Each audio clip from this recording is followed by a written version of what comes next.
Good morning, ladies and gentlemen. Welcome for the last time this season to the Incora County Ground for the second division match in the LV County Championship between Derbyshire and Leicestershire. As always, Derbyshire would like to extend a warm welcome to the players, officials and supporters from Leicestershire. Play due to start in a little over 5 minutes' time. Catering is available from outlets around the ground. Our members can also take advantage of the facilities in the Incora Members Lounge, including hot food served at lunchtime.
Well, good morning and welcome to the Incora County Ground, where the umpires are coming out.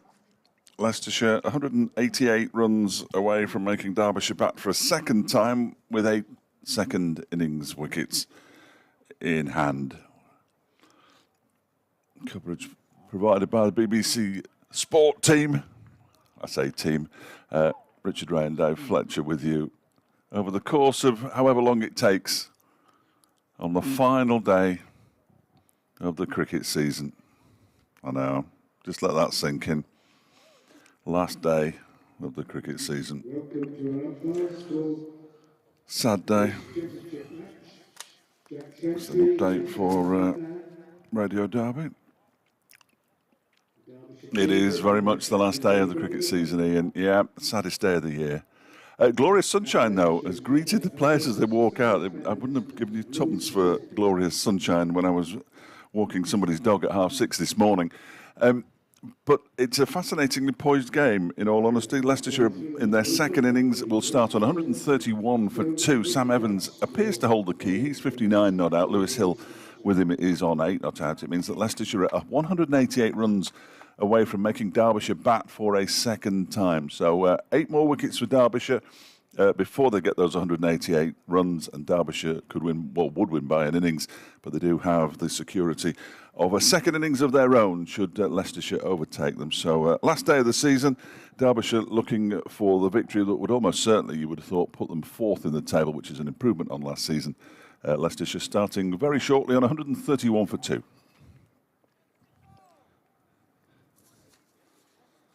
Can you hear that? Can you hear that? They're the questions. They're all here. They're all here.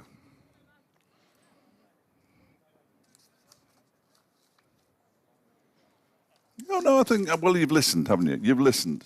Now, whether it's gone in and stayed in is another matter, and we'll find out in an hour's time. But I think you've been listening. Probably.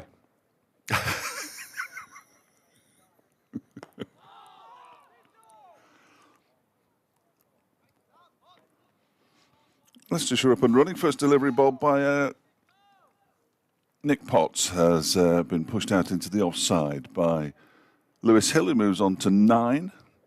It's the end of a Nick Potts over. 3 deliveries bowled last night before the players were taken off of Adelaide by umpires who, as ever, are Jack Shantry. He's at square leg at the city end, and Hassan Adnan, who is standing at the racecourse end. So 132 for 2 now. Richard Ray will be joining us shortly after he's updated listeners to BBC Radio Leicester next door. Well, he promised me he'd be back. And in goes Potts again.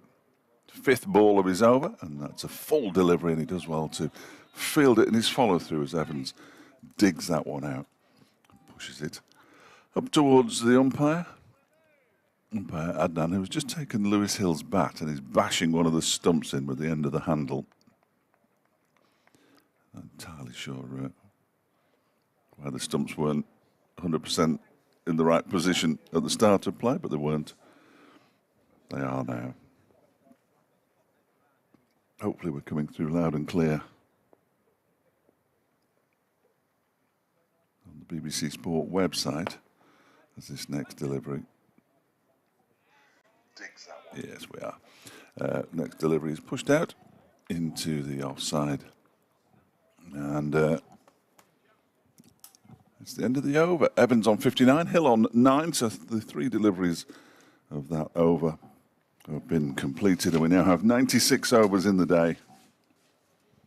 Derbyshire, if required, would get a second new ball, but by that time you'd expect Leicestershire will be very close to making Derbyshire bat for a second time. Anuj Dal is going to open the bowling from the city end. He took a wicket yesterday. He took the first wicket. Sol Budinger caught by Lewis Rees off a top edge at mid-on. Budinger out for 27, and Rees himself taking the second wicket. Sam Connors with the catch out on the mid-wicket boundary to dismiss Louis Kimber for 30. It will be Anuj Dal to bowl the first over. Thank you to Steve. Steve Dunn Davis. Thank you for those very kind remarks at the top of your email. Just thanking the BBC commentators, well, most of them. Where does he live? Well, interestingly, yeah, that surprised me a bit. I won't read the rest. I won't read the rest of the email out. But it says he's even looked back at games from earlier in the season and watched them, which is dedication beyond anything that I've ever come across, really. As Anuj Dal begins a new over, it's a full toss, and Hill can do no more than push it back to the bowler, and there is no run. It can get a bit oleaginous, can't it? I have no idea what that means. What does that mean? Very, very, very friendly and supportive of the county concerned. Yes, no, it can. Yes. Everything is wonderful, isn't it? Well, no, I know what you mean. Yeah. I mean, it is because they've won the title. But sorry, giving it away there. I think you might have done. Anuj Dal is in and bowls, and that one is clipped up to mid-on.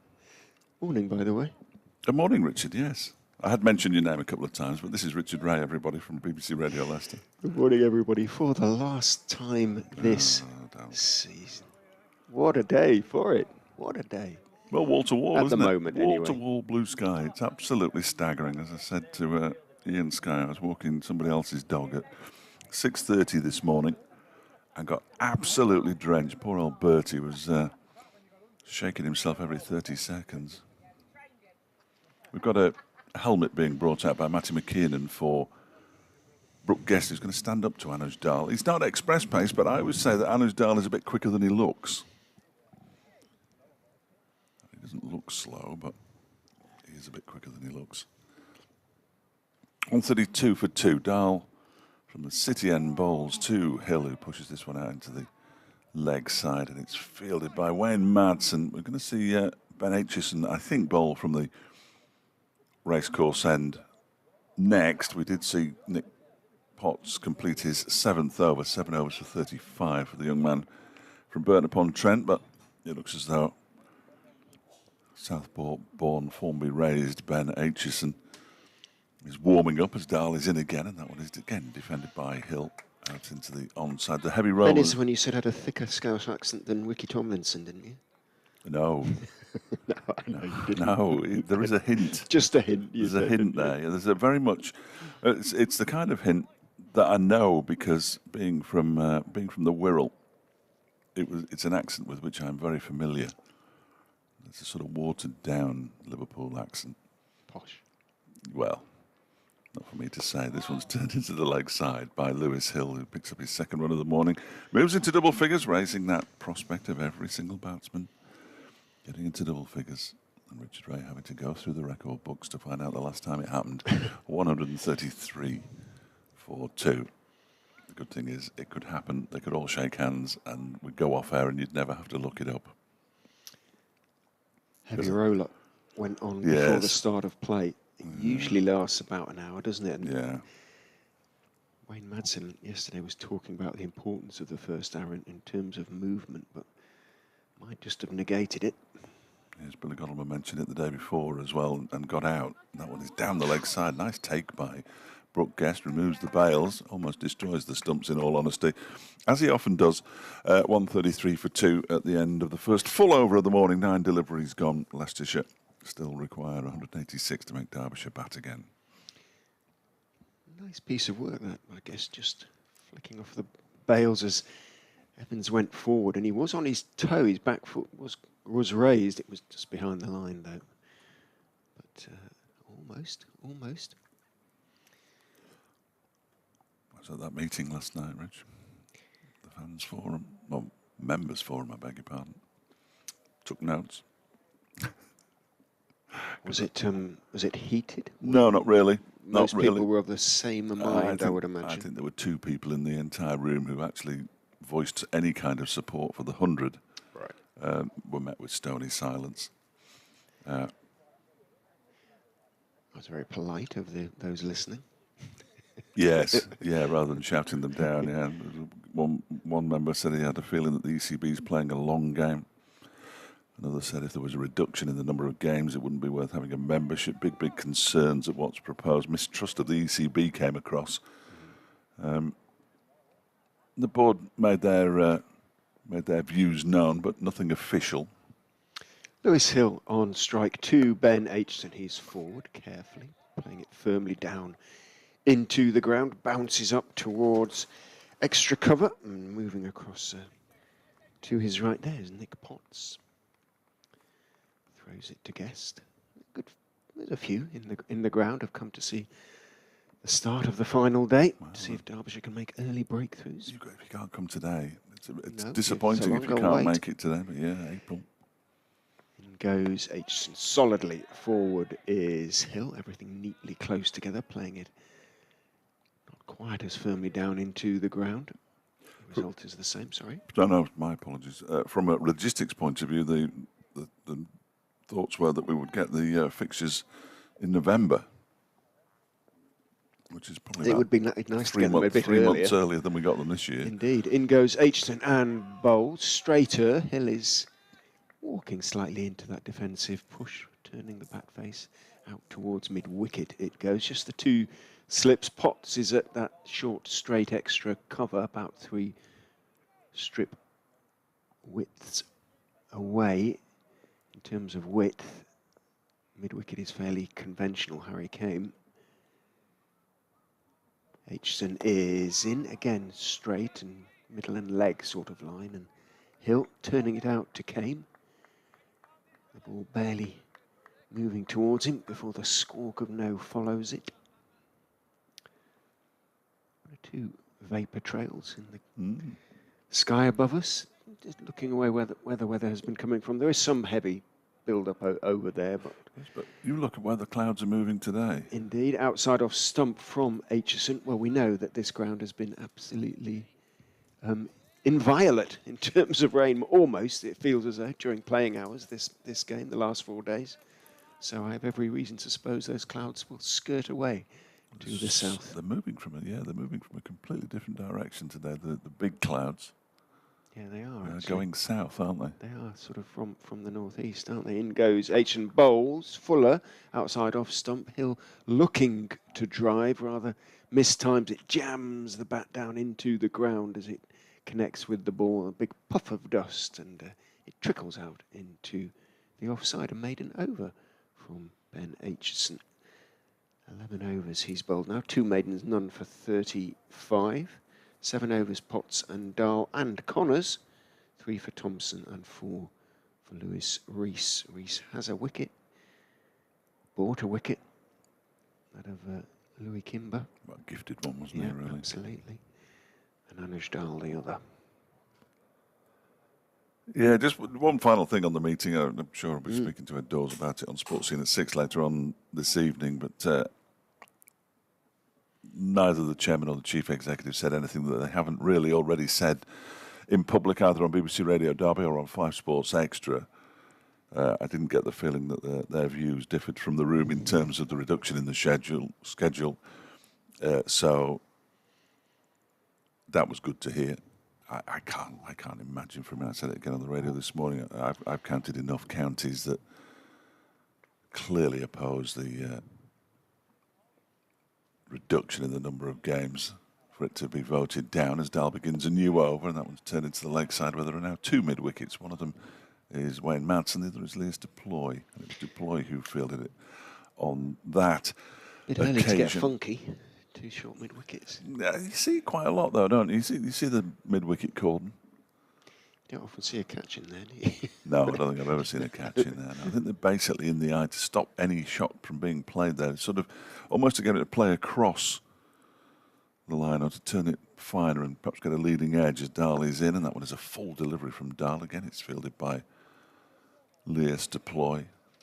As I said yesterday, the chief executive, Ryan Duckett, has said, he said it to Kevin Howells, reduction in numbers of games would almost certainly mean reduction in off-field staff and indeed on-field staff.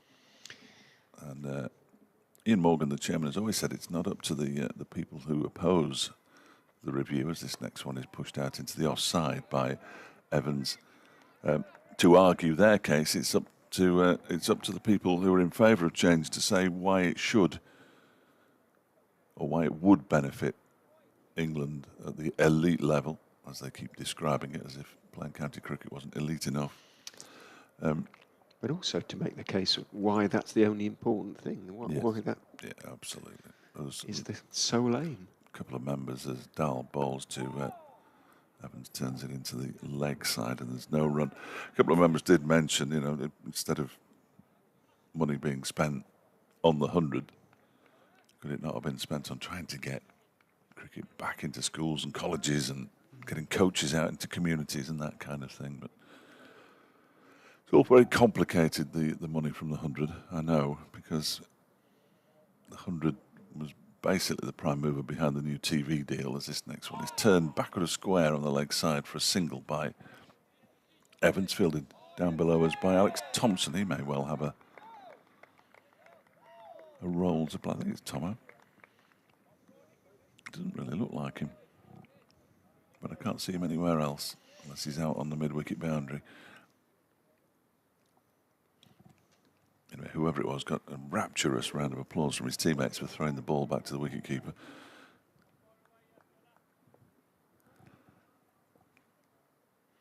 Last ball of the dial over. His 8th is in and bowls to Lewis Hill, who defends this one stoutly into the leg side. And there is no run. It was Alex. No, it wasn't Alex Thompson at all. It was Nick Potts. Thompson was indeed out on the mid-wicket boundary. Apologies to both. One's got a normal haircut and the other one's Alex Thompson.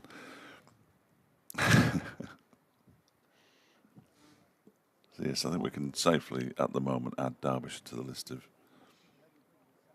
naysayers. Yeah, naysayers. So there was no vote was taken, but I don't think they really needed to take a vote of the members because there was about 150, perhaps a few more people involved, both in the room and virtually, which I'm told was 3 times more than went to the annual general meeting, which sort of shows the strength of feeling.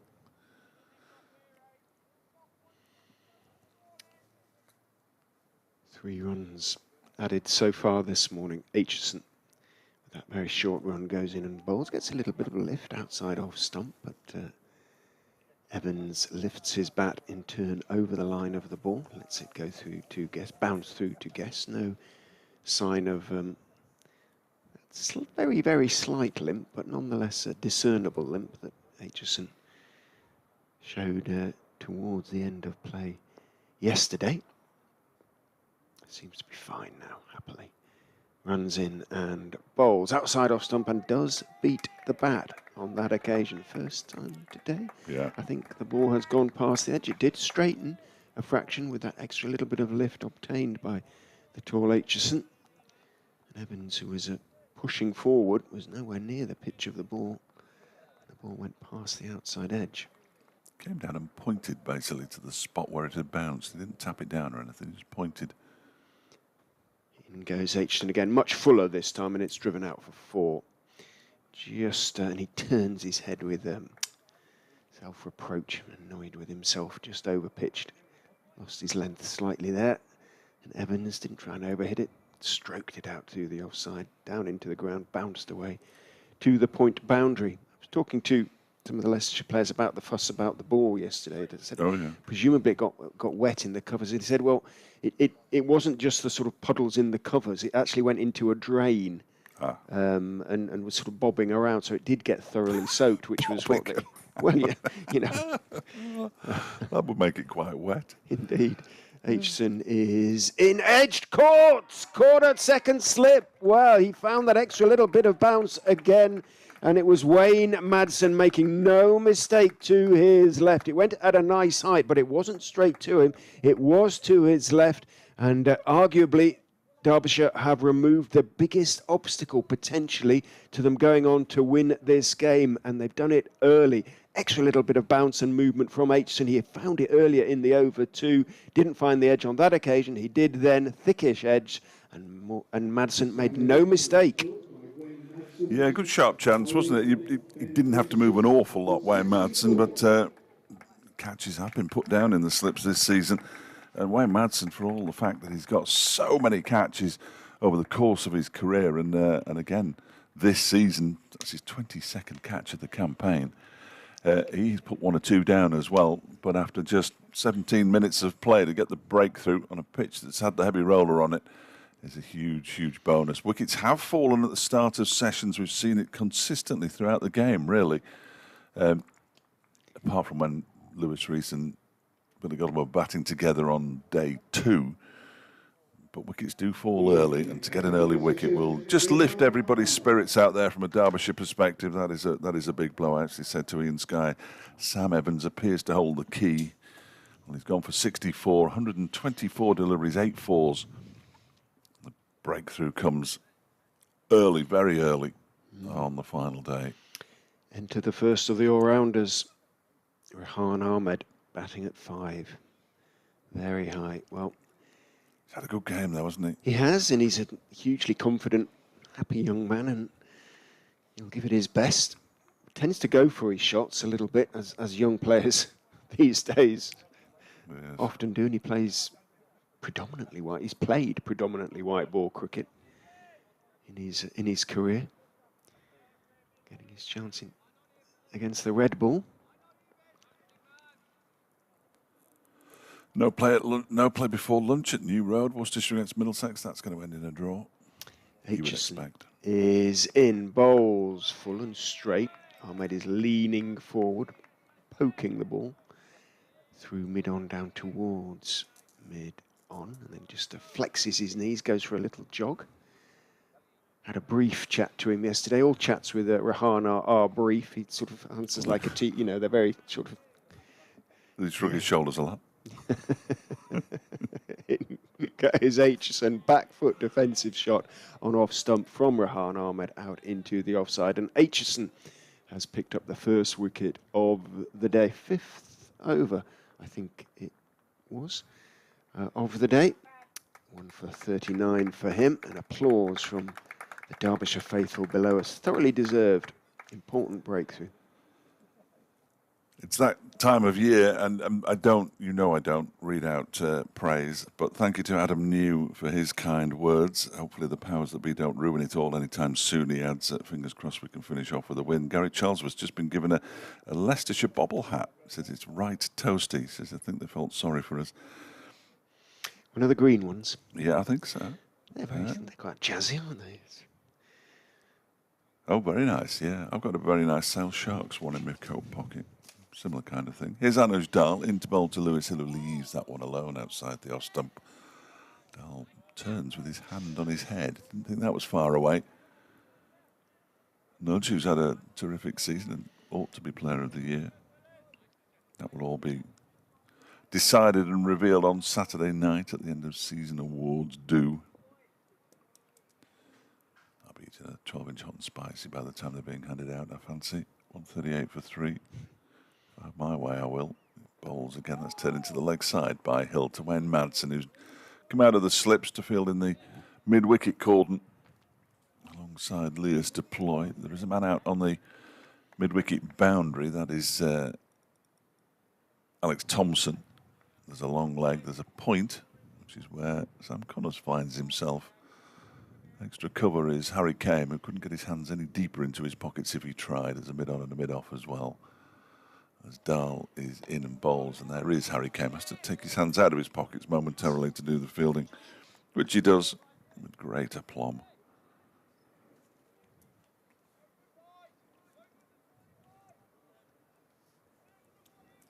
Not entirely sure why included and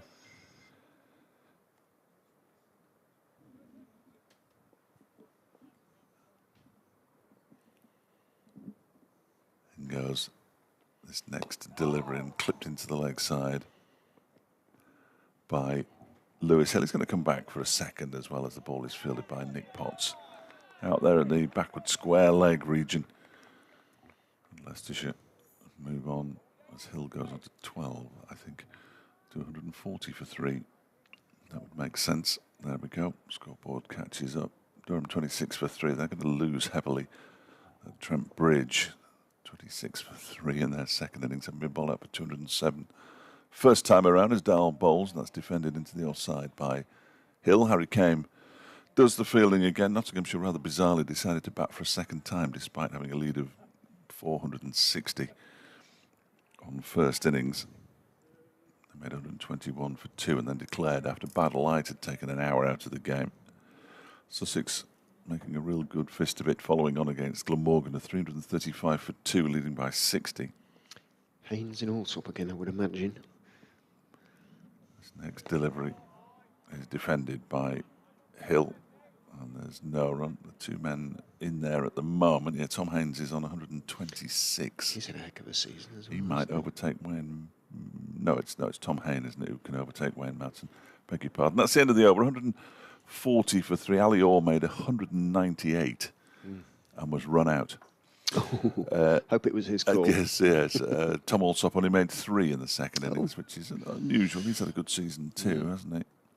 Phillips Prentice, I understand, has picked up a bit of a niggle again, which is a real shame. He bowled 9 overs for 37, but he has been blighted by injury since returning to the South Coast. And Aitchison is into Rehan Ahmed, who is edging to a certain extent. He was sort of in control. He's guided it through about fourth slip down to the third man boundary to get off the mark, but it won't discourage Aitchison or the Derbyshire slip cordon, that's for sure. He was playing on the back foot, managed to sort of guide it down, and it probably would have landed short of fourth slip had there been one. Wayne Madsen with a beer towel or something like it is drying the ball, which ran into the advertising hoardings in front of the players' pavilion, now giving it a polish on the back of his whites. A very deliberate and careful one. But again, that little bit of extra lift from the tall Aitchison. Wonder if it's worth having an extra slip. Well, Ahmed is finding his way. In goes Aitchison, bowls to him, again slightly short of a length, but it's straighter, so he's a little bit more in control of that one as he turns it back down the pitch, slightly wristily. He does everything sort of slightly wristily, as you might expect from a leg spinner. Maybe an extra slip. Well, I'd attack. I would attack. I'd be inclined to have a third slip. Whenever there's a gap there, you always think the ball's going to go through it, don't you? Aitchison is in. Ahmed is leaning forward, playing it firmly down into the ground, into the dirt, really, the exposed earth on the used strip next to the pitch, and a big puff of dust as it hits it.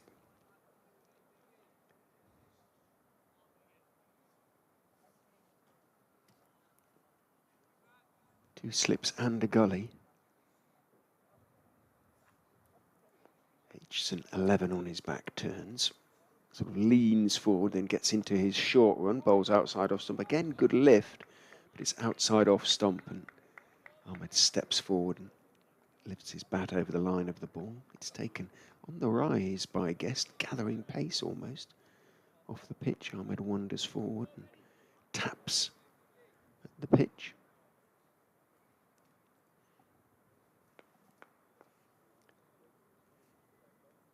Aitchison turns, runs in and bowls. Ahmed is reaching for that one a bit. He's stroking it defensively out into the offside, but not convincingly. The bat was quite a long way. He was on the front foot and the bat was quite a long way away from his front pad there.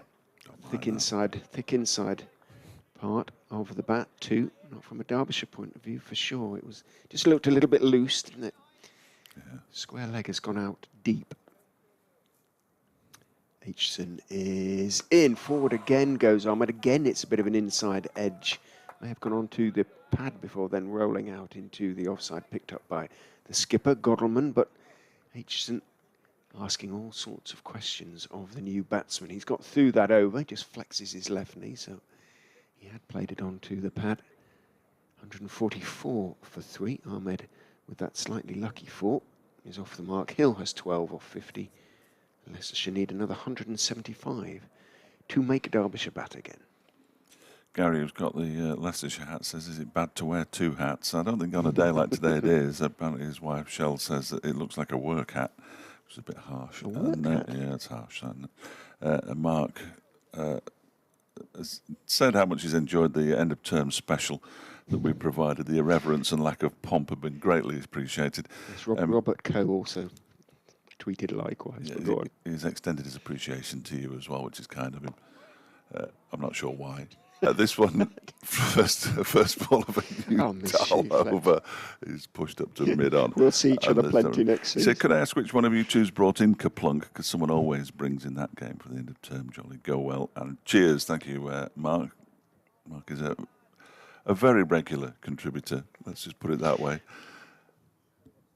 It's always good to hear from people. It's always good to know that there's somebody, we're cheering somebody up anyway, that's the main thing. Dahl is in again and bowls. That one is clipped very nicely by Hill up towards the long on boundary, and I think Lewis Rees has already given up the chase he has, and that's a nice shot all the way along the ground from Hill. He moves on to 16, Leicestershire to 148 for 3.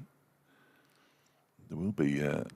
I would never urge anybody to turn away from our commentary, but at around about 11:35, Ian Skye, who's been learning cricket all season in bits and pieces, is going to be put to the test. I've got 5 questions for him. Ooh. So Do we get to play? Well, here? no, not really, because I've specifically said 11:35, so you'd be back to do. You're going to do so I've got much to do the commentary. solo commentary Right, today that I'm starting to feel slightly guilty, but Don't worry. I'll get over it.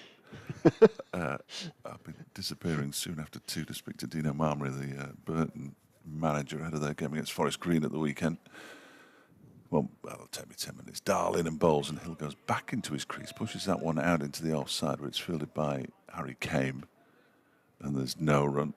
Coming up to the first in-play report, update of the day. Both BBC Radio Leicester and BBC Radio Derby. I noticed as well that Yorkshire named Shan Massoud as their captain last night. Bizarrely, this one's turned into the Lakeside. I mean, we knew he was going as captain. If you'd been listening all season, you'd have known from the Royal London One Day Cup game at Chesterfield that Shan Massoud was going to be the captain and he was going to Yorkshire. The line I particularly liked in it was that after they announced him as captain, was unfortunately, we don't know yet whether he's going to be captain in Yorkshire in the First Division or the Second Division, because, of course, if Warwickshire win today, it's an outside chance. Yorkshire would be relegated. In comes Dahl and bowls. That's turned into the leg side by Hill. So we're keeping a close eye on the game at Warwickshire, where it's not raining at the moment, which is something. It seems to have been raining most of that match. But they're 94 for 2 against Hampshire, and lead by 55. I'm not sure whether they can force a win there, but if they do force a win, they're currently in the bottom 2, so they almost have to contrive something, you'd have thought. Then Yorkshire would be relegated if Warwickshire win. Darley's in and bowls to Hill, who pushes back down the track. And there's no run.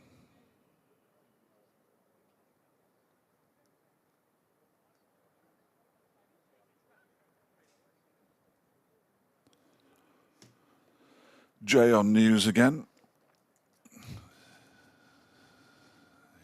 He only went away for one day. Heidi Boo taken over from him yesterday, but Jay's back. So we'll be updating into the 11 o'clock news fairly shortly. Ben Aitchison's going to continue. He's already taken a wicket this morning. They needed 8 at the start of the day. They now need 7, and Leicestershire need 171 more runs to make Derbyshire bat again. That will take them until tea, if they're to do it. At least until tea, you would have thought. 2 slips and a gully as Aitchison goes in. That one is driven beautifully by Rehan Ahmed. That's going to race away to the extra cover boundary for 4. It is slowing up a little bit, but he was hit so beautifully by the all-rounder, the leg-spinning all-rounder, that it always looked like it was going to make it to the boundary, which it did. 156 for 2 now as Ahmed moves on to 8. Leicestershire trail by 167 runs.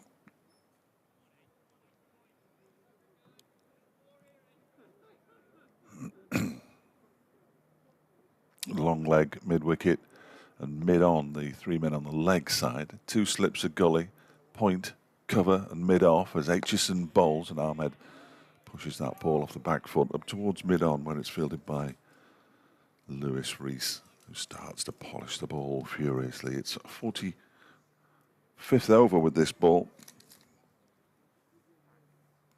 We did hear last night at the forum that and it's been noticeable in the last 3 matches of the season. They have been much, much better, the balls.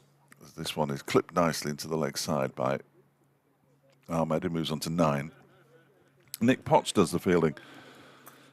Out at square leg. And a single is taken.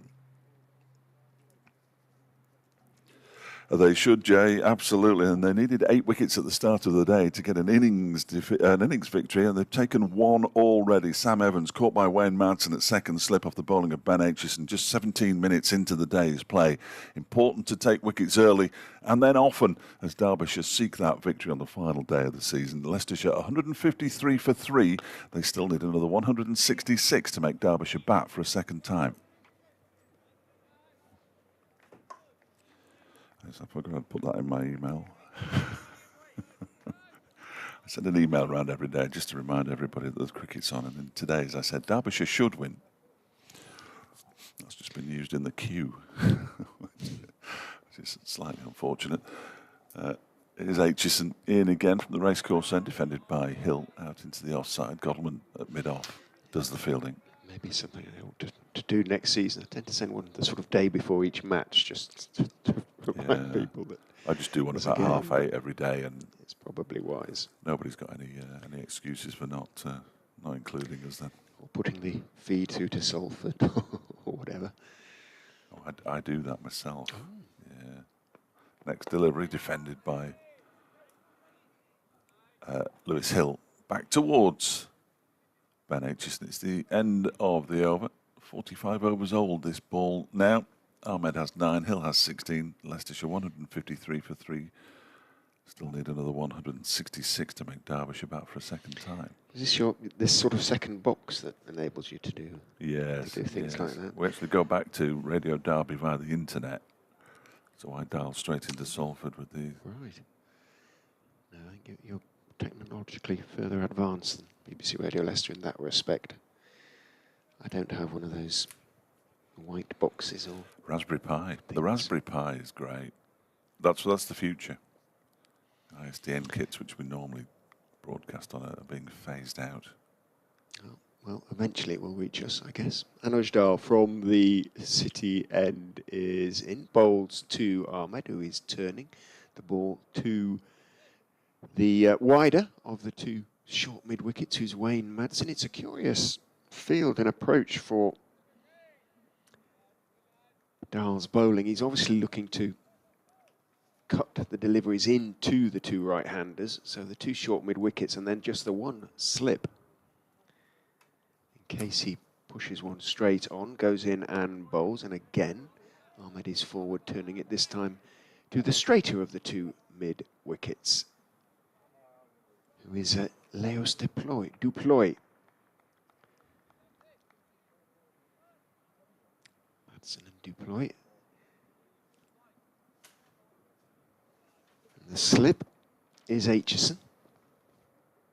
Guest standing up to Dahl, who is in and bowls. Ahmed is driving very pleasantly and correctly over pitched on off stump. That wasn't going to come back in because it didn't have a chance to do so. Got to the pitch of it, and the best 4 that he's hit so far of the 3, I would suggest, I think. Beautiful. Just lent into the off drive and steered it away. He will, as I say, go for his shots because that's how he's been brought up to play his cricket. So it's a real opportunity for him in a way to make it a match to remember. Remember, he's already got his first 5, just his 3rd first-class game. In goes Dahl. Bowls to him. He's forward to that one. Not getting to the pitch of that one. He dragged his length back, Anujdal. Bounced up a little bit, hit it quite high up on the bat as he plunged forward there, Rehan Ahmed. Got on top of it though. Played it back down past Dahl out towards mid-off. They look like a team that's prepared to be patient today, Derbyshire. They've got plenty of runs to play with, haven't they? They have. Dahl is in and bowls. Oh, that wasn't far from finding the outside edge. It did come back in a bit. It played inside it, that said. It wasn't a big stride. And it hit the outside part of the bat and rather squirted out towards Harry Kame at extra cover. That will encourage Anujdal. 157 for 3 with that 4. Ahmed 13, 162 now needed to make Derbyshire bat again. Dahl is in. Back goes Ahmed and turns it past Duploy along the ground, just wide of mid-on, who has to move across to his right. Billy Godalman. By the time he does so, Ahmed has taken 1. Moves on to 14 of 17 balls. Is that right? 15, would it be? May have already done 14, so. 14 is correct. As Dahl's going off, I've already seen Lewis Rees warming up. Dahl's bowled 5 overs this morning for 12. Ben Aitchison going to bowl his 5th over now. There was half an over to be completed from last night at the start of play. 4 overs, 1 for 13. Going to have a conversation with Billy Godalmand first, though. Of course he is. Why wouldn't he? Thank you to Mick Wood for his kind words. He's thanking all the counties for the streaming service. Is it me? It is. It's the last day. And we ought to say, really, Mick, that you do have to acknowledge the ECB's role in this scheme of, you know, it is down to them to a certain extent that we're here, as well as the local radio stations. The excellent commentary on the BBC. This next delivery from Ben Aitchison was played so far away from his body by Rehan Ahmed that well, his bat was almost in a different postcode. But he's managed to pick up 2 out to the point boundary. Sam Connors has lost his cap, of course, always does. And Leicestershire move on to 160 for 3, with Ahmed moving on to 16, joining Lewis Hill on 16. He's got there off 19 balls. Hill's been out there for 59, which tells you how differently the two of them are going about their business. Hill's there for a long time, Ahmed for a good time. This one is driven by Ahmed up to mid-off, where Godalmand does the fielding. There is no run. He's not looking to leave, is he? No, I don't think we'll see many leaves from him, if we're entirely honest. But he's reached 16, the same as Lewis Hill. In 20 balls, Hill has faced 59. Ahmed waits. Oh, it's just ramped. He's ramped Ben Aitchison for 6 down to the permanent temporary stand. That was a remarkable shot. Just as I was about to read out a tweet from David McArdle, says, sometimes you see a new batsman, watch him for a couple of overs and you know he's the real deal. I reckon Leicestershire have found one. That was an astonishing shot from Ahmed. He moves on to 22, 166 for 3. Just sheer instinctive talent, isn't it, really? Absolutely. Absolutely. You cannot teach that, surely. Just started to duck and then realised, oh, actually, I'll just help it on its way. And he knew exactly what he was doing. As a result, they've now got a very fine third man. Leicester Ploy's gone down there, which seems to be a bit after the horse has bolted. What a shot It that was. just completely out of the blue, and not the kind of shot you'd expect necessarily to see in a county championship match, especially not from a batsman in a side who are trying to save the game. Brilliant. Brilliant. In a way, it was very, very safe as well. He wasn't trying to clear a fielder, unless you count it as clearing the slips and the wicket-keeper. It cleared them by best part of 20 feet. Adam Sylvester is on at mid-wicket as 12th man for Anuj Dal. They've now got 3 men on the leg side on the boundary. Right. Well, Derbyshire is going to drop a few short here, isn't he? Derbyshire want to win this game. In goes Aitchison, bangs it in, he takes it on. It's not in the air, though. It's all the way along the ground out to Nick Pott. So he is going to take it. Well, you're right, I suppose. He's happy to take it on, isn't he? Yes, he will hook. So it's a legitimate tactic from the bowling side's point of 3 view. out there. That was... they can't get over the ramp. But if he stays in, it's going to be an entertaining hour, Yeah. one way or another. They'll have wiped off most of the 152. They now need to make Derbyshire bat again. Some of the fielders will be exhausted as well, as Sylvester's now gone out onto the offside for Lewis Hill into the covers. They had been on the mid-wicket boundary. Aitchison is in. Now proper cricket has resumed, as that one is just turned gently into the leg side by Rehan Ahmed. And it's the final ball of the over, so sadly, we've got nothing against Lewis Hill, but he's pinched the strike.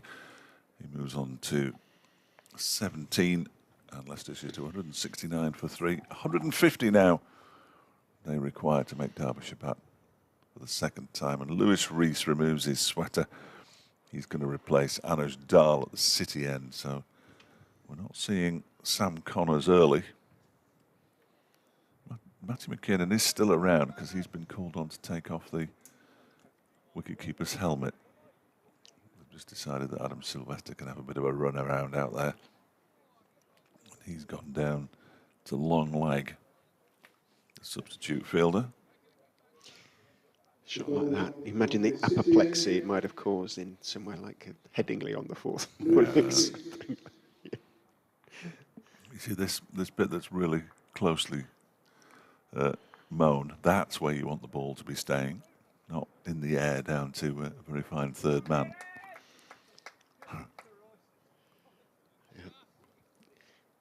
He has something, this boy. Yeah, not so good a good one. Rees, left armour in over the wicket to Lewis Hill. Bowls very straight, but fairly gently, and Hill just leans forward, waiting for it. Plays it back down the pitch to Lewis Rees. He has his man out. Connors presumably down there at deep square, where he took the catch yesterday that saw the end of Louis Kimber. You'd be very surprised to see Hill try and clear Connors. Not entirely amazed if Ahmed takes it on, if he gets the chance. Rees is in, bowls and turned by Hill past Wayne Madsen, running across to his right. Just one short mid-wicket now. And running in from the square leg boundary. Well, they put It is Alex Thompson, yes, they put actually. the tallest man out there, which sort of makes sense, doesn't it? If you've got an extra foot. Connors is at mid-on, where he doesn't often field, in all honesty. He's a very good fielder. You see him in T20 cricket. He saves any number of runs out on the boundary. Good throw as well. What will Ahmed make of Rees? No changes to the field, interestingly, as Rees is in, bowls full, outside off stump. Ahmed just rather casually leans forward and gets to the pitch a bit, but just strokes it out to mid-off. Just having a look. Right, I've got the pace of him now. This one's coming our way. To be fair, Lewis Rees doesn't have the same pace as Ben Aitchison. It would be remarkable if he ramped him for 6, or uppercut him for 6 as he did with Ben Aitchison. There is a long leg, but he's quite wide as Rees comes in and bowls. He does bowl a bouncer. Ahmed actually just ducks it. It was a decent bouncer. Ahmed, not a tall young man, just ducked underneath it. It's good fun, though, isn't it? It is. It is.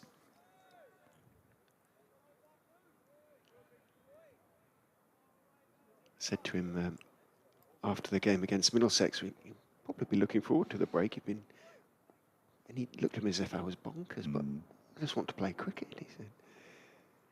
Rees is in, bowls full, swinging in a little bit, clipped off his toes by Rehan Ahmed, clipped almost off the stumps, puff of dust as he did so, along the ground past Madsen, who likes that, claps his hands together, runs out towards Connors at wide-ish mid-on, and there's no run. Wayne likes everything. Yeah. He's another one who, yes, he'll say he'll be looking forward to the rest, but he'll be itching to get playing cricket again as quickly as possible. Does he go play in? He's played in the Pakistan Super League a couple of times, and he struck up a very good relationship with Shan Masood. In goes Rees, bowls very full and driven hard down into the ground by Ahmed, reaching out to his right. Short extra makes the stop, not cleanly deployed, but he does stop it. And as a consequence, there is no run. So no great fireworks in that over from Rehan Ahmed, though. He did duck the bouncer. He played at pretty much everything else. Didn't really connect. The pace of, or the lack of pace of Lewis Rees, perhaps just taking him a little time to adjust to. End of the over, 169 for 3, Ahmed 23, Hill 18. 23 out of a partnership of 31, Rehan Ahmed 150 needed by Leicestershire to make Derbyshire bat again. Rees lingered there and stared at Rehan Ahmed, and I'm sure he had a little word with him as he walked past him. We'll keep an eye on that one as Aitchison begins a new over that's dabbed into the offside, and Hill scampers through for a quick single to move to 19, 170 4-3, and all of a sudden fielders scatter in all directions. The very fine third man is back. Square leg is out 10 yards, 15 yards in from the boundary, might get further back. There's a long leg, and Sam Connors is now going out to mid-wicket on the boundary. So battle is resumed. He'll have spotted Lewis Rees, Lears deploy down there, surely. Aitchison is in, that's short of a length, and the direction, the line was all wrong, and he's just flicked it away down the fine leg for 4 runs. Rehan Ahmed, he moves to 27 from 27. He has such good wrists. That was a perfect delivery for him, wasn't it, really? Too straight, far too straight, and a bit too full as well from Ben Aitchison. We'll have another go. And the balls are short when he does take it on. It's out towards long leg. It's a good stop by Nick Potts, actually, diving to his right, and the fielding is completed way in the distance by, I assume, Alex Thompson. Yeah, Alex Thompson down there in the far distance, and they come through for a single only. Did well there, Potts. That was travelling. He was in control of it, though. It got to the ground pretty quickly off the bat. But again, he just showed that he will take it on, and one miscue, and the ball's going straight up in the air. Yeah. That's what Derbyshire are banking on here. Rehan Ahmed moves to 28 from 28 deliveries. Lewis Hill on 19 on strike. Aitchison bowls, and he taps it out into the offside. A squeal of no. Well, word will quickly get around the bowling scene, won't it? That this boy, he's talented, but he hooks everything, so he may have to be a little bit more discerning, perhaps. Would that be the right word? Or yes. Yeah. Circumspect in not taking on every short ball. This next delivery goes past the edge of Lewis Hill's bat. That was a good delivery from Ben Aitchison, straight through to Brooke Guest. Wow.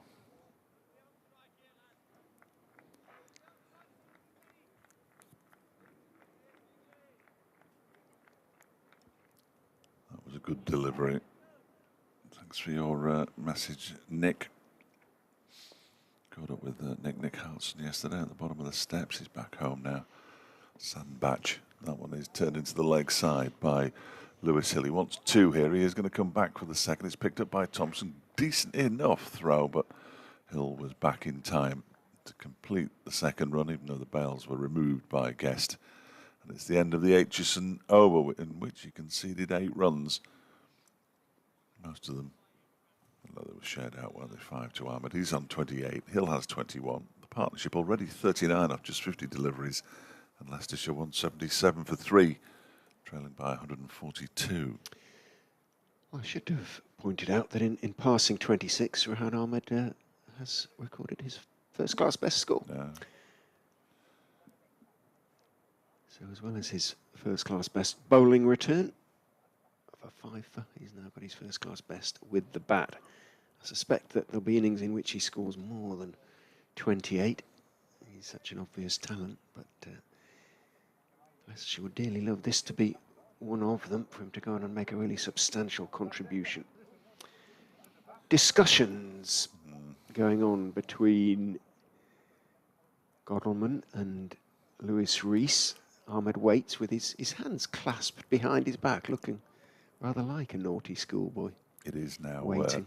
Connors on the mid-wicket boundary as well, incidentally. Thompson at mid-on. In goes Rees, bowls to him, full and straight, swinging back in a little bit. Pushed calmly enough by Ahmed out towards mid-wicket. Madsen, still at sort of wideish short mid-wicket, runs across to field. Again, he's very, very careful the way he polishes the ball before on the back of his trousers before throwing it to Lewis Rees. Deploys, making signals to Connors out there on the mid-wicket boundary.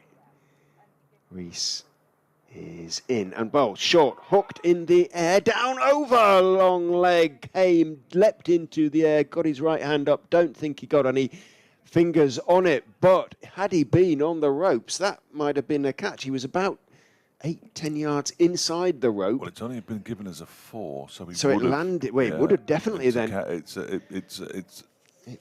There's a few people standing looking it's slightly the second dismayed. time I can remember this season Harry Kane has been beaten in the air and the ball has bounced behind him and gone for 4. And he's not a tall man. No, he's not. So he needs to be on the rope. It's easier whether to he'd run been in than run summoned back as well. well, not half. And there's a lot of, well, there's even now, there's 1 or 2 hands on hips out there.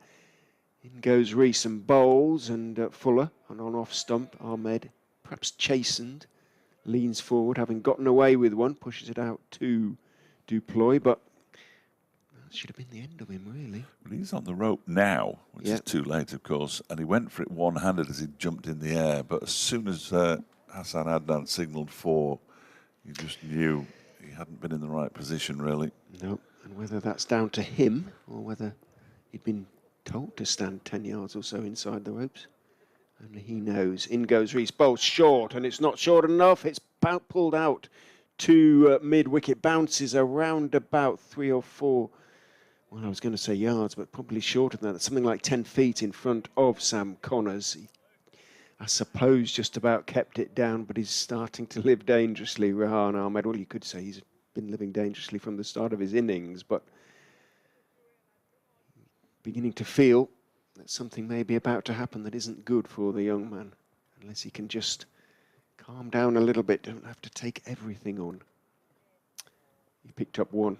He's watching now as Rees is into Hill, who gets a bouncer as well. He just calmly ducks underneath it and then walks away towards short leg.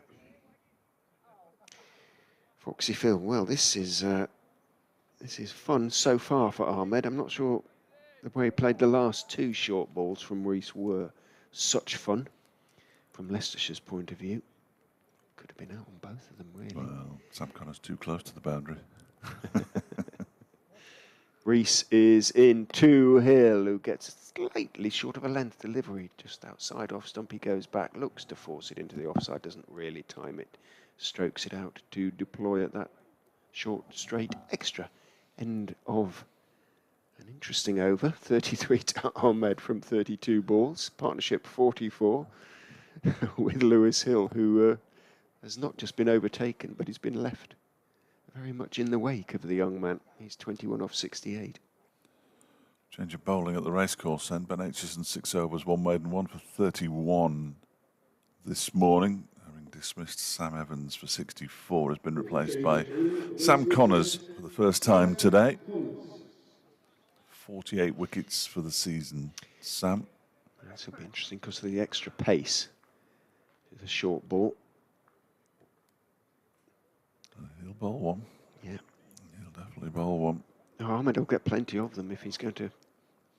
He's almost compulsive, isn't he? It looks a little bit. We no longer have the man at short, a deep, fine third man because Leicester Ploy has just gone off. But Guest is saying maybe we should. Yes, he was pointing, wasn't he? 2 men, 3 men out on the hook. As Connors is in and bowls a full-length delivery to Ahmed, who pushes it out into the offside. It's fielded by Matty McKiernan, the man who's on in place of Deploy. I don't think Deploy's going to get his bowling boots on. I think we can safely say that he's not required yet. 137, though, the deficit now. They've put on 51 already this morning inside an hour, which is good going. As in goes Connors again. That again, a length ball that he just defends back towards Sam Connors. And he gives it to McKiernan to do, I was going to say to do some polishing, but McKiernan's giving it to Rees. He'll have a look at the ball, give it a bit of a rub, but nothing much. Just one slip for Connors, mainly because they've got so many men out on the square leg boundary. The Derbyshire bowler's in again, and that one is pushed off the back foot up to mid-off. He just sort of signals with his hand there was a bit of movement there off the surface. So Nick Potts, Ben Aitchison and Alex Thompson. Aitchison is at mid-wicket, Potts is at deep backward square leg, and Thompson is down at long leg. He's right on the boundary. It is quite a short straight boundary.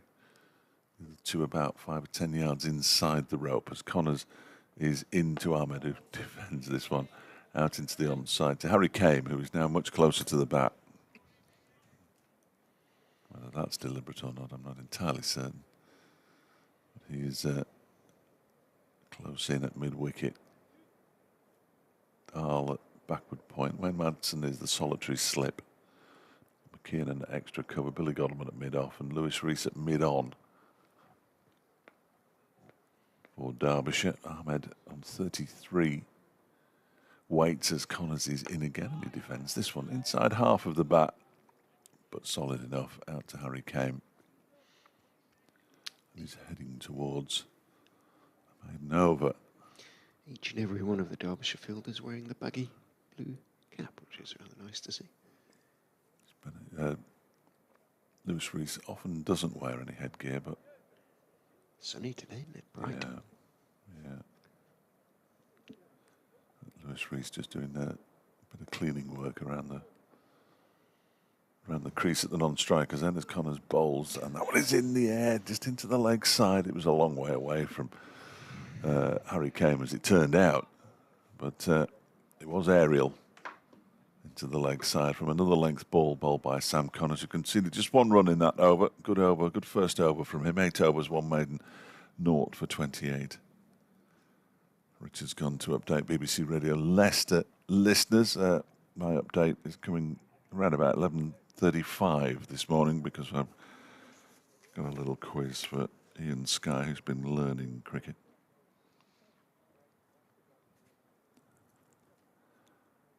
That's the plan.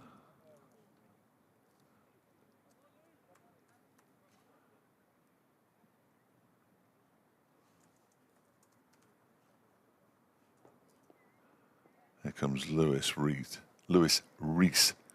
as the first ball he bowls to Rehan Ahmed is driven up to mid-off rather, and there's no run.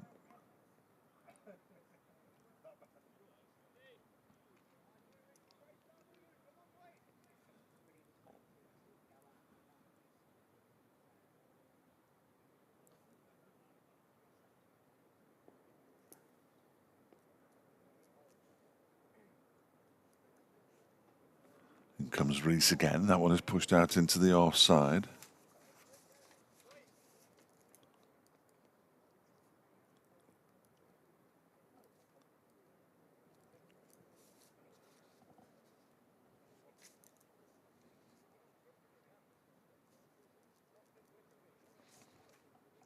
Glorious sunshine here at the Incora County Ground today.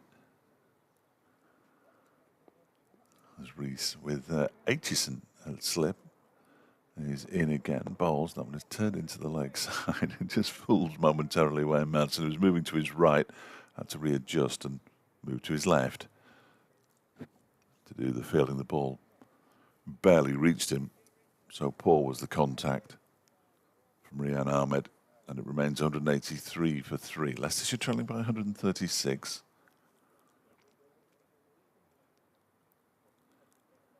No flags on either flagpole at the far end of the ground. As in comes Rees again and bowls a short delivery, and he's ramped Lewis Rees for 4 runs. That's twice we've seen Ahmed uppercut, really, rather than a ramp. He's uppercut Lewis Rees for 4 this time. He moves on to 38. It is a remarkable innings so far from Rehan Ahmed. Career best, as Richard was saying. Leicestershire 187 for 3. Trailed by 132, so more than halfway there. And now the slip has come out.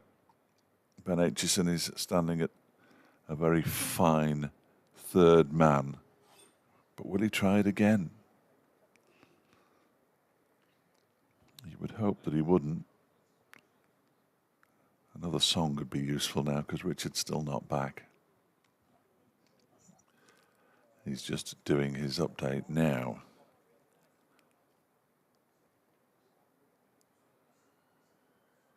So the ball is being polished furiously by Wayne Madsen. I think he's trying to dry it as much as anything. It came down below us, which is where there are covers stored. And now it's being looked at by Alex Thompson before he hands it to Lewis Rees.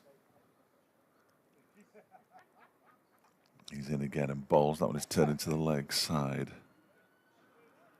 where again it's fielded by Wayne Madsen. 60% is the pass rate, so 3 out of 5 questions right for Ian would get him I was going to say a certificate, but if he thinks I'm doing him a certificate, he's got another thing coming. 1 ball left of the Lewis Rees over. We've already seen 1 uppercut from Rehan Ahmed, who's on 38. He's an astonishing young man, 18 years of age, a 5-foot with his leg spin.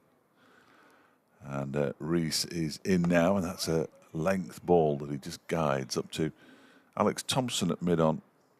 And there's no run.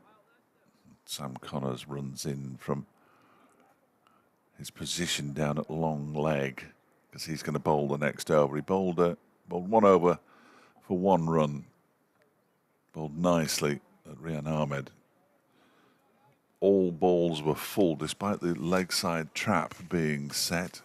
Lewis Hill will be on strike and the leg side fielders are remaining out. I'm not sure whether that's entirely what they'll want. He's not going to stop doing it, Richard, is he? I hope he doesn't.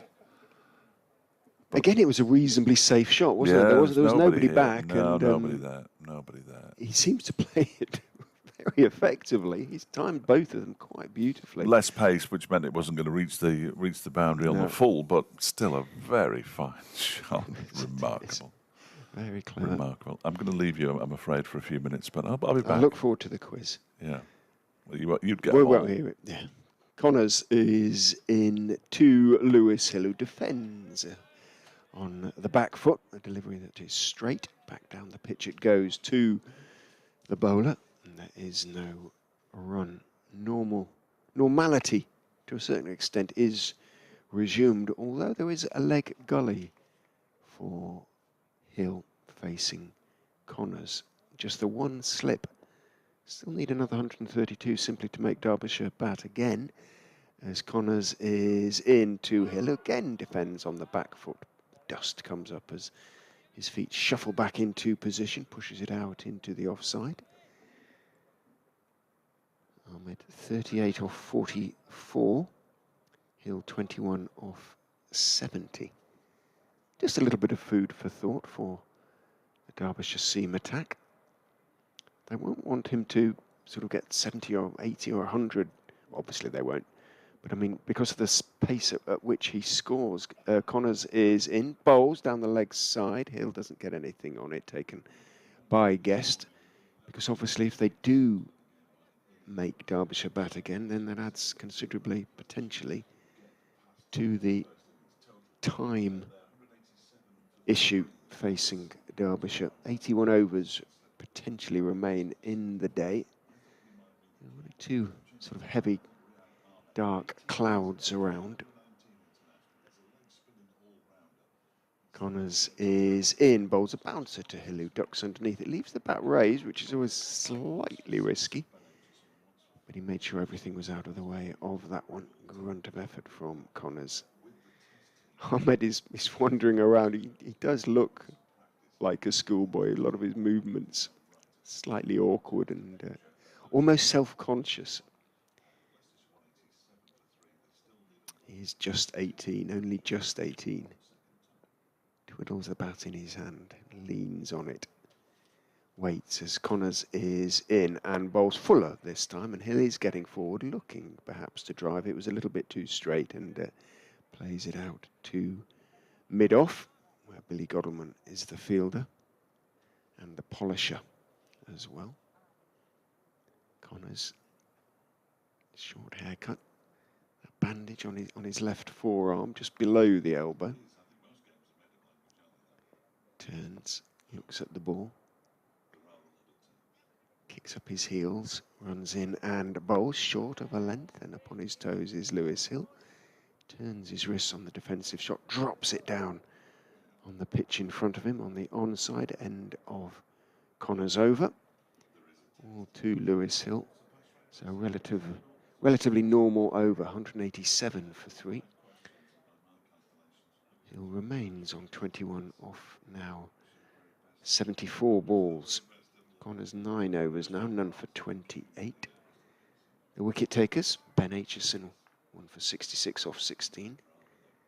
Lewis Rees, 1 for 21 off 7. And Anuj Dal, 1 for 25 off 11. Ben Aitchison comes down directly below our commentary box now on the ropes at that fine third man position for the ramp. Ahmed will be facing Lewis Rees. Rees is going to go around the wicket to the teenager. In he comes and bowls. Floats down rather, and it was very full.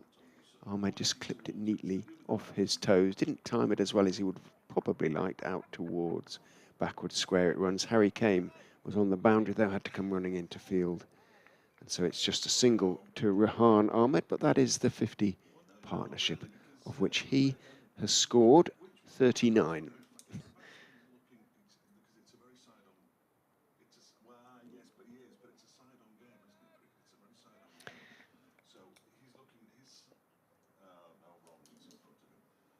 Rees is staying around the wicket to Lewis Hill. Fuller, driven by Hill out towards wide mid-off, calls for the single. Godalming moves fairly smartly by his standards with respect to Billy to pick it up and has a side throw at the stumps at the non-strikers and misses them. And Hill had probably made his ground anyway. Moves on to 22. Aitchison comes running down to find third man again. No slips for Rees coming round the wicket to Ahmed. Short mid-wicket is in there, also short extra cover. Rees is in, short, pulled in the air, but out towards mid-wicket, wide of Came, and it is four. It did bounce just short of the ropes. It didn't get up as much as Ahmed thought it was going to. He went through with the pull, though, and he connected pretty cleanly, got to be said. And it wasn't far short of the ropes at wide mid-wicket. Looked as though Came might be interested for a moment. And he was, but he had a lot of ground to make up to his left, running up the ropes. Couldn't get there, and it crossed the ropes 4-4. Godalming and Rees decide, well, we're going to have a proper mid-wicket, deep mid-wicket then, because he was in front of square. Harry Came is still there. Aitchison goes even finer at third man. He's almost long stop as Rees is in to Ahmed. It is the short ball, but he plays it fairly calmly, just stands up, turns it off his sort of shoulder chest area. He's not a tall man. Down towards long leg. Came runs into field, gets there ahead of Connors. And Ahmed, well, into the 40s for the first time in his first-class career. He's on to 44 off just 47 balls. And as I say, if he keeps scoring at this rate and goes on to 100, then Leicestershire can have real hope of absorbing a lot of time. In goes Rees, bowls outside off stump to Hill, who steps forward, lets it go through. Aitchison having gone back up to slip. Ahmed just rehearsing a few defensive shots. Even when he's rehearsing his straight defensive shots, he's turning his wrists on the ball, or the imaginary ball. I'm sort of listening with half an ear to Fletcher's questions, but he's got a script, so I'll be able to pinch the script when he's finished doing it and see what those questions are. Rees is in to Hill, full and on off stump. Hill is walking forward into the firm defensive push out into the offside. Duploy fields at that short extra cover, and it's the end of the over. 194 for 3. The partnership is worth 56, of which Rehan Ahmed has scored 44.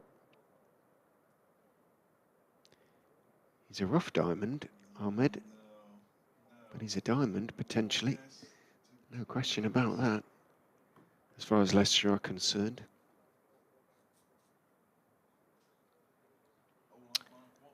You just wonder how much they will see of him over the next sort of year or two. Hopefully plenty. But his services are going to be in demand in T20, that's for sure. In various T20 competitions around the world. And he's already disappeared for the length of the 100. Connors is in to him. He's defending on off stump, just dropping the ball out into the offside. Duploy comes in from a fairly conventional extra cover to field. And there's no run. So no fine third man for the ramp for Connors, but he does again have those 3 out on the leg side boundary. Long leg, wide long, sort of fine leg, long leg, really, almost deep backward square, and the man just in front of square, obviously has to be just in front of square. Connors is in, Ahmed is defending on the back foot. His weight's sort of starting to come forward as he turns it inevitably out towards mid-on, where Rees is the fielder. Fletcher's back with us. How did it go? 2 out of 5? 2 out of 5, yeah. It's not good for all that homework he did. No, he didn't know where the offside was. Okay. And he had a 50% Did you chance. start talking about football then? No, he didn't. In fairness to him, he didn't know what Nelson was. Okay. That's fairly esoteric. In goes Connors. Bowles looking for the Yorker, clipped away by Ahmed, but only as far as mid-wicket. I think cricket in general is, though, isn't it, really? He knew what a googly was, because he was desperate all season to learn about a googly. Fair because enough. he thinks it's a funny word. And he got where short leg was.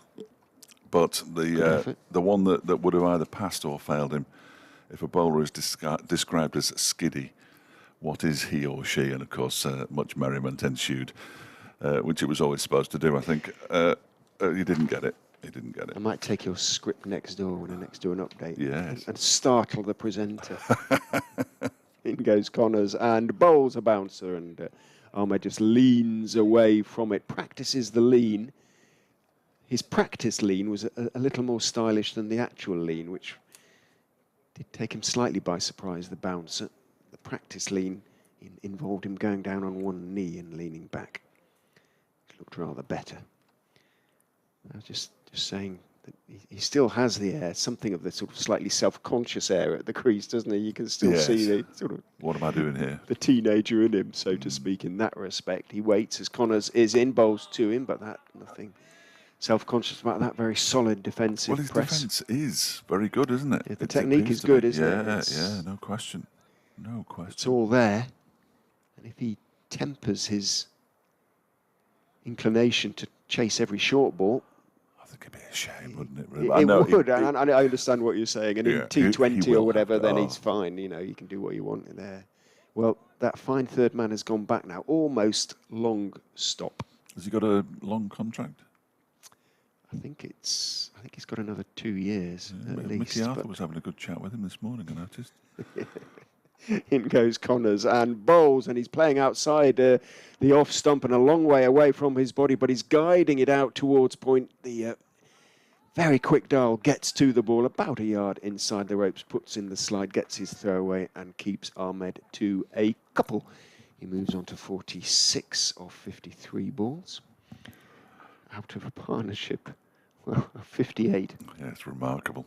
But Lewis Hill has just basically blocked any balls that he's faced or tried to give the strike to Rehan Ahmed, which makes perfect sense the way things are going. Because, of course, we talk about saving games and stuff like that, but if Leicester should get themselves a lead, then it makes it far easier to save the game. It takes double the amount of time out of the game once they go in front. 123 more runs to make Derbyshire bat again, but... It's a point I've been making. He's dangerous in two ways in that respect, isn't he? Could spin Leicestershire to victory. That's an unlikely prospect, but... some horrible clouds coming in, by the way. Yes, there are. Again, they're drifting away from the... I don't know how they're managing to come in that way. They're going that way. They're going south, aren't they? Sort of, yeah, they are. It's different feel. The wind direction must have changed. Yeah. You look for flags on this, or weather vanes. You don't have any weather vanes, Falcon weather vanes. No, there should be something. There should be flags on either end of the members' pavilion, but there aren't. Lewis Rees around the wicket, bowling to Lewis Hill, drives it straight away in Madsen. I say straight to him. He had to move very quickly down to his left to do the fielding, but did it and made it look very easy as well as Wayne Madsen tends to make cricket look pretty easy. So now we're having a lengthy-ish chat with his skipper, Billy Gottleman, who wanders back to mid-off. There is a long leg and a mid-wicket out on the boundary for Rees, who's in and bowls to Hill, who defends this into the leg side this time. Liz deploy, does the fielding. gives it to Brooke Guest, who then tests Madsen's hamstrings out with a very, very poor throw that has Madsen scurrying to keep the ball off the floor. I think Wayne Madsen's hamstrings are the hamstrings of a 20-year-old.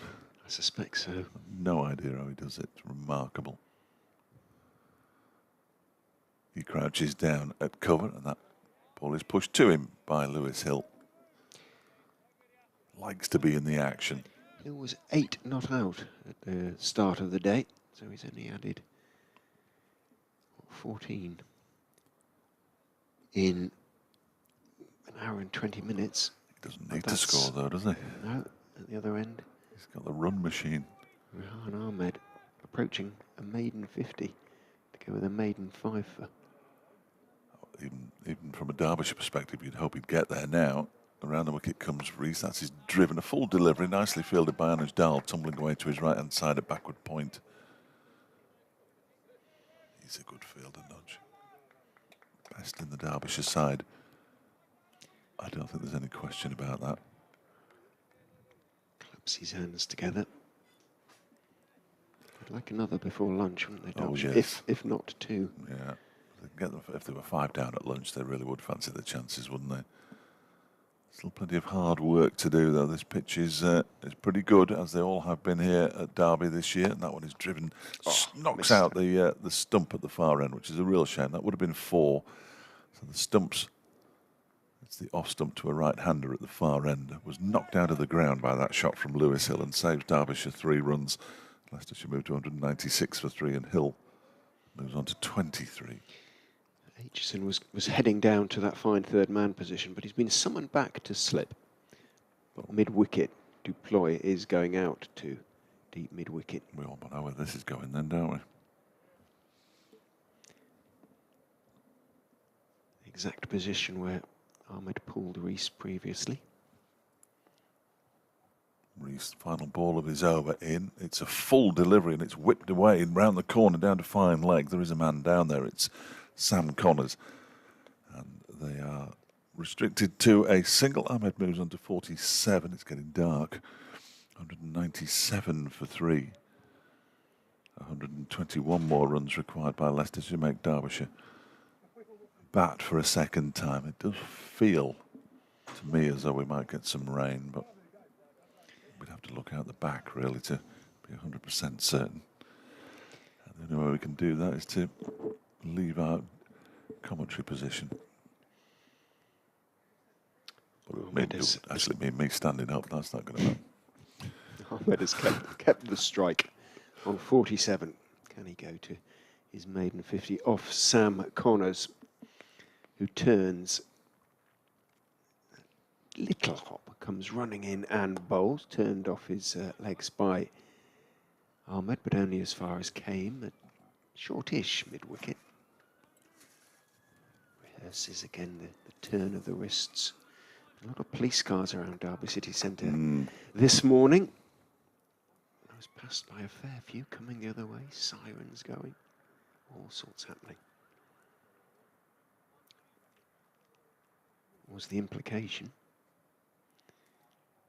Ball taking its time to get to Connors. 77 overs now remain in the day. Potentially in goes Connors, bowls, and it is short, and it is pulled out towards deep square along the ground. He played that one pretty nicely, actually, in fairness to Ahmed. Didn't get underneath it, didn't try and loft it. Didn't really get up, though, the ball, did it? No. He went through with a shot, but it's a nice swivel he plays on his heels. Good fielding out there because it was travelling. I was just going to say, he still hit it hard, didn't he? He did. He moves on to 48.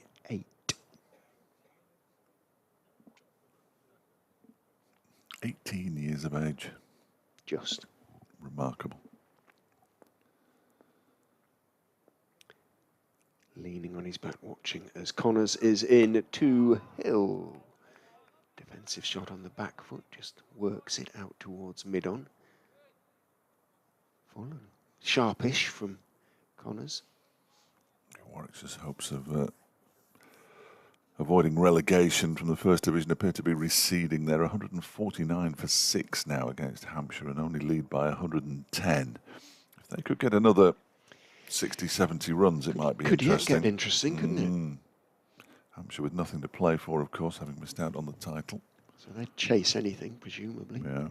Connors is in, shortish on the back foot, but it's straightish. Hill is looking to force it out into the offside and can't pierce the offside field. The Warwickshire win relegates Yorkshire to the Second Division for next season, when we will have 10 and 8. They'll be watching slightly nervously. They know it's not quite a done deal yet, don't they? Ahmed Masood captain for next season, which came as a surprise to absolutely nobody. Durham, pitiful, 75 for 5, second time around, trailing by 502. Connors is going round the wicket to Hill. Outside off stump, Hill lifts his bat, walks across, lets it go through. Goes through a little bit low to Guest. 1 or 2 from Connors, just have stayed a little bit low. Perhaps it's the skiddiness which caused much chortling. Skiddy bowler, indeed. Indeed, yes. Among the easily amused BBC Radio I'll Derby say, it doesn't take much. It doesn't take much. Connors is in and bowls full this time. Hill looking to drive. He's missing out a bit at the moment, he probably feel. He didn't time it and it went fairly slowly out to Dahl at point. End of the over, 199 for 3. Leicestershire began the day on 131 for 2. So they'll be still reasonably hopeful. Rehan Ahmed has 48, Lewis Hill 23. And Hill's sort of defensive mode is probably just affected his ability to get the ball away when it is in the slot, so to speak. Nick Potts is returning. Lewis reached 5 overs for 19 in that spell. Sam Connors' current spell is 4 overs for 4. So the scoring rate has been slowed down, but Nick Potts, his 7 overs have gone 5 and over that he's bowled so far. He bowled 3 deliveries this morning, having got halfway through an over last night. Alex Thompson just greeting the supporters down below us. Very politely. Yes, he's a thoroughly nice young man. Haircut questionable, manners not. It is the sort of game, though, isn't it, cricket, where you can have a chat with the professionals out there in the middle, and not out necessarily right in the middle, but out on the field. You can, and Dahl has just given his thumbs up to the same group of supporters. They're I'm sure I'm not betraying any confidences from the meeting last night, but Mickey Arthur did praise the travelling support as well as the home support. There have been a lot of Derbyshire fans going up and down the country this season, which they've not been able to do over the previous couple, of course, necessarily. As Potts is in and bowls to Rehan Ahmed, a full delivery, almost gets underneath his bat. He pushes it out into the onside and scampers through for a quick single, fielded by Ben Aitchison at mid-wicket. He's saying it swung back in a bit. Potts is a good bowler. He hasn't got the rewards, I don't think, this season that perhaps his bowling deserves. He hasn't played a huge number of games. This is only his 5th, and he's got 12 wickets at 34. But he's a useful operator. Always good to see somebody coming through the academy and into the first team. It's what supporters want to see. Derbyshire, since in my time, have brought bowlers through, and they've either ended up drifting out of the game or going elsewhere. Potts in again, bowls. That one is clipped into the leg side. It was a little bit aerial initially. There are 2 mid-wickets, but he bypassed them as it went out to square leg, and Harry Kame does the fielding, and Hill moves to 24. So he's had a reasonably good start, but he's conceded a run off each delivery. Thompson is doing a few sort of shoulder turns and stretches down below us, so maybe he's going to be on before too long. He has a very elaborate loosening up regime for a spinner. Alex Thompson stretches everything. It's remarkable. Down on the floor. Potts is in, bowls to Rehan Ahmed, who defends this one into the leg side, not fielded cleanly, but fielded by Ben Aitchison, and there's no room. Yeah, if he's coming on to bowl, you'll know. David Hutchinson, knots have got a good one. Give Fletcher punch. Damn, David. He's bigger than me. You know, I'm only joshing. 201. I missed the 200 there. With the 2 singles off the first 2 balls of the over. 201 for 3. So the 200th run was scored by Hill. Because it's Rehan Ahmed on strike now. Potts bowls to him almost again. Almost gets through. inside edge onto pad. Don't think it was actually, because it was two singles, wasn't it? So Ahmed would have got the 200th, Hill the 200th. You're right. first. No, it's my dreadful inability to count back from 201, which is to 200. to 200. Yeah, that's a good effort, isn't it? It's a really good effort. Pathetic. I need a long lie down till about April. 201 for three. I've got my house to myself tonight. That's really exciting. In comes Potts again and bowls. He chops that one away off the back foot, forces it down the backward point. It goes past Anand all the way to the boundary. And Ahmed has his first-class half-century to go with his first-class 5-foot. He gets a pat on the back from Lewis Hill and he raises his bat. And fair play to the crowd inside the county ground. They recognise talent when they see it. And Rehan Ahmed gets to a half-century from just 60 balls with 7 fours and a 6. Well played, young man. He's a talent. A little bit of hope and joy for Leicestershire supporters at the end of a season when there hasn't been much of either commodity, it's got to be said. Van Gogh Fox, this boy's too good to be at our club. Don't say that. Exactly what I was implying, I think you find. Don't say that. Well, I've got some good news to go and impart to the BBC Radio Leicester listeners. Yes, first time this season. Well done, Richard. I'm joking, Leicester listeners, Leicestershire listeners. I'm joking. Derbyshire have been here. My first season, 2016, as Potts bowls to Ahmed and he gets everything out of the way. That goes down the leg side. And through to the wicketkeeper, Brooke Guest, end of the over. 205 for 3. Ahmed on 53 and Hill on 24. The partnership 67. My first season, as the umpires confer.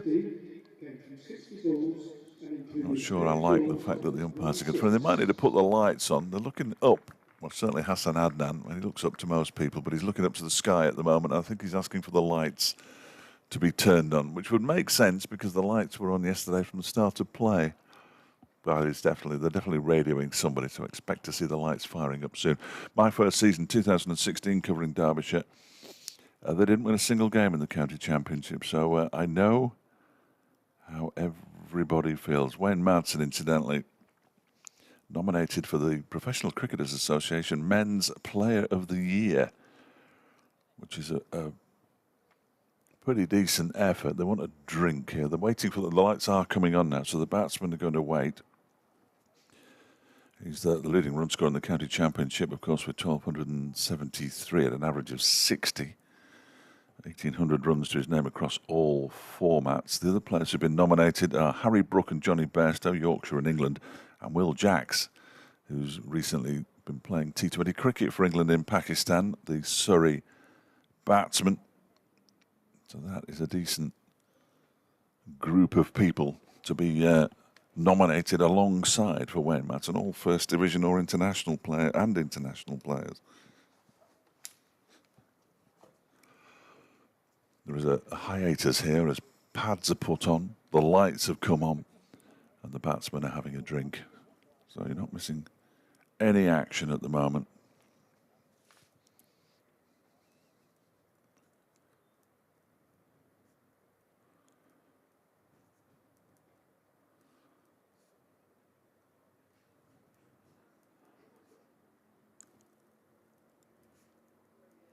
Here comes the update for Wesley.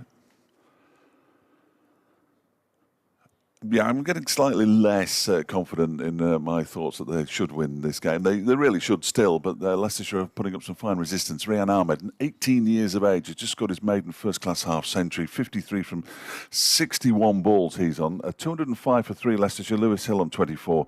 They still need another 114 to make Derbyshire bat again. Good news for Wayne Madsen. He's been one of 4 nominees for the Professional Cricketers Association Player of the Year.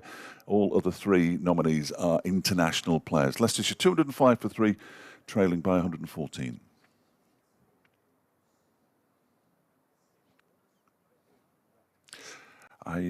We didn't miss any action there as I was updating BBC Radio Derby listeners. The lights are now on in full. The batsmen have taken a drink, and the fielding pads have been put on by Harry Kame as the first delivery of a new over from Sam Connors comes back at Lewis Hill as he leaves it, and it goes through to Brooke Guest, so that wouldn't have been far away.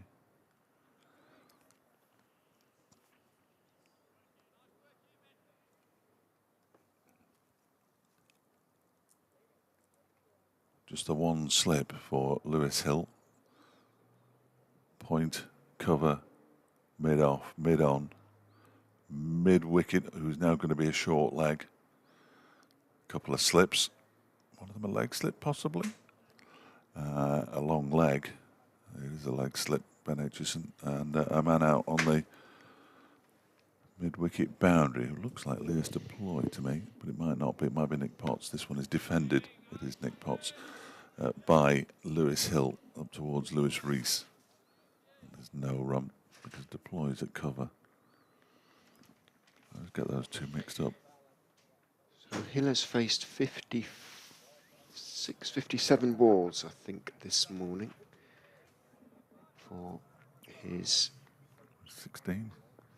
Yeah, was he 9? Was he 8? I think. 8. Yeah, so 16 runs. Connors in and bowls. Too many defends this one out to Lewis Deploy in the covers. They're still saying Derbyshire should win this game on in the queue. In the queue coming to me for the news. Oh, Might have to send a message later. I mean, they should. But at the moment, they're not making much headway. which is looking pretty flat, isn't Isn't it? it? Still. Connors in again and bowls. That one is played off the back foot out into the offside by Hill. And once again, there's no run. Warwickshire now 165 for 7. Their lead is 126. It could get really interesting. Could get a bit twitchy, couldn't it, that one? Warwickshire need to win the game to avoid relegation. I mean, there is no greater incentive. The last place you want to be, we were told in an article in one of the national papers, at this time in cricket's history is not in the First Division for obvious very reasons. Connors bowls, and that one is defended by Hill. Is that in Pick one of up today's, back. is it, or was that recently? That or- was within the last few days. Right, okay. Yeah. Yeah. You understand why they said that, don't you? But, Oh, yeah. I can't imagine them jettisoning Warwickshire, though. to find a way around that, won't they? Yes, yeah, there'll be a licensing process. 205 for 3, 114 behind Leicestershire. Connors is in again and bowls a full toss that's punched out into the mid-wicket region, straight mid-wicket for 4 runs. Not a good delivery, missed his Yorker there. Sam Connors takes his cap from Hassan Adnan. Hill moves on to 28. And Leicestershire at the end of that over at 209 for 3. Ahmed is on 53.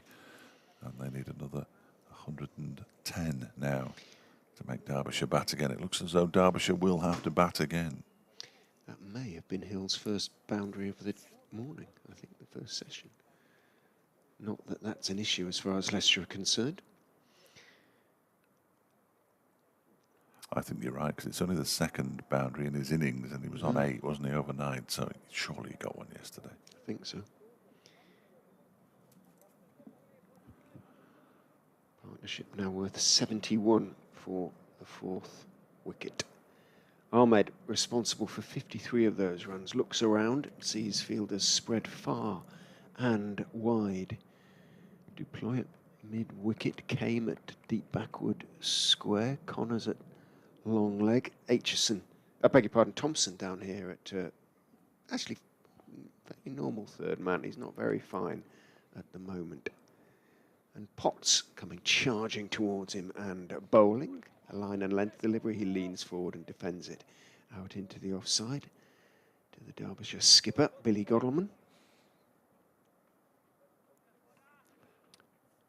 We are going to see some Thompson, I'm sure, because the pads, etc., all came out. didn't Yes, yes, they did during that the break while the lights took effect, or came on. If indeed these lights do take effect. Just telling people when you went away about Wayne Madsen being nominated for the PCA Men's Player of the Year. 4 nominees are very interesting.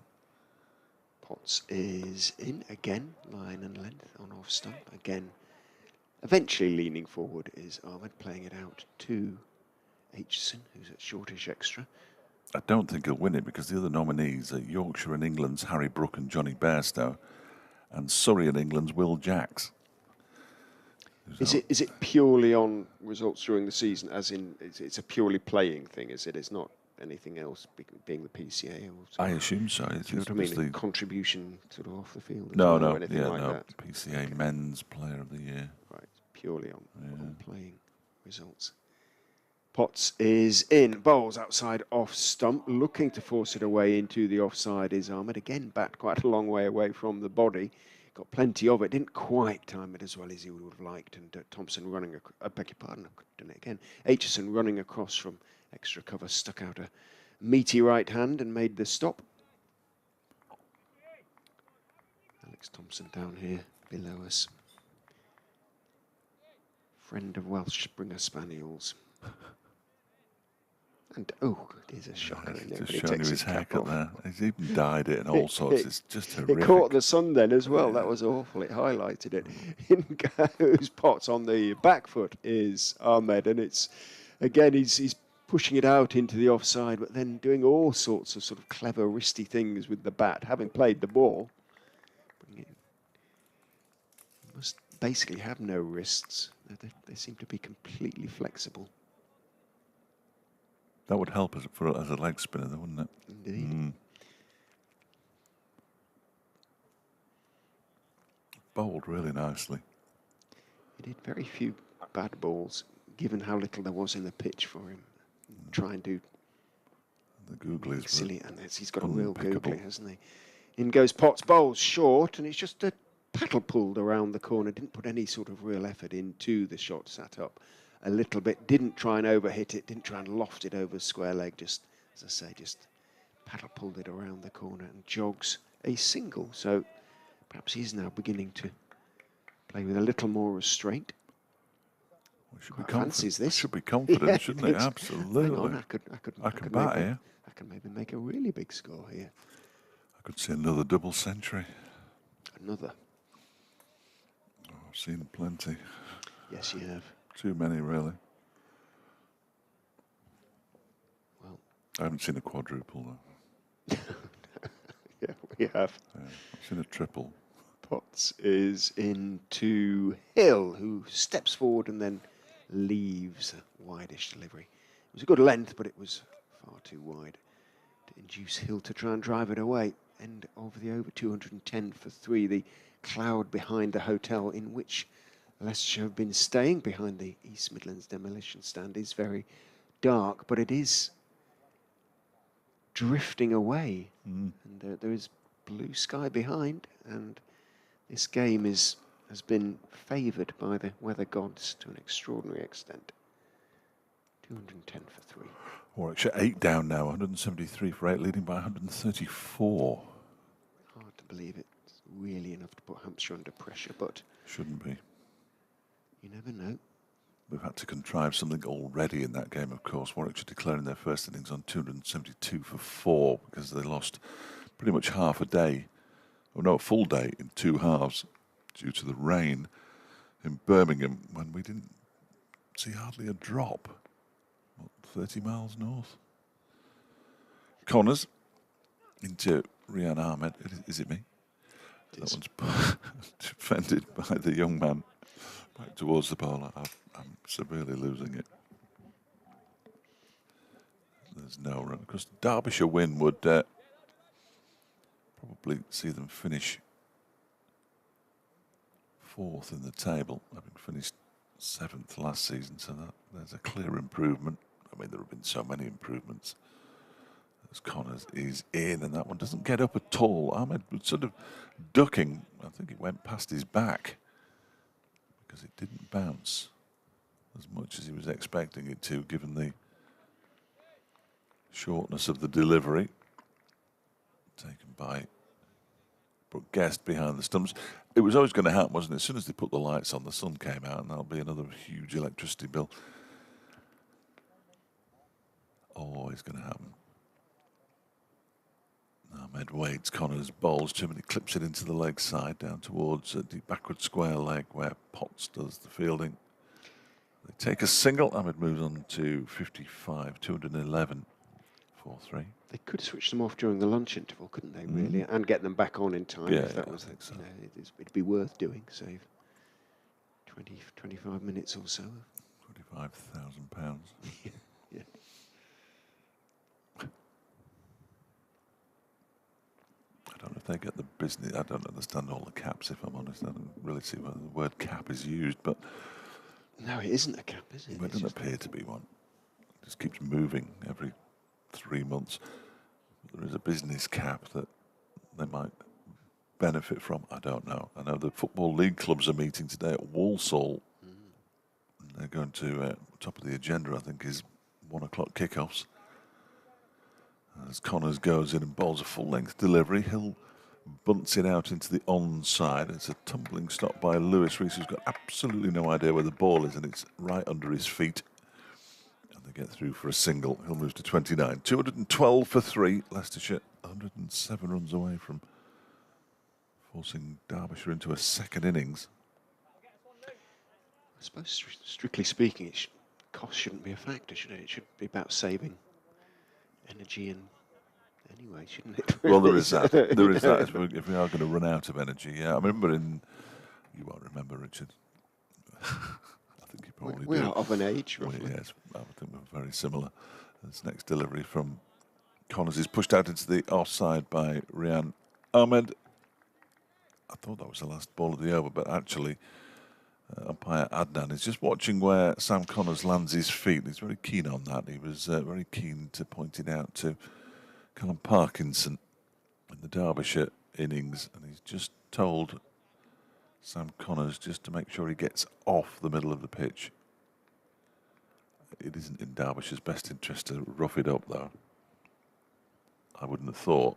He's in again around the wicket. That one is played off his toes, down into the ground. Anujal throws it away. Never seen him do that before. It's been chased down by Lears Deploy. They're going to come back for a third. Deploy hasn't got the strongest arm. And they get back for 3 comfortably, and Ahmed moves on to 58 at the end of that Connors over. 29 to Hill, 215 for 3. In the early 70s, when there were the 3-day week and there was the power was switched off at 9:30, wasn't it? I remember football matches taking place in midweek, FA Cup replays and things like that at 2 o'clock in the afternoon. Absolutely. Yeah. So why not yeah. do it anyway? Shift it. What would it take to start up? I mean, starting at 1 would be fine, wouldn't they, really? Kicking off at 1. Yeah. Maybe. We got a game at MK. I saw the MK owner on breakfast television this morning talking about the fact that they're basically going around switching everything off at the moment. And Burton Albion play their game at the MK Stadium in early December at 12:30. More to follow, I've absolutely no doubt. Well, we thought we were going to see Thompson, but we aren't. Yet, anyway. It's still good I to bet be Harry Kane's pleased, though, 'cause he's got the pads. nice and warm. His shins, I suppose, will be. Nick Potts will continue from the City end, comes running in and bowls to Ahmed, who with all the time in the world just turns that delivery past Wayne Madsen at Shortenwood wicket out towards Deploy, coming in from the mid-wicket boundary, and takes his single, moves on to 59. Thompson continues to windmill his arms down here in front of us. This looks more like a serious warm-up to me. But we are getting fairly close to lunch, so it might just be the one before lunch. Give him an over. Give the off-spinner an over. Hill checks his guard with umpire Shantry, who immediately assents. Yes, still in the right place. Potts, all arms and legs in. Bowls does come back in a little bit, but it was from slightly short of a length, and Hill's leave was reasonably safe on that basis, i.e. height as well as width. Warwickshire's hopes fading fast. 173 for 9 now. Every wicket celebrated up north by the Yorkshiremen and folk and women, beg your pardon. Yeah, lead just 134. Potts, bright sunshine Comes in, bowls to Hill. That does come back in a fraction. Hill, thick inside part of the bat as he defends it. Runs out towards Madsen. That's short mid-wicket position. There's no run. How old is the ball now? 61 overs. So an hour or so after lunch, a new ball will be available. The scores won't be too far apart by then, will they? Big moment. 103 is the current deficit for Leicestershire. Madsen hands on knees, just backward squares come a bit closer as well. Potts is in to Hill, solidly forward on off stump, pushing it out to Aitchison. At shortish extra cover. They'd have probably taken losing one. In fact, I'm sure they'd have taken losing one in a session. Leicestershire in the session. Had a word with Ed Barnes as well yesterday. He said it really was getting flatter and flatter. The first hour would be key. And they didn't get through that. But thereafter, it has looked fairly easy going for the batters. In goes Potts and bowls, short of a length. Hill up on his toes and falling forward, having played the shot almost neatly onto one knee. No, is his instinctive shout as he does so. Thompson sheds his cap and sweater. There is something of that Davy Crockett hat about, isn't there? That, Oh, you know, yeah. it's the colour and everything that Brunty picked out. The sort of dead raccoon look. I think that's probably what he asked for. You make my hair look like a dead raccoon. Yes, I can. Yeah. Potts is in, bowls a bouncer. Hill just leans backwards slightly and lets it bounce through to Guest. End of the over, 216 for 3. This could be exciting, couldn't it? Rehan Ahmed against Alex Thompson, who's walking very purposefully, having left his cap and sweater on the boundary's edge. 10 minutes till lunch. He'll be aware of that, and I'm sure Hill is maybe reminding him of that fact. Let's hope he forgets. Durham 97 for 7. They need another 480 to beat Nottinghamshire at Trent Bridge, so they're clearly not going to do that. Sussex 399 for 4, following on now lead Glamorgan by 124, which is a good effort. Nice tweet from Mike Jelfs. Thanks for that, Mike. He also applauds the increasingly professional video coverage, even in yet another difficult season. Back to audiobooks tomorrow, it says. Got to listen to something. I do find myself on 5 Lives, on 4 Extra much of the time. Yes. When I'm not listening to BBC Radio Leicester, of course. Of course, absolutely. We can always listen again on the BBC Sounds app, of course. Which I'd highly recommend for contractual reasons. 216 for 3.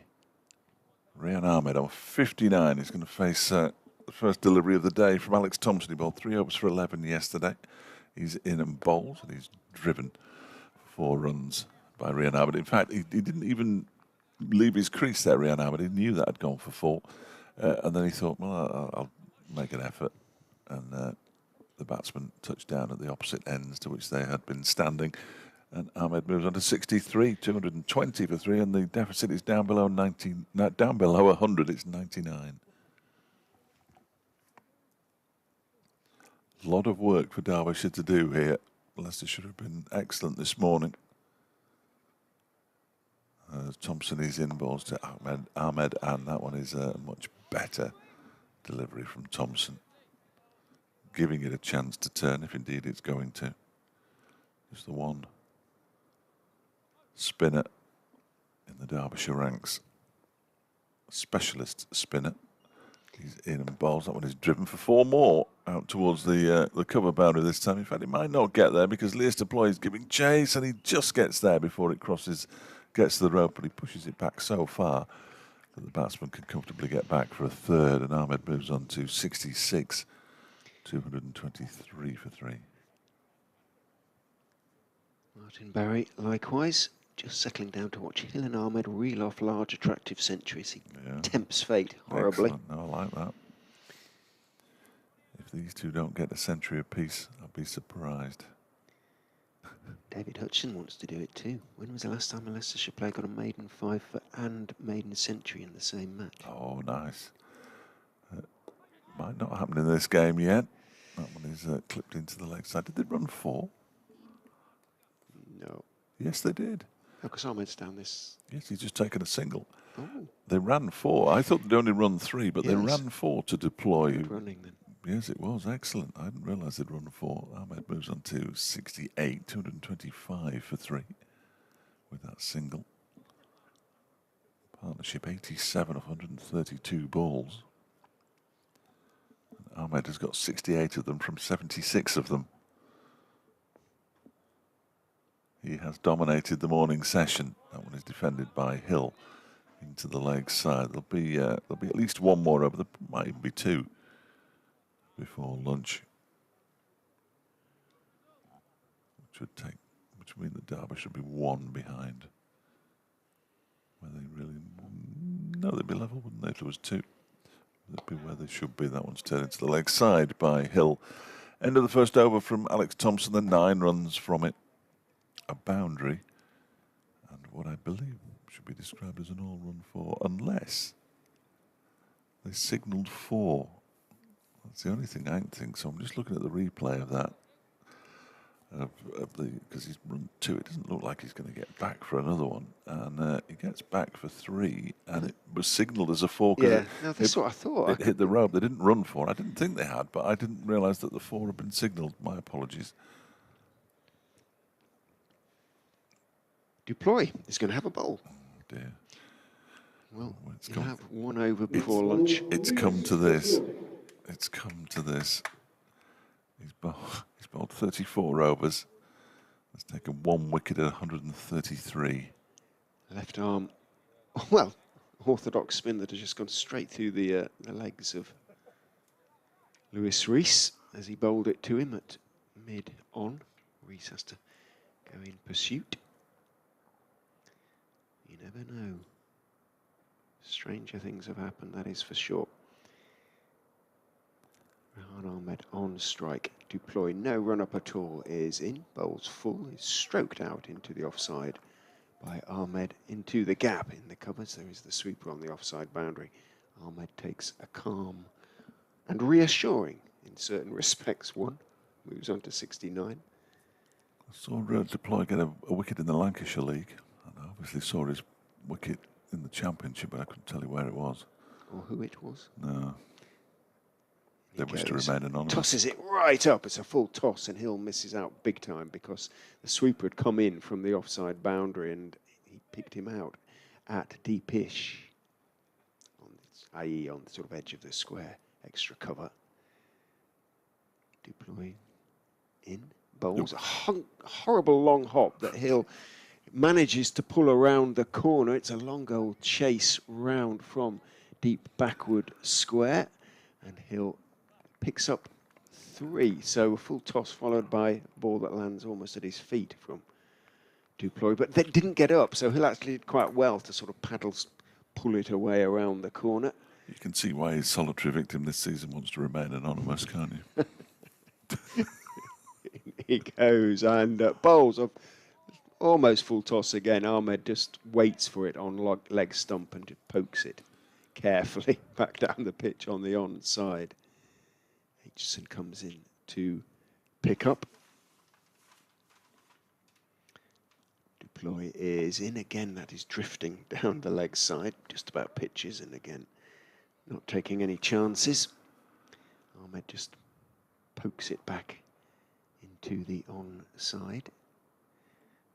Get another over after this as Duploy is in. Ahmed goes back, turns it firmly into the pads of Kame on the bounce. Kame who was hopping away, looks thoroughly unimpressed by the whole business and sort of kicks the ball away, it having thumped on the bounce into those mustard yellow pads he's got on underneath his whites. End of the over. 229 for 3. If Leicestershire can get through one more over, they still have hope.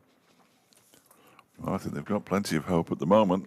This will be the last over before lunch. As I say, I can't remember the batsman who was dismissed by Lears to ploy. Mick Wood says he's just taken a screenshot of a couple of tweets that he sent out in the Sussex match, not letting Anasjal get to 150 and failing to enforce the follow-on defeat snatched from the jaws of victory. The first ball by Thompson is pushed out into the onside by Hill, and there's no run. He says, so where would Derbyshire have finished if they'd enforced the follow-on to win against Sussex? And how many runs would Anasjal have reached for the season if he was allowed to get his 150? Good points both. This one is pushed out into the offside by Hill. There's no run. 4 balls remain until lunch.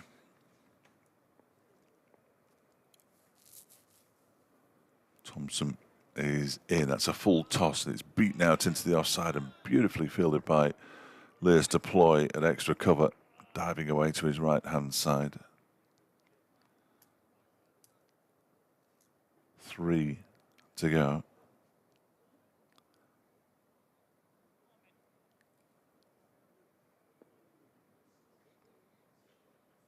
Thompson in, defended out into the offside by Hill, who clearly has his eyes firmly on the lunch interval. It's been Leicestershire's morning, it's been Rehan Ahmed's morning here at the county ground, no question about it.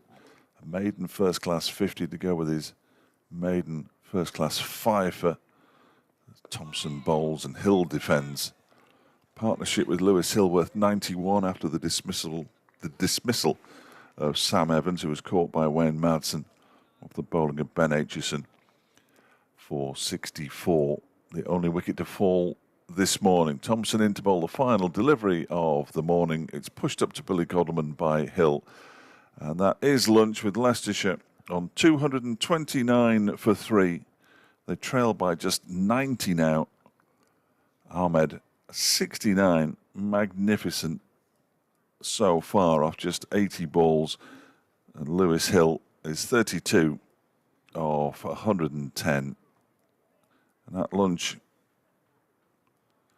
well, Derbyshire have got a lot of work to do, and Leicestershire are hanging in there. 229 for 3 at lunch. Leicestershire need just 90 more runs now to make Derbyshire bat again. And we'll be back after the lunch interval. Well, there is a bit of a presentation going on now away to our left-hand side. Mickey Arthur, Chief Exec's come out. I can see Kevin Dean out there as well, and David Griffin's there with his photograph. And they're just calling across 3 Derbyshire players, 4 Derbyshire players by the look of it. In fact, let's see who gets called out here, because I believe that players are about to be capped out on the field of play. Let's see if we get to the end of Natalie Imbruglia, because I will do an update for listeners on BBC Radio Derby. Here's the official confirmation. Also going to be capped as well in absentia. Mickey Arthur is speaking out there in the middle to the group of players. I'll stay on. I'm happy to do an update should you be listening back at base. Just staying on to watch this capping ceremony. The last one I can remember was Alex Hughes up at Chesterfield, and the applause there as Sam Connors receives his cap from Kevin Dean. Nice touch. Kevin Dean has done a lot to mentor Sam Connors over the years. And Sam Connors capped by Derbyshire. Well done to Sam. 48 wickets this season. I think they do them in alphabetical order here, as Mickey Arthur continues to have a little chat inside and around that group.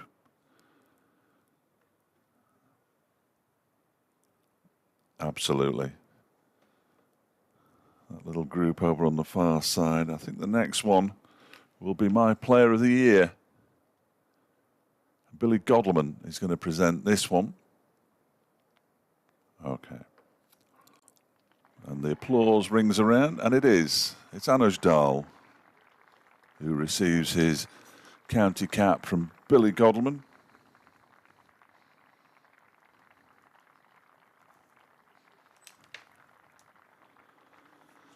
Well, lunch here, 229 for 3 Leicestershire. They only trail by 90 runs now. It's been hard work for Derbyshire this morning. Rehan Ahmed, 18 years of age, England under-19 international, soon to be a test star, I would imagine. 69 not out from just 80 deliveries, including a couple of audacious shots, one of which went for 6 and one for 4, when he lifted the ball, uppercut it down to the boundary. Lewis Hill has been slightly slower, but nonetheless effective. He's on 32 from 110. Just one wicket fell this morning. Sam Evans, caught by Wayne Madsen off Ben Aitchison for 64. And Derbyshire have got a lot of work to do. There's a capping ceremony going on at the moment, Ian, just in front of the pavilion. Sam Connors and Anish Dahl have already received their county caps. That's quite a big deal in cricket. And Leas Deploy and Brooke Guest are about to get theirs as well. Nice touch from the club on the final day of the season. I believe Shan Masood's going to get one as well in absentia. But the real focus is on the pitch. Leicestershire 229 for 3. And Leicestershire, they still need another 90 to make Derbyshire bat again.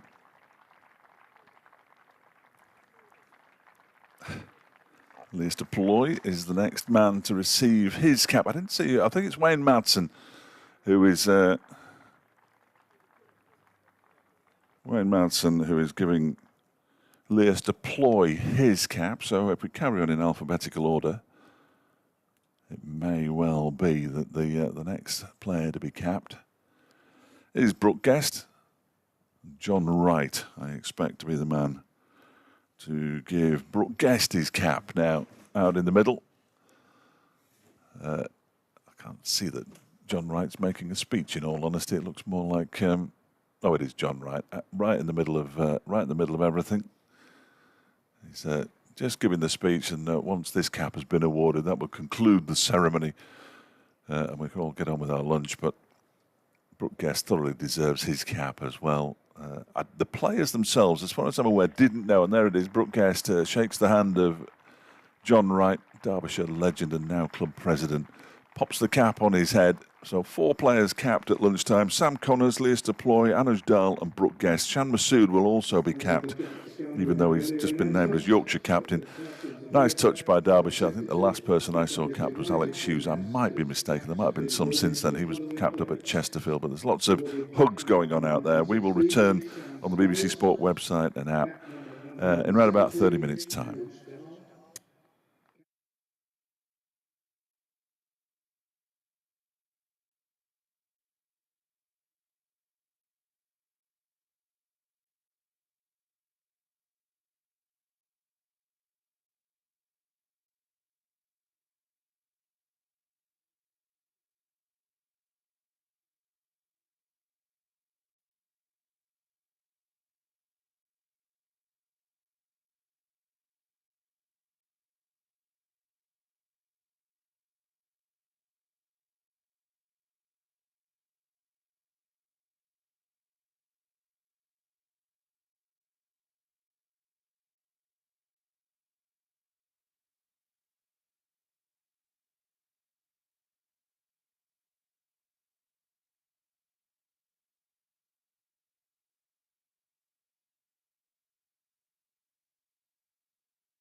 in and bowls to Reed.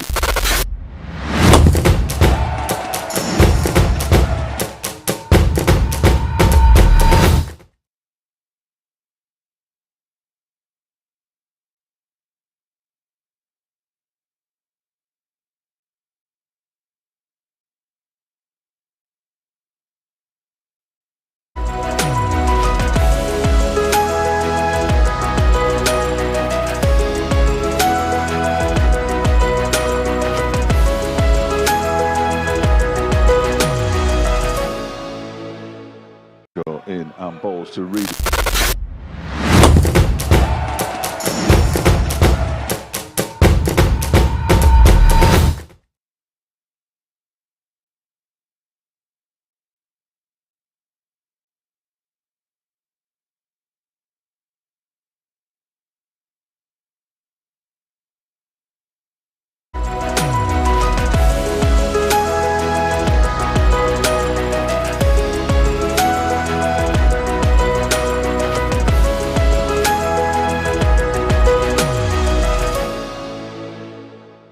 In and bowls to Reed.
Well, welcome back to the Incora County Ground afternoon session. Day 4, Leicestershire's morning with Rehan Ahmed. Sensational, 69 off 80.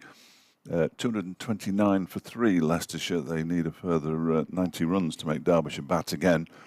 And it feels as though Derbyshire have been told they can only bowl spin. Because, well, I'm hoping that's what they've been told, because Lewis Deploy looks like he's going to bowl in his first over. Only went for 4 runs and I've no idea how. He should have been spanked to all parts. Wayne Madsen bowls a bit of spin as well, then he Yeah, used to bowl the first over in the T20, didn't He's he? hardly bowled anything this season. Has he not?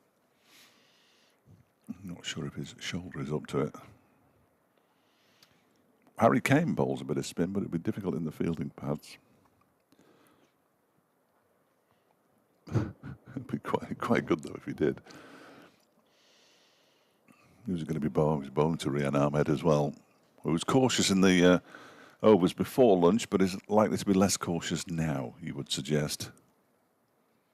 Deploy bowls to him, and it's turned into the leg side for a single.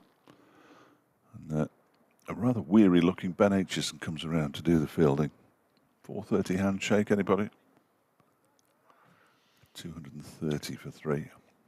If we got any rain, it could be before then. But once again, a heavy cloud is not going to show. I still can't work out which way it's going. It seems to be coming in one way and disappearing the same way. It's going sort of southwest, isn't it? There's Deploy, just a little tweak to his field. There's a man out on the square leg boundary who's just moved squarer. Deploy bowls. And that man on the square leg boundary has to come in to do the fielding. It's Sam Connors, who clearly wasn't running very quickly there, or he's wearing his capped cap because that one didn't fall off. Connors, Lewis Deploy, Brooke Guest and Anuj Dalal capped at lunchtime. How different is the capped cap to the cap? I think she's got an extra ED on the end. I don't think there's much, no, or a PED. There's not much difference at all as far as I can tell. The badge doesn't change colour? No, there'll be a number on it now, I think. The numbers were given out. Shan Masood's got one as well, but of course he'll never wear it. Unless he comes back and decides he doesn't want to play for Yorkshire. As Deploy bowls a full toss and it's smashed out to the mid-wicket boundary. That might not go for 4, though. It's a good piece of fielding by running around the boundary by Sam Connors. That was a horrible delivery. And Rehan Ahmed picks up 2 more runs, 233 for 3. Harry Kane. Yeah, we wouldn't want to be him, would you? No, he looks short thoroughly leg, unimpressed with this whole business. Yeah, short leg to a very, very occasional left arm over Merchant bowling full tosses on leg stump. This next one, he's pitched it and he smashed it off one leg, straight back down the ground for 6. My word, that's gone halfway up the permanent temporary stand. Dropped in it as well. Well, it set, there's about, I don't know, a dozen spectators in there and it actually sent a few of them scattering. It's a particularly poor throw back, which barely reaches Billy Godderman. He played that shot on one leg and instead of going onto the leg side, which it looked like it should do, it was straight back over Lewis Deploy's head for a 6, and Ahmed moves on to 78. 239 for 3. Don't give it away. Give it away. That was another astonishing shot. Not the kind of shot you expect to see in first-class cricket from a team, as this one is defended out into the offside, from a team that is trying to save a game. It's one way. There's more than one way to skin a cat, though, isn't it? 239 for 3 at the end of the Deploy over. 2 overs for 14. Lewis, take a break. That may come onto the video highlight reel alongside this stream, and if it does, it will. Didn't see it. Hopefully, have a look at it as well, because yeah, it didn't, as you say. I hope it went where he was looking to hit it. Well, I mean, he obviously got plenty of it. it, but if he was looking to hit it where it went, I mean, quite how it well, only knew he didn't hold back, did he? No, I only knew where it had gone. Basically, because he looked at the ball as it went. Now, whether that was through concern or what, I've no idea, because it definitely looked like he was trying to play it into the leg side. This boy can play cricket. He can. Leaning on his back now, watching as Alex Thompson prepares to bowl a proper over of off spin with a slip and a short leg. in place. In he goes, bowls. Forward goes Hill. Doesn't get to the pitch of it. Sort of slightly beaten in the flight there. Didn't turn, though. There's nothing there for him.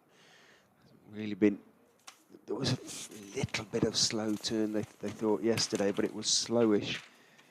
Thompson is in and bowls. Fuller this time, clipped, therefore, by Hill out towards mid-wicket. Gets past Dahl, but not past mid-on, running across to his right to make the stop. Tumbles as he does so. I think it's Rees. Yes, it is. Yeah.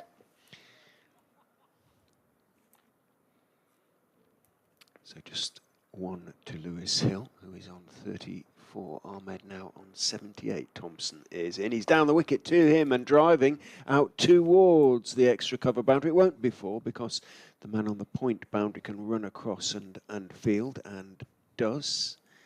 So just 2 on that occasion to Rehan Ahmed. Sam Connors out there. Ahmed into the 80s now. Thompson is into him, drops short. He's pulling it round the corner, or trying to. I don't know whether he got anything on that. It's gone down to the fine leg boundary. Everybody buys. Didn't think he did. I think Guest got his gloves on it, but he did well to do that, really. And it came off the gloves and has gone, as I say, down to the very finest of fine leg boundaries. 4 speared rather down the leg side. And Ahmed, although 4 goes on to the total, will probably be a little bit miffed. He didn't pick up a 4 of his own. Thompson is in. Ahmed is down the wicket, smashing him over. Long off for 6 more. Well, he's decided to go on the attack, Rehan Ahmed. There's an awful lot of work for Leicestershire to do to make this game safe. They are still trailing by 67 runs. 67 more needed simply to make Derbyshire bat again. And if one of these 2 goes, then an end is open. But Ahmed is playing as though he hasn't got a care, like an 18-year-old. This is fun. Yeah. Picks up the 250. Yeah. He moves on to 86 with his 3rd 6. 86 off 88 balls. Absolutely remarkable. Long off. Godalman is retreating to that position. It's pushed out into the offside by Ahmed, who then trots. And he really does sort of trot a single, having pushed it out to the vacant point area.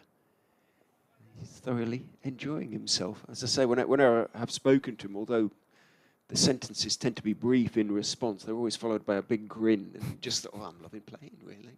That's it. There's nothing else. It's been absolutely magnificent so far. 87 off 89, and he's pinched the strike, which I'm pleased to say. That 6 is now up on the NV Play website. And they've frozen it in. He's got his back leg in the air in front of him, almost pointing in the direction the ball went. It's wonderful. Just madness. Wonderful, wonderful. Well, Lewis deploy is going to continue. Billy Godleman's gone out onto the long off boundary. Long on is still up. There's a man out on the square leg boundary as well. He could hit this absolutely anywhere. Deploy his 3rd over. He's in around the wicket and bowls to him, and he drives it along the floor. So, well, it's been hit by a hit. The ball has hit Harry Kane at extra cover. Fortunately for him, he's got the fielding pads on, so I don't think it hurt as much as it might have done. Dot ball. There's the thing. Next delivery is guided straight back to deploy. It is magnificent, isn't it? Oh, Bears have lost a wicket. Oh, excellent.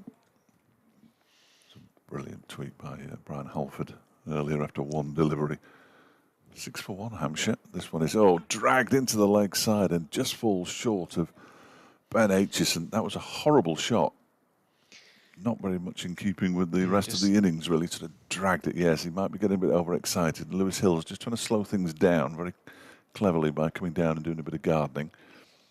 I'm not sure what his heart will be racing, Rehan Ahmed, as in goes. Well, he's going to smash that into the leg side. That's going to be 4 out towards, well, that's cow corner, really.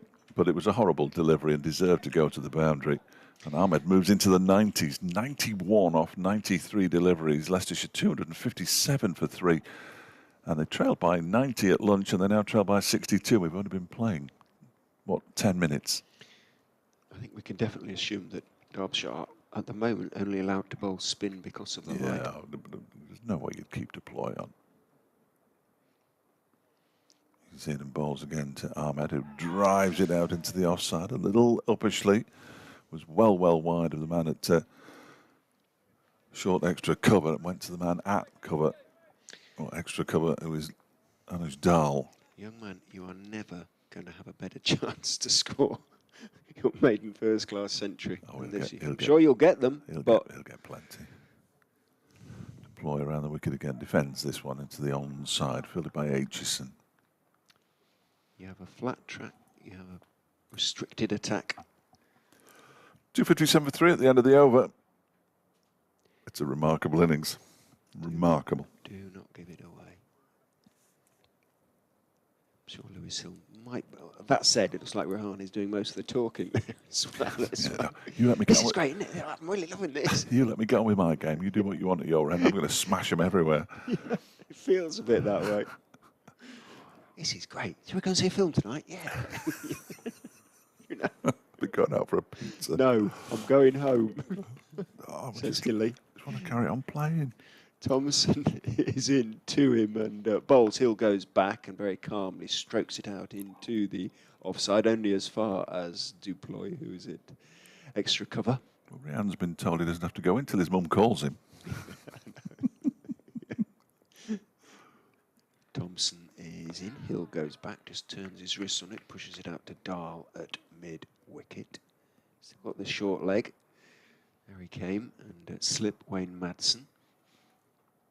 Rees looks as though he's had the word from Billy Godalman as Thompson tosses that one up very nicely, pushed by Hill out towards Godalman, who's rather back on his heels at mid-off, and he's a couple of paces deep anyway, a legacy of some of Ahmed's hitting. So comfortable single is taken, but it does bring Ahmed down on strike, and well, frankly, anything could happen. Rees is sort of 2/3 of the way back, as is Godalman, and it is going to be Rees who's going to be having to run in to field that one, as Ahmed just turned his wrists on it and clipped it through straight-ish mid-on. Dahl came running across from mid-wicket and couldn't quite get there, so the single is taken. Ahmed on to 92. Thompson steps in and bowls to Hill, who's respectfully and carefully forward to a good length delivery on off stump, pushing it out into the offside.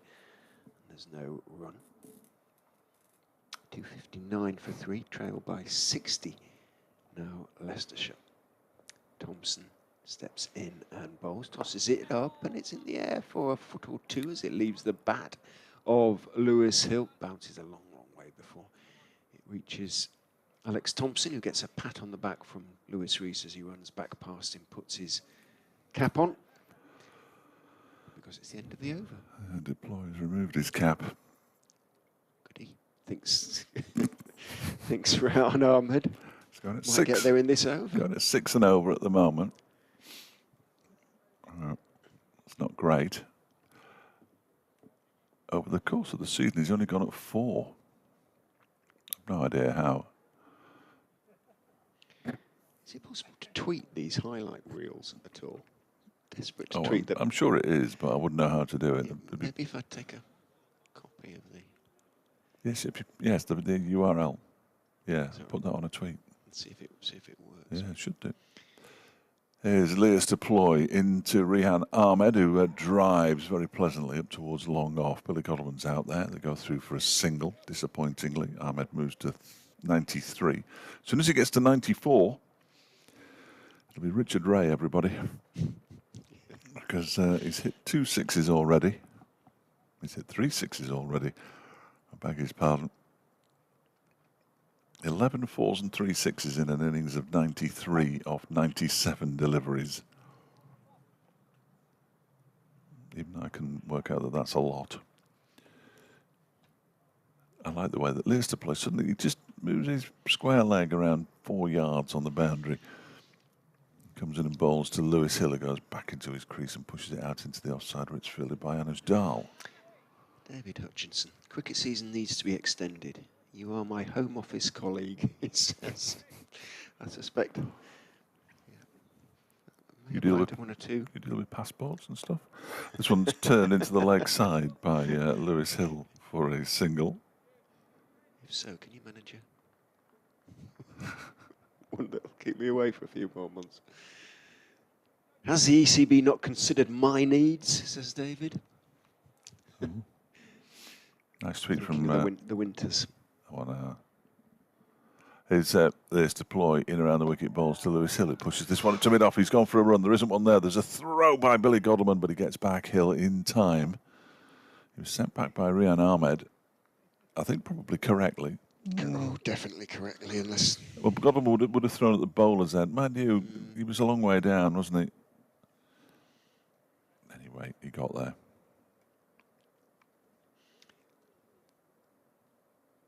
Next delivery from deploy is going to be again to Lewis Hill on 37, 262 for 3. Around the wicket he comes, and that's off an edge.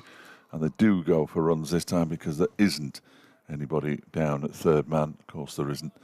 And they do come back for a couple. Lewis Hill moves on to 39, and Leicestershire 263 for 3. Shan Masood has already thanked Derbyshire. An absolute honour, he says. Congratulations to the rest of the quintet.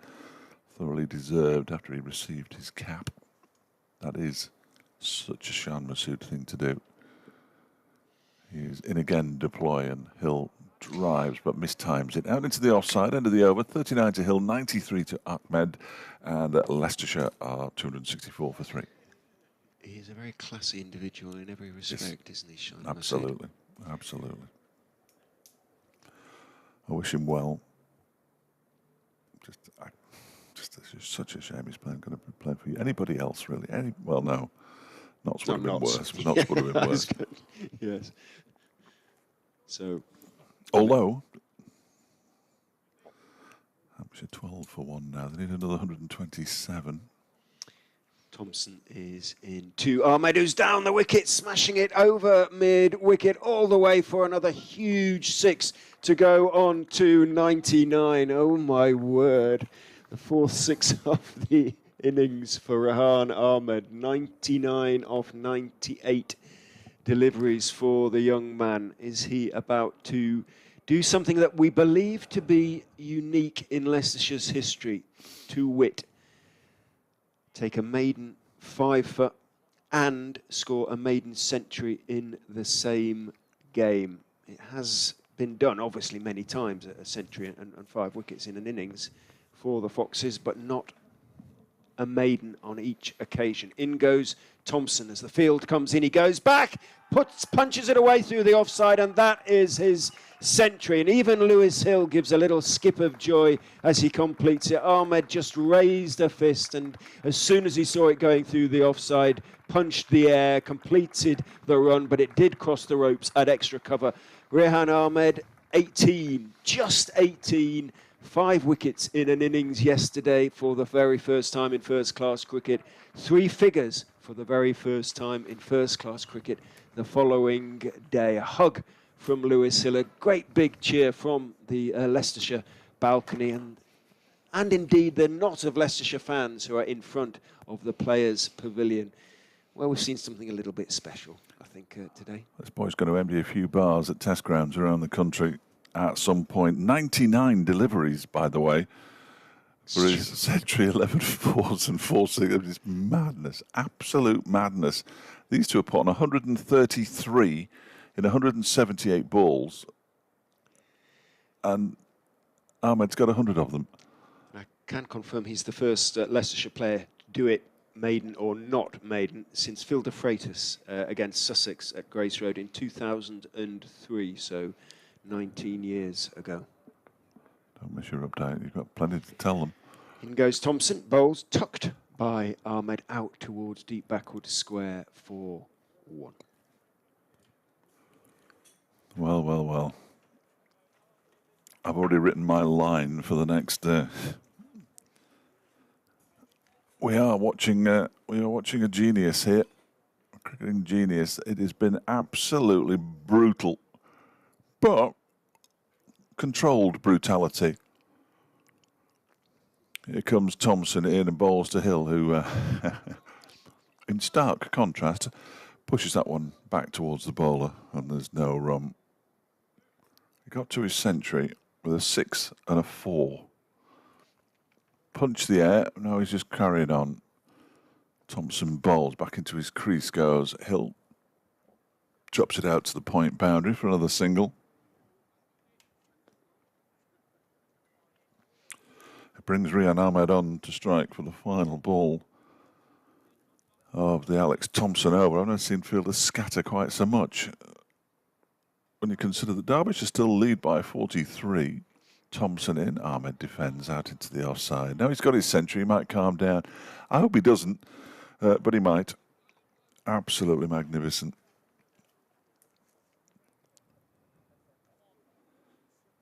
He just... Rehan Ahmed's 100 came from 99 balls. Listen to that, 99 balls, 12 fours, 4 sixes.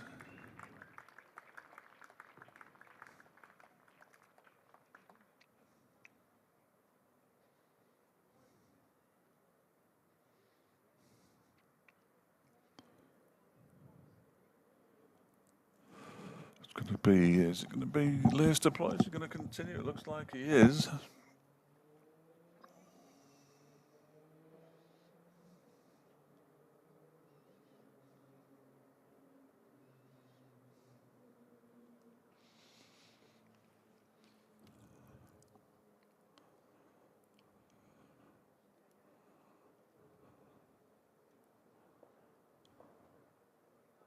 Here is Deploy then bowling to Lewis Hill, who defends that one out into the offside.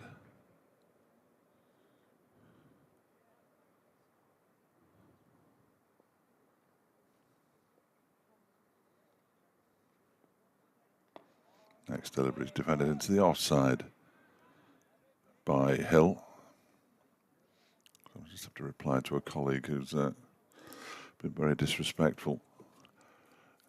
Next delivery, Deploy, turned into the leg side by Lewis Hill. He fancies 2 here. In off the boundary comes Sam Connors. He picks up now and will throw, and he's got a good arm of Sam Connors, and Hill gets back.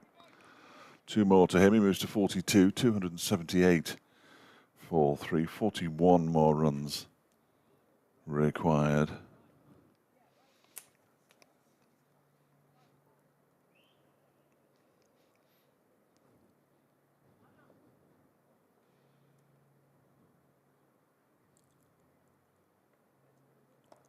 That one is stroked out into the offside by Lewis Hill. He moves on to 43. It brings Rehan Ahmed on to strike.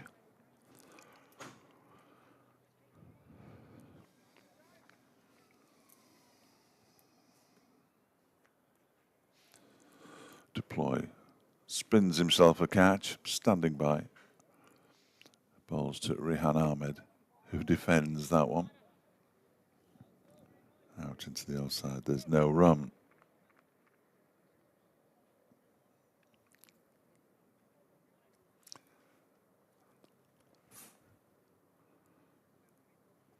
Deploy in again. Ahmed uses his feet, then clips the ball into the leg side for a single. He moves on to 105, 280 for 3. Leicestershire trail by 39.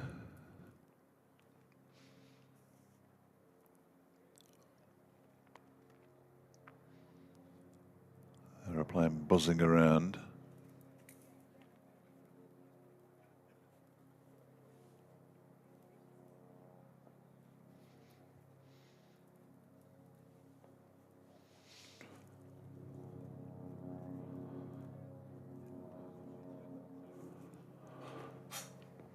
Ahmed on 105. Thompson bowls too many, clips it. Oh, there's a slight misfill there by Anish Dal. It bounced up off of an old footmark and he picks up a single, moves on to 106. 281 for 3.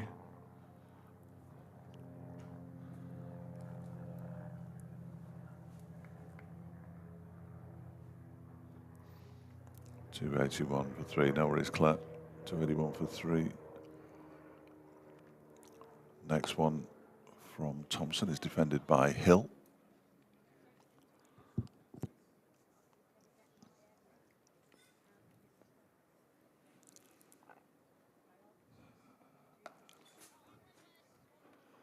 Yeah, we're watching genius at work here, Ian, and unfortunately it's a Leicestershire player, fortunately for them, of course, but Rehan Ahmed, 18 years of age, he got his first-class five. He's only playing in his third county championship match yesterday, and today he's got his maiden first-class century.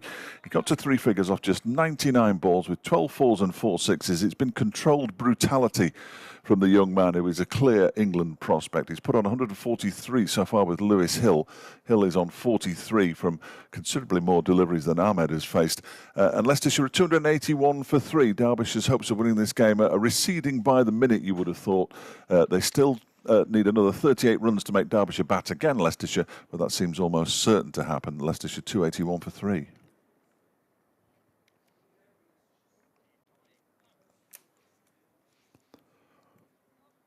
I don't know how many people have seen the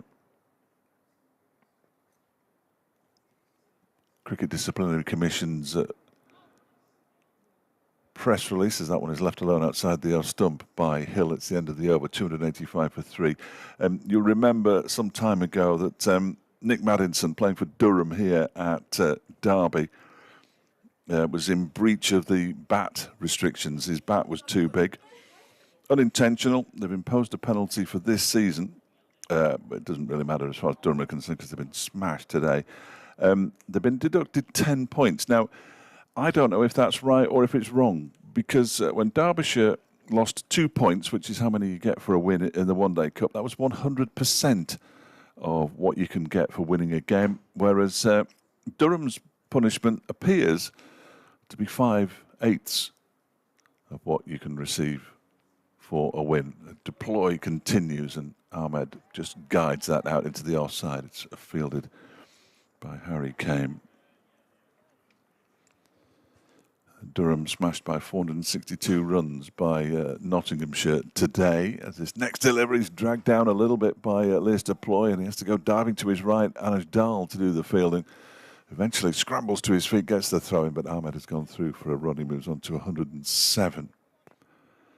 I don't really understand punishments meted out. Second wicket for Warwickshire. Yorkshire will be quaking in their boots. 19 for 2 now, Hampshire. They need another 120 to win. Hill defends the next ball back to Lewis Deploy.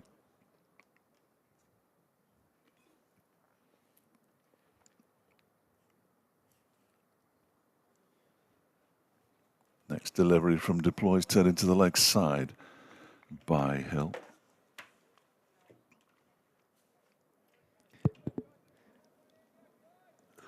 Apologies for the lengthy absence. No. Well, you've got absolutely no need to apologise. You're going to be by yourself for 10 minutes in a little bit later on, as that one's turned into the leg side by Hill. I've been rabbiting away about absolutely nothing while you've been away. Eulogising about young Rehan Ahmed, of course, and querying the 10-point deduction that Durham have suffered when really it ought to have been 16, but there we go. Not that it makes any difference, because they're still going to be hopeless at the end of the season. That one is pushed out into the offside by Hill. The ball is fielded by Harry Kame, and there's no run. Hampshire are now 19 for 2. It's exciting. Yorkshire will be getting a bit twitchy. There'll be a few fingernails being nibbled up in God's own county. And in Yorkshire. Boom.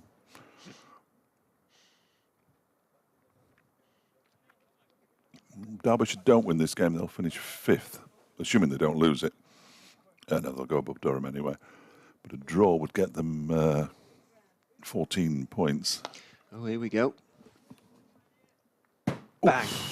Ahmed again. Was it me? I wasn't sure it was me or you, to be quite honest. No. But that sound was the ball connecting with this particular building that Ahmed launched off Alex Thompson, straight and true, and for 6. Well, you expect it in T20, don't you? To a certain degree in 50 over. Thompson round the wicket to Ahmed, just turns it down towards the man on the 45 on the leg side.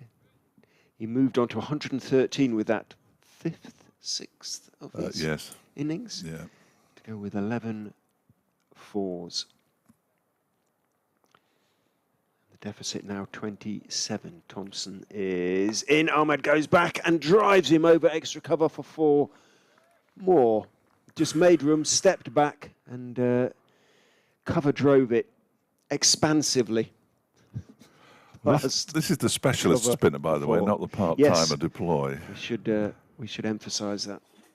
I mean, deploy is very much part-time. But and Derbyshire seem to have no answer at all. They clearly can only use spinners at the moment, can't they? Because Yes. deploy wouldn't be bowling otherwise. I'd bring a quick bowler on now and say, look, you've got your 100, let's get off. I'm not sure the light's that bad, to be honest. In goes Thompson, bowls to Ahmed, who goes back and works it out towards deep square. As I say, I'm a little bit surprised because it doesn't feel to me that the light is that bad. We can see a plane in the sunshine in the distance leaving East Midlands Airport. But there is a sort of heavyish cloud over the ground at the moment. Thompson round the wicket to Lewis Hill, who is still yet to reach 50, bless him, and has faced 28 more balls than Rehan Ahmed. He's on 47, Hill, but he has played in his own way an equally, if not more, vital role to some extent. Thompson is in, bowls to Hill, he just tickles it around the corner, but not past the man moving to his right on the 45. End of Thompson's over. He doesn't look overjoyed with how things are going. There's nothing really there in the pitch for him. All I would say is that 90 were required to make Derbyshire bat again at lunch. It's now down to 22. Derbyshire have conceded 68 runs to the spinners, which means that they're not going to bowl Leicestershire out now. They'd be better sitting in the pavilion and waiting for the light to improve, and then bring a quick on and say, right, we're going off. We're not going to just let you overhaul this deficit. I agree, because these overs that are being used are working against Derbyshire in 2 ways, not just one at the moment. I think it's ridiculous that they're still out there and bowling Lewis deploy, unless they think Lewis deploy is going to be the man who wins them the match. Seems unlikely. He's in around the wicket and bowls, and Ahmed just eases it out into the offside. Anuj Dal slides and picks the ball up. Plus, if they went off just before 2 o'clock, it'd be ideal, wouldn't it, really? For everybody. What does that, yes. 297 for 3, 22 more runs, and Leicestershire will be on level terms. Oh, it's a full toss. He's bunted it out into the long-on area, and Lewis Rees for a moment looked interested. He's punched his bat there, Rehan Ahmed. He's actually angry with himself that he didn't make the contact he was looking for. It has been pummeled out into the distance. He definitely punched his bat. There was a despairing dive, really, from Lewis Rees. He didn't get anywhere near it. Ahmed picks up another boundary. His 14th for, and he moves to 122. Deploy in again. This one pitches and he's smashed it straight up in the air. Now this is a chance. Lewis Rees underneath it and takes the catch, and Rehan Ahmed has given it away ultimately. It seems harsh to say, really, because he's batted so beautifully, but he's been caught by Lewis Rees off the bowling of Lewis Deploy for 122, 113 deliveries, 14 fours and 5 sixes. A remarkable innings, his maiden first-class century. But he has given it away, and that's just opened the door fractionally for Derbyshire, who are absolutely right to stay out there with the part-time spinners. Yes. I mean, it's come off for them in the end. It may yet prove to have been a costly decision, because Leicestershire are now so close to making them bat. Again, lots of applause for Ahmed. Let's let you hear that, because... Lewis Deploy for 122. Is making first-class 100. Fully deserving of the applause that he's getting. But they have plenty of work still to do here, Leicestershire. They trail by 18 still. There are potentially 58 overs remaining in the day. Take off, obviously, 2 for the change of innings. So they have plenty of time still. Derbyshire, what was the partnership in the end? 163. Yeah.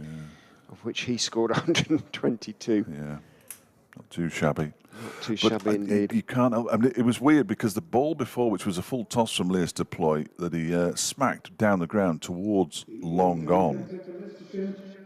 He actually punched his bat after he played the shot because he knew he was just getting a little bit, perhaps, overexcited or trying to hit every ball. And the very next delivery, he's just put it straight up in the air.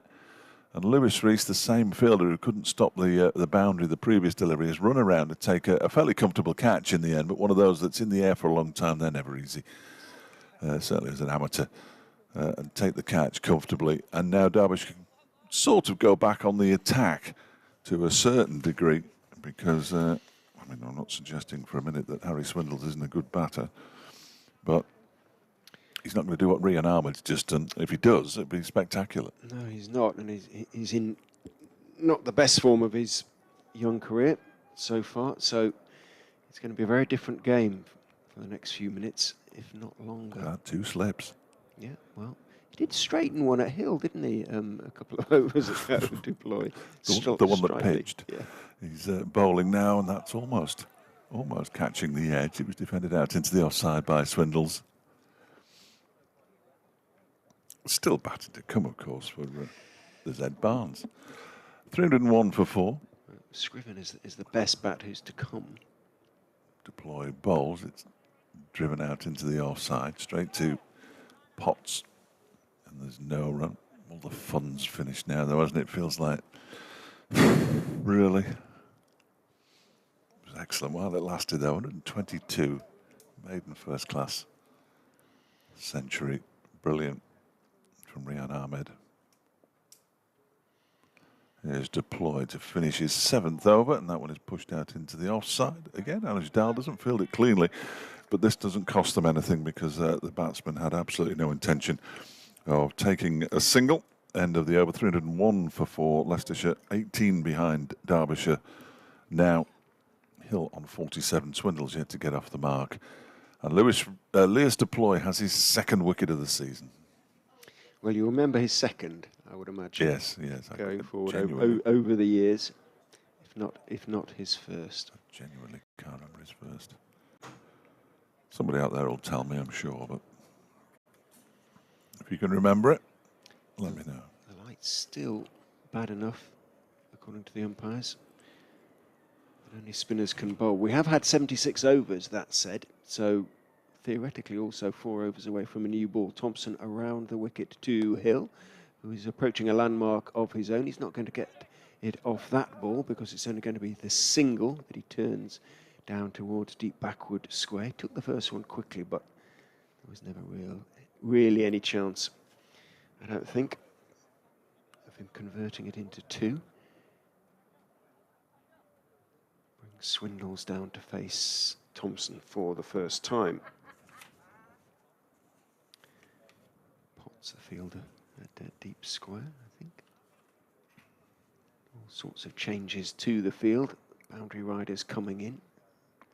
Might as well bring Potts in as well, to be quite honest. But Thompson is going around the wicket still to Swindles. Bowls. Swindles is forward.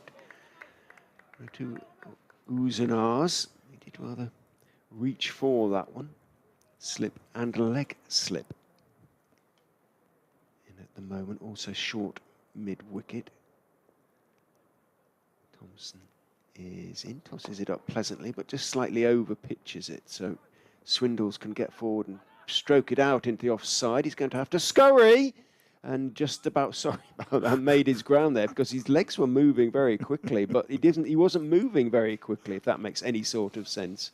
He hasn't got very long legs, Harry Swindles, and as I say, his knees were pumping, but he wasn't covering much ground, and Brookguest took off the bails. They took on the throw. It was a risk.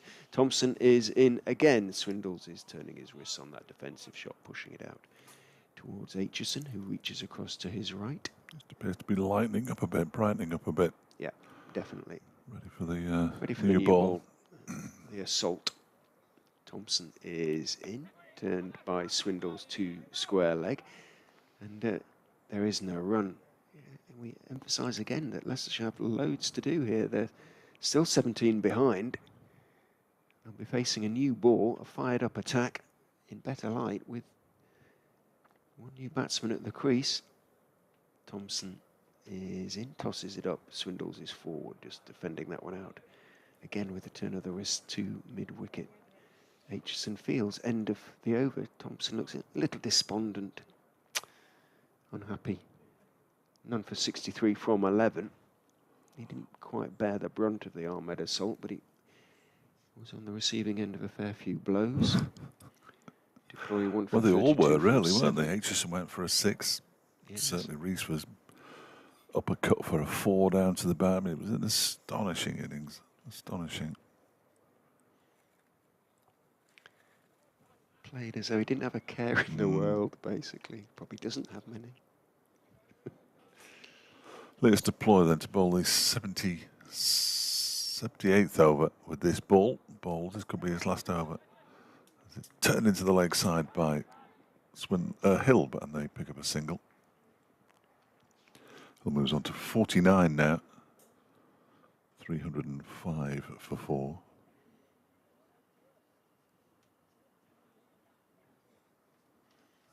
Might get added on to the scoreboard in a minute or two.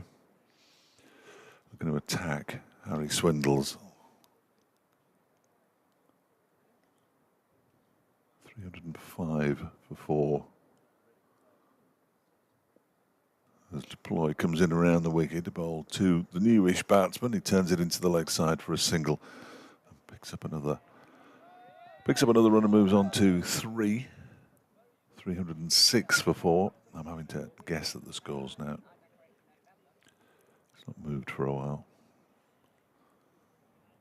but it is 306. Hill back on strike. We'll get there. In comes deploy once more. Quite often happens around this time of the day. Turned into the leg side by Hill. No single there. This time, as around from behind the stumps comes the newly capped Brooke Guest, wearing a helmet rather than the cap. That's stuffed down his trousers. That's no way to treat a new cap, is it? This one's driven out into the offside, into the ground, and loops into the hands of the grateful Ben Aitchison. Still people coming in. There's plenty of cricket left in this game, isn't there? Of course, that one's pushed back towards deploy by Hill. Hill seems very serene out there now. Yeah, no, they might see plenty of good cricket, but they've missed a couple of hours of fun as well. Special innings. One of the best I've seen this season, I think. I've seen a few good ones. Deploy bowls, and that one is a full delivery that Hill pushes down the ground. It goes to Billy Coddleman. No, it goes to Lewis Rees, who has a shot at the stumps and misses. There's the whistle. 307 for 4 at the end of the over. Hill's half century, which comes in 147 deliveries with just the 3 fours. What kind of innings is that? I love the way he sort of skipped as he completed the run. That actually wasn't necessary. They went for the single in case Ahmed's punch through the offside didn't go to the boundary, the one that took him to his century. But I could see Hill at the far end leaping into the air. He took as much pleasure, I suspect, in that as any innings landmark of his own. He'll get a big roar in a minute when the scoreboard catches up as well and says that he's... Did you know that was his 50, wasn't it? It was. I made it. Yeah, it's gone down on the score on the computer and the scoreboard as a dot ball, but they ran a single. I think it's one behind, I think. No, it's caught up. Oh no, yeah, they've gone backwards now. Thompson is in to Hill, who was looking to work it on the leg side, played too soon, came off, I think, either a leading edge or almost the back of the bat and popped out towards point, pursued successfully by Guest. Thompson, step and in and bowls. Back goes Hill, turns it out to mid-wicket. There's hesitation as Dahl closes in on the ball, not the man you would want running onto the ball when you've hesitated before setting off, but for once, that fine fielder wasn't able to gather the ball cleanly, so Hill picks up 1, moves on to 51. The scoreboard has indeed caught up with itself now.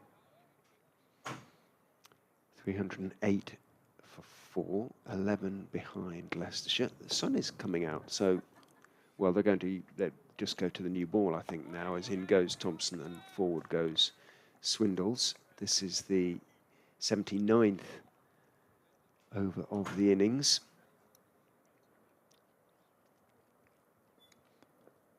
Thompson is in and bowls. Swindle's turning it to square leg. Aitchison has to run across from that shortish mid-wicket position to field. So Swindle's adds a single to his score, moves on to 4.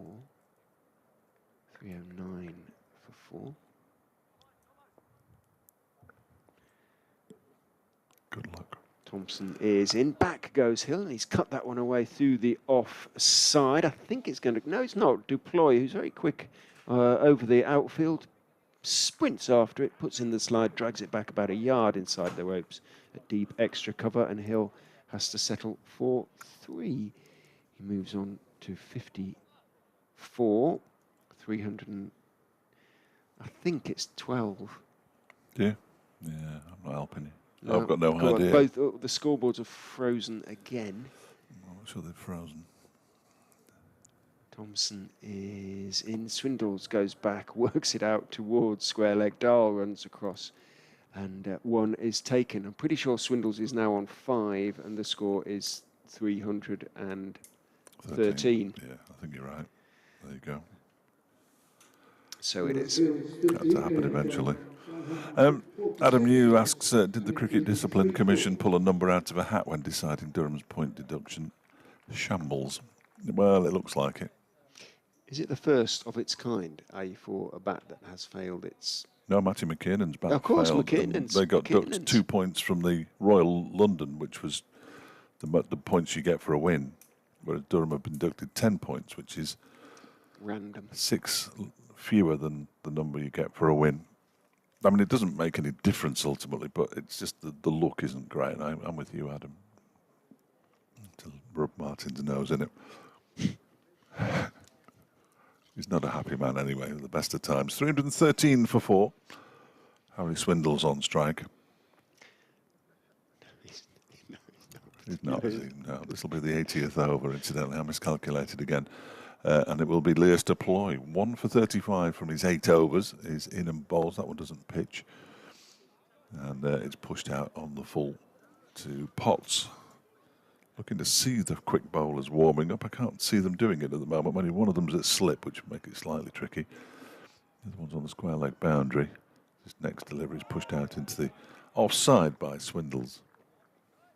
Ah, there we are. Sam Connors is warming up away to our left-hand side. That's good. The light's perfectly fine now. Deploy. Oh, horrible full toss. And it's just flicked into the leg side. Didn't really get hold of that, Swindles, and it will be Connors who does the fielding. And he's probably pitched 70% of the balls he's bowled, do you think? Possibly about that sort of area. That kind. I don't want to be over-generous to him.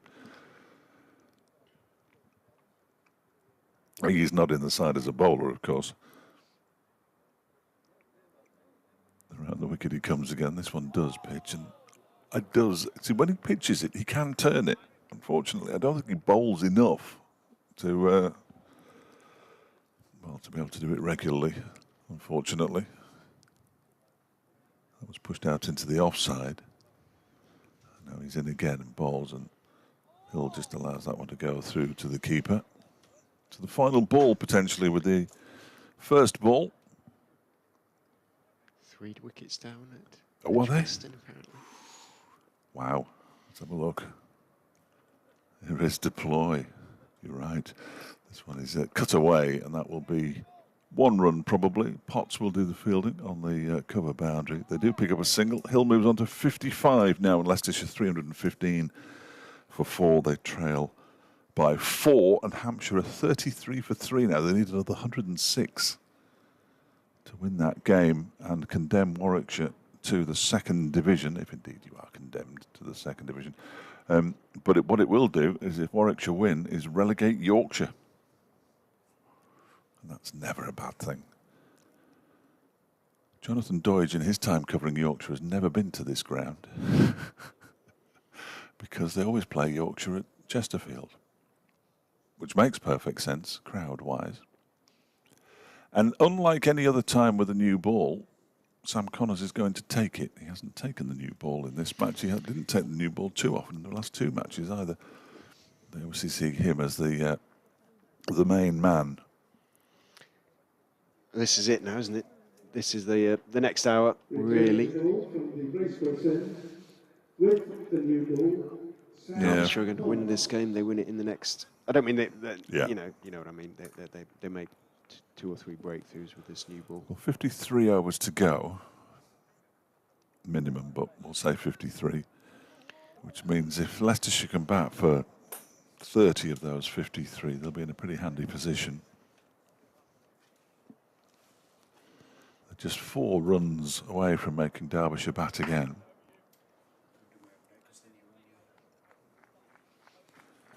If that's okay, we're leaving Richard by himself for 10 minutes or so when I speak to Burton manager. As first ball with the new ball from Sam Connors is down the leg side, and Hill just moves his bat out of the way of it.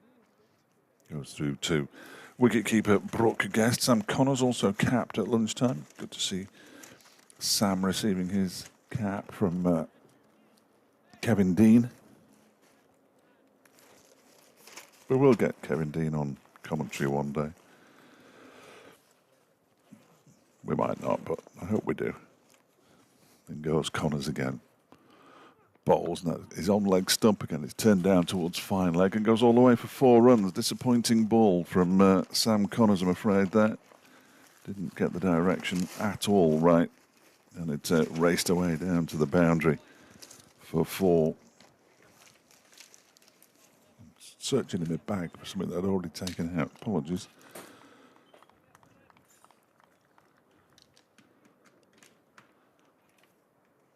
Two o'clock has already started. That one is on leg stump as well. It clipped into the leg side this time. Scores level now. And now, in fact, Leicestershire lead by 1. Hill moves on to 60. 320. 4-4.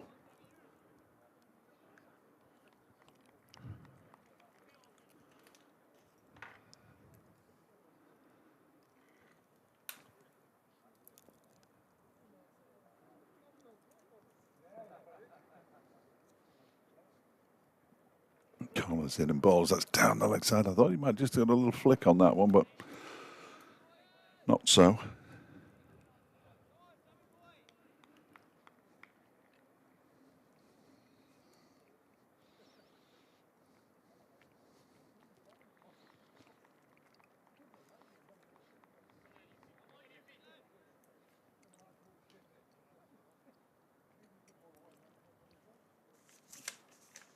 Connors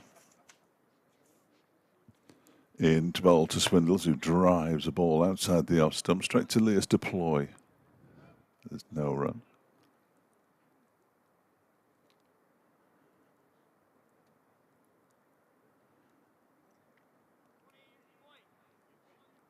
$60 to Hill, 6 to Swindles. Partnership 19 off 32.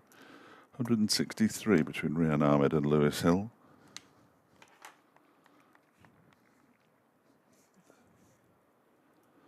As Connors goes in to complete his over, it's defended straight back to him. And there's no run.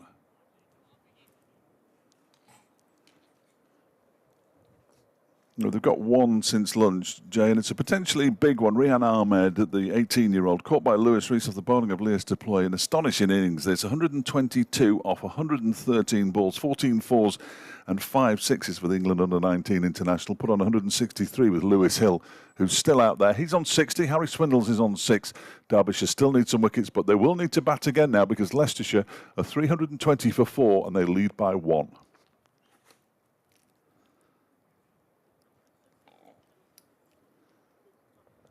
So it's going to be Ben Aitchison to bowl the first over with the new ball from, or the second new ball from the City end.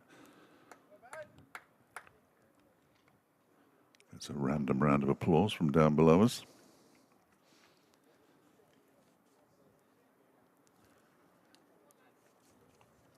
Polishes it furiously on his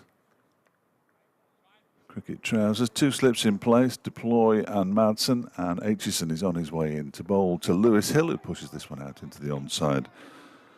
And there's no run. Different game completely now that Rehan Ahmed is no longer there. completely different. But Leicestershire still in a pretty handy position.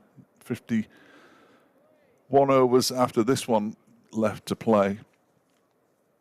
They lead by 1, as I say. If they bat for 30, 35 overs and don't lose too many wickets, that would pretty much be it, you would have thought. Hampshire, as this next one, oh, he's caught.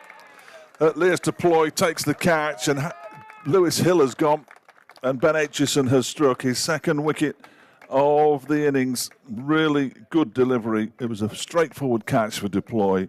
Hill goes for 60 off 157 balls, and that might just let Derbyshire in. Leicestershire 320 for 5, leading by 1, and Lewis Hill, his long innings has come to an end. The second wicket of the innings for Ben Aitchison with his first over with the new ball. 2 for 66 his figures now, and it might still be game on here at the Incora County Ground. That is a big wicket. Lewis Hill had batted really nicely. And he had, and I think that will add to his disappointment, because that wasn't the greatest shot he's played, that is for sure.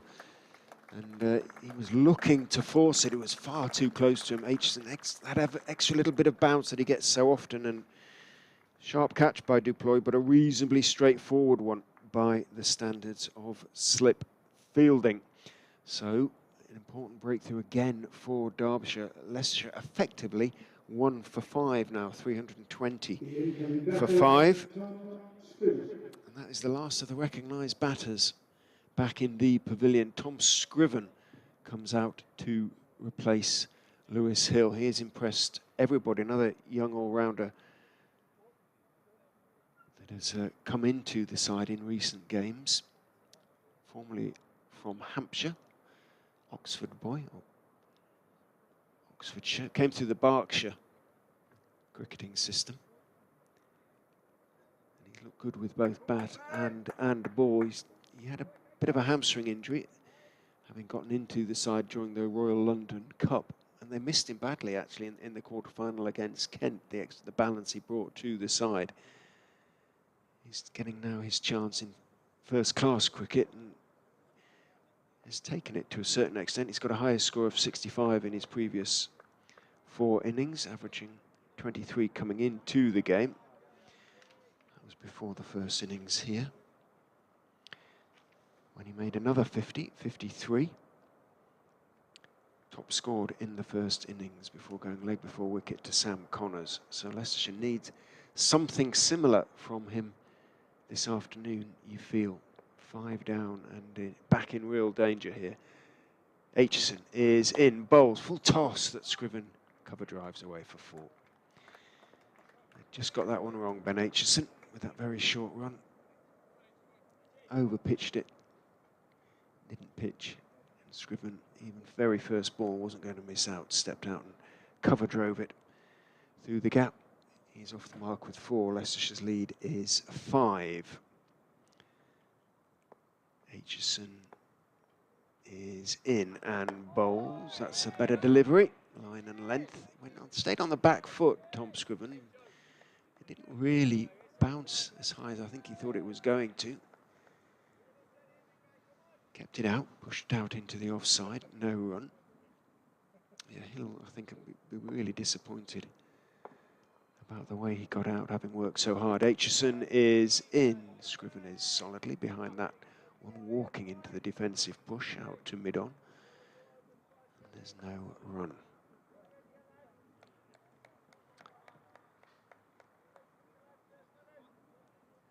Mid-wicket is going back to the boundary. Alex Thompson, that is, who's probably done his work with the ball for the game, as in goes Aitchison. Bowls outside off stump, and it's allowed to go through by Tom Scriven. Don't worry, Derbyshire supporters, although that is the sound of the tractor being started up, it isn't actually attached to the covers at the moment. The dark cloud is light, and the rain prospects are minimal. Indeed, the groundsman, or it is a groundsman, is driving the tractor out behind, well, the old media centre. We used to sit in that building. when we were writing. I think it's been taken over by the ground staff to a large extent now. Sam Connors in from the racecourse end. Bowls to Swindles, very full and off stump.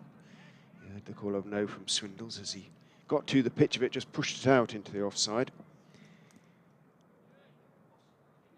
And there's no chance of a single. 4 down now, Hampshire. So, goodness me, is there going to be a real twist? Are we all going to be going to Yorkshire next year?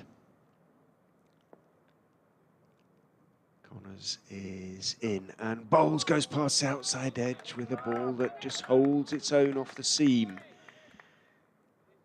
Swindles reaching for it. 2 new batsmen at the crease. Swindles has 6, Scriven has 4. Derbyshire, this is their big opportunity. They worked hard all morning and much of the afternoon.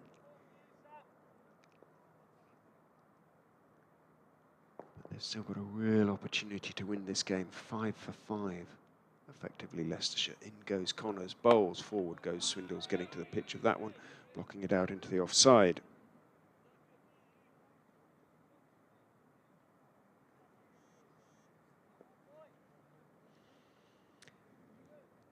One thing we haven't mentioned regarding the potential Yorkshire relegation is the possibility of a points deduction as well. A strong rumour going around that if they stayed up, they weren't going to get a points deduction for their shenanigans off the field. Here in goes Connors, and Bowles reaching for that one a bit is Swindles, but getting a good bat on it, blocking it out into the offside. The racism scandal.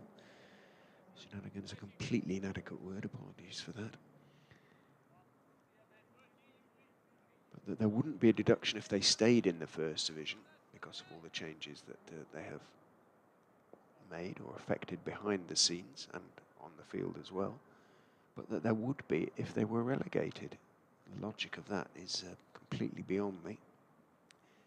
Connors is in, Swindles is forward on off stump, pushing it out into the offside, but it's possible if they are relegated, they would start on minus whatever it is, 30 points, whatever the deduction is.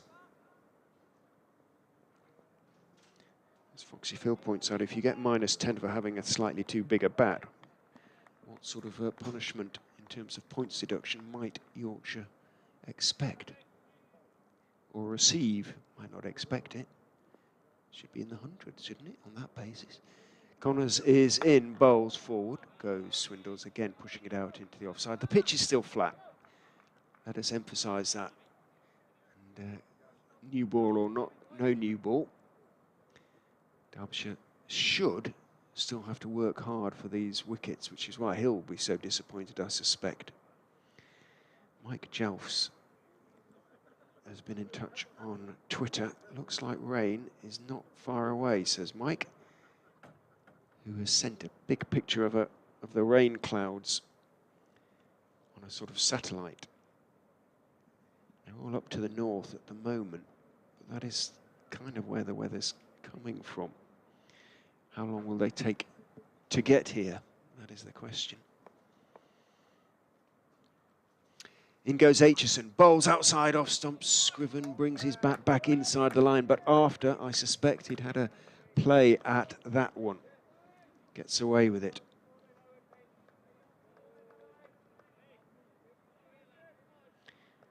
But it encourages the Derbyshire fielders still further. The chorus of encouragement for Ben Aitchison ramps up as he goes in and bowls to Scriven, who drives very pleasantly, but only as far as Potts at extra cover. Straight to him, a couple of yards either side. Would have rattled into the advertising hoardings in front of the demolition stand over there. 3-2-4 for 5. Lead just 5. Number of overs remaining, 50, including this one. Aitchison is in, turned off his legs by Scriven. Nice piece of timing, but again he's picked out the fielder, in this case the man at mid-wicket, who is Alex Thompson. No run. Deploy at first, Madsen at second, Came at third. Some nice smart new blue caps. Among them Guest, noticeably. In goes Aitchison, bowls outside off stump. Guest steps across, takes the ball in front of Duploy. No run. Two huge daddy long legs. Try to settle on the window in front of me. Sort of bounce off it.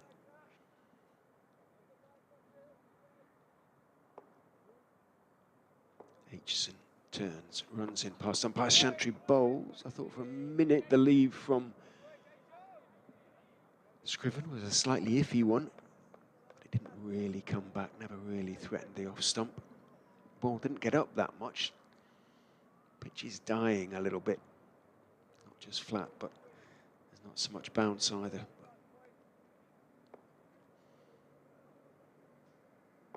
Aitchison is in, bowls. Back goes Scriven to a slightly short of a length delivery on off stump, blocks it out into the offside. End of the over. Aitchison's 18th, 2 for 70, his figures. Potts 10 overs, none for 43. Dahl 11 overs, 1 for 25. Connors 15 overs, none for 45. Thompson 12 overs, none for 69. Rees 9 overs, 1 for 30. Duploy 9 overs, 1 for 37, but an important one. Might not have been particularly consistent with his lines and lengths, the part-time left armour. But he did manage to pick up the wicket of Rehan Ahmed for an extraordinary 122.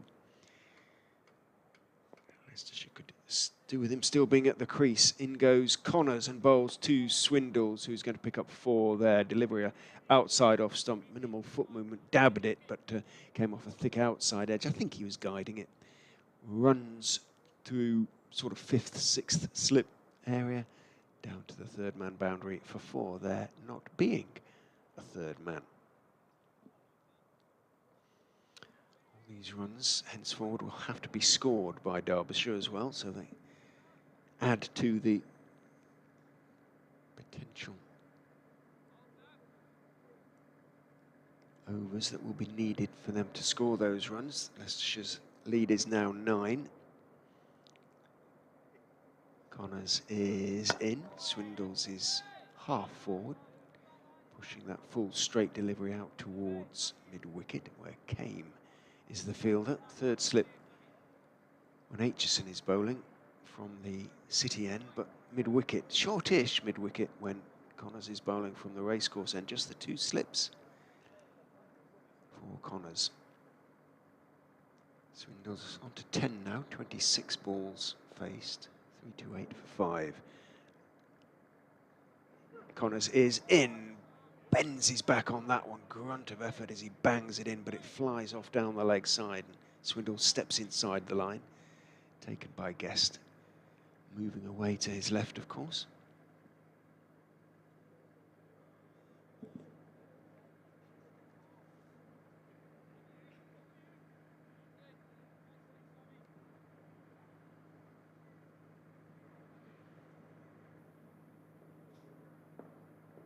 Connors sort of skips into his run and bowls outside off stump again, stays a fraction low, left by Swindles. Duploy wants Swindles to think it was very close to his off stump. It kind of wasn't really. It was a safe leave.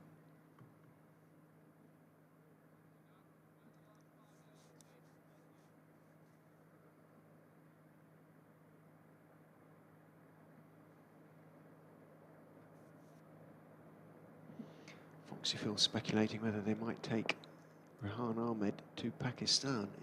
With England both short there, Connors, and he's conceded another 4, but it was a good bouncer. It was a straightish one. Swindles, not a tall man, was up on his toes and a bit thick outside edgy as he steered it away through gully. It was less of a steer than the previous 4 down to third man. And that was definitely more of an edge. It probably sounded that way on the effects mic. Bit tinny. He's gotten away with it, moves on to 14. 3-3-2 for 5. The lead 13.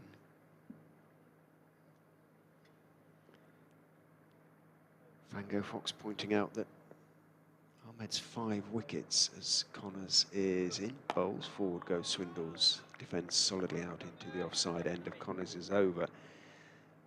Whereas much a function of him bowling a lot of overs as sort of spinning the ball past the outside edge or anything like it. Although, I think the Googly took a couple of wickets as well.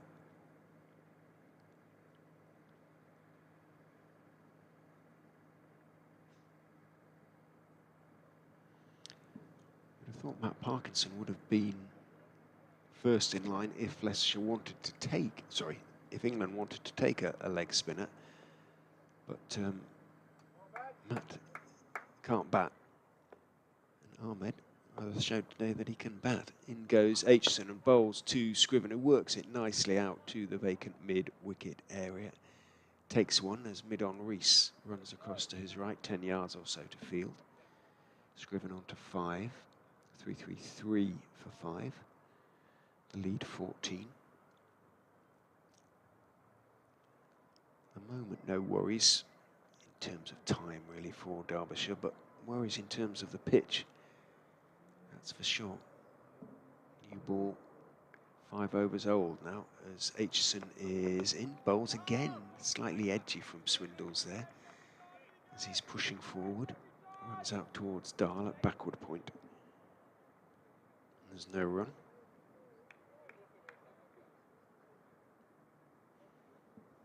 You'd think they'd want to take a leg spinner to Pakistan. Well, he might come into the reckoning. Aitchison is in and is pushed to mid-wicket by Swindles and immediately calls Scriven through for a comfortable enough single as Rees runs on to the ball. Swindles on to 15. 3-3-4 for 5. Aitchison turns, wipes his hand on the back of his whites, runs in past umpire Chantry, bowls onto the legs of Tom Scriven, taken, I think, off a leading edge, and it's running down towards third man. Harry Kame is in pursuit, picks it up around about 2 yards inside the ropes, gets his throw away. Swindles takes 2. He was certainly not looking to play the ball down there. 3-3-6 for 5. Scoreboard is slowed up again. The lead 17. Aitchison is in, bowls very wide and will be signalled as such. Guest took it on the run between first and second slip.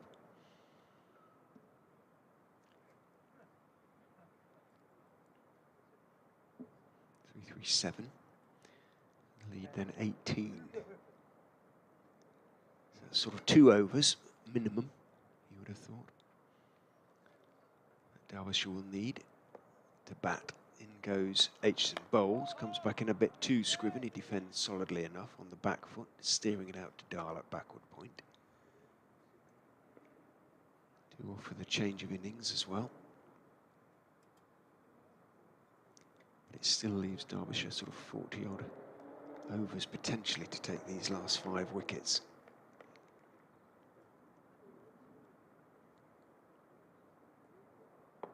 Aitchison is in and bowls forward, solidly goes Scriven, back down the pitch it goes to Ben Aitchison, puts out his left hand, makes the stop, doesn't bother picking the ball up because it's the end of the over. Billy Godleman comes running in, picks it up for him, umpire Chantry hands Ben Aitchison his sweater and cap, and he walks off down towards the slips where he'll be fielding for the next over. Sun coming out a little more strongly.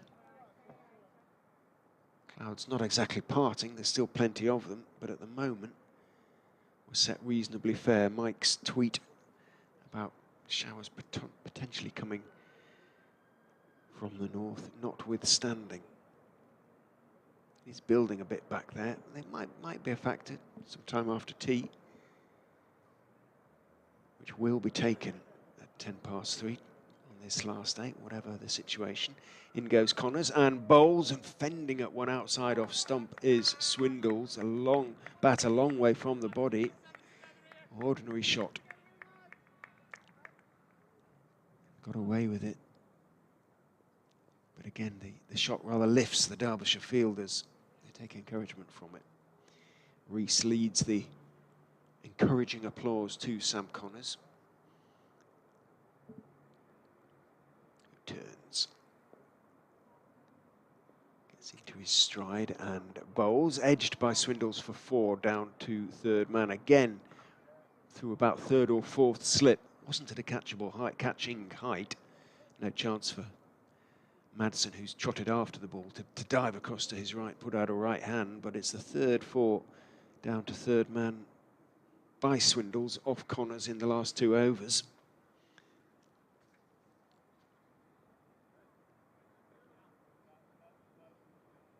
Which, while irritating, will also be encouraging in a way. Now, Deploy has gone to third slip. Makes sense. Got to try and take these wickets. So 3 slips now behind Swindles as Connors is in. Bowls to him. He's turning it towards mid-wicket, moving to his left. Is Nick Potts to field. Didn't really time it, Harry Swindles. So although he's on 19 now, he remains on 19.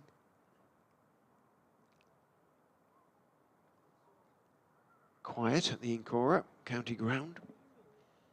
Plenty of members on the balcony in the members' pavilion. Spectators dotted around as well, hoping to see a final victory, a 5th of the season as Connors is in, and I thought for a minute it had gone through him there. He was slightly falling over himself as it came back into him there. Swindles taking his bottom hand off the bat, took the inside edge, bounced off inside edge and then pad out towards square leg. Potts was the fielder.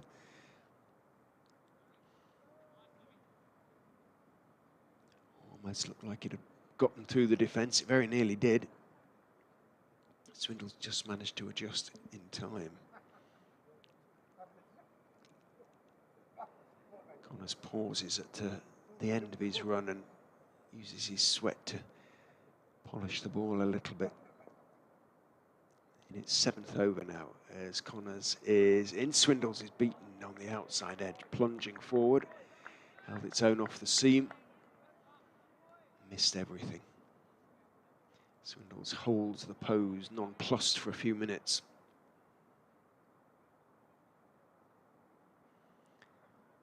"14 players have scored a century or taken, taken 5 wickets in innings for Leicestershire in the past. The only man to do so twice, Phil de Freitas, and he was the last to do so, 2003 against Sussex at Grace Road. In goes Connors, bowls, full outside off stump, going for the drive, a little bit half-hearted. Swindles goes past his outside edge, doesn't take it, and into the gloves of Guest it goes. So, as I say, encouragement for Connors in that over.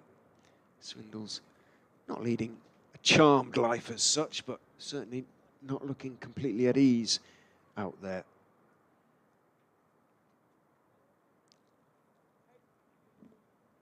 Still no sign of the return of Fletcher. I've got an update to do in a couple of minutes.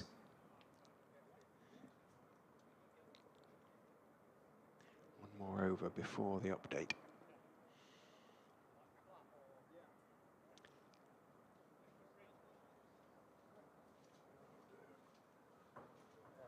Talk of the devil. He reappears. Aitchison is in from the city end and bowls. Scriven is getting forward, driving quite crisply, but not getting it past Potts at extra cover, and there's no run. Mission accomplished? Yes, I think so. I think so. Thank you very much for stepping into the breach. Not at all. Haven't missed anything, have I? No, not really. In goes Aitchison, forced off the back foot by Scriven. Nice piece of timing, but again, just at the moment, he's not piercing the field, and it's Anuj Dal at backward point who makes the stop. The lead 22 now. They'd want 3 overs, wouldn't they, to get that? So still, that's not a real factor.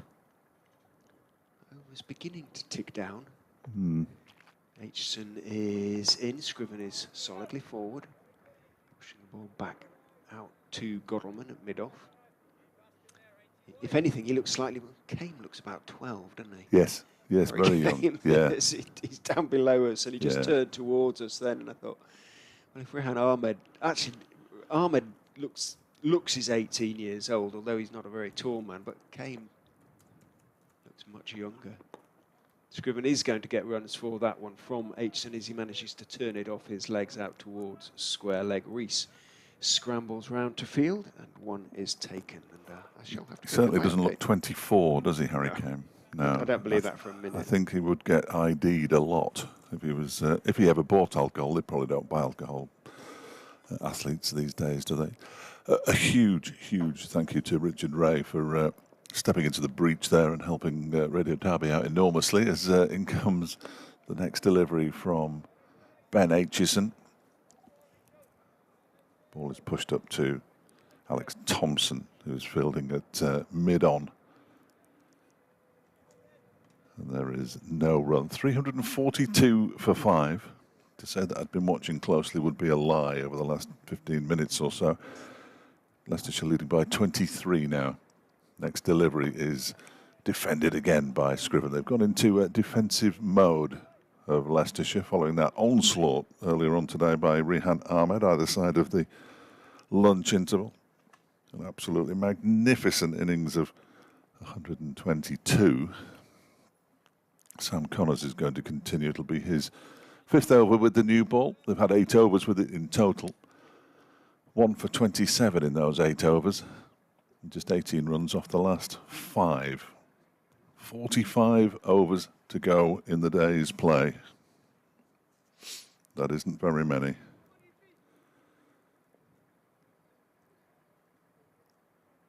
Will Derbyshire get these 5 wickets, and then will they have time to go for the runs that they require?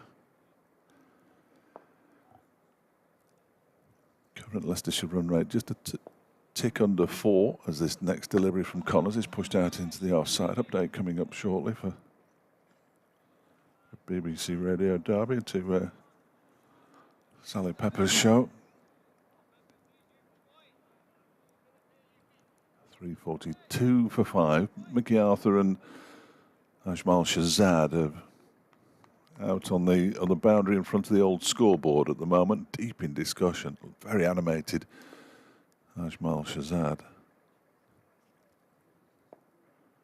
As Connors bowls, and that one takes the edge and goes down to backward point, where it's fielded there by Anuj Dal.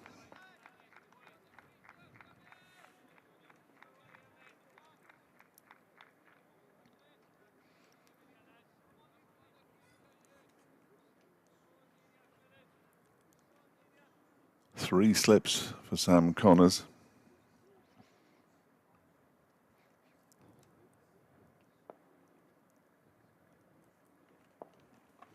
Next delivery is defended by Tom Scriven out into the offside, no run.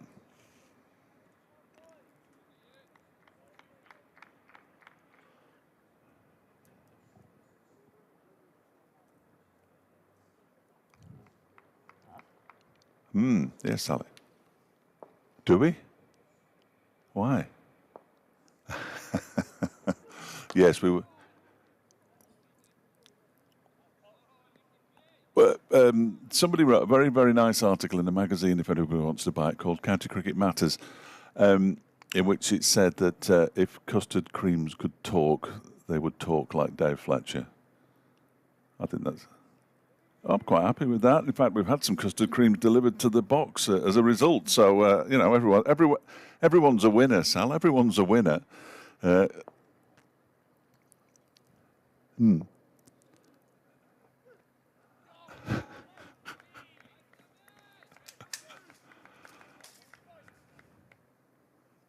really? What am I? A Jaffa cake's not a biscuit, is it?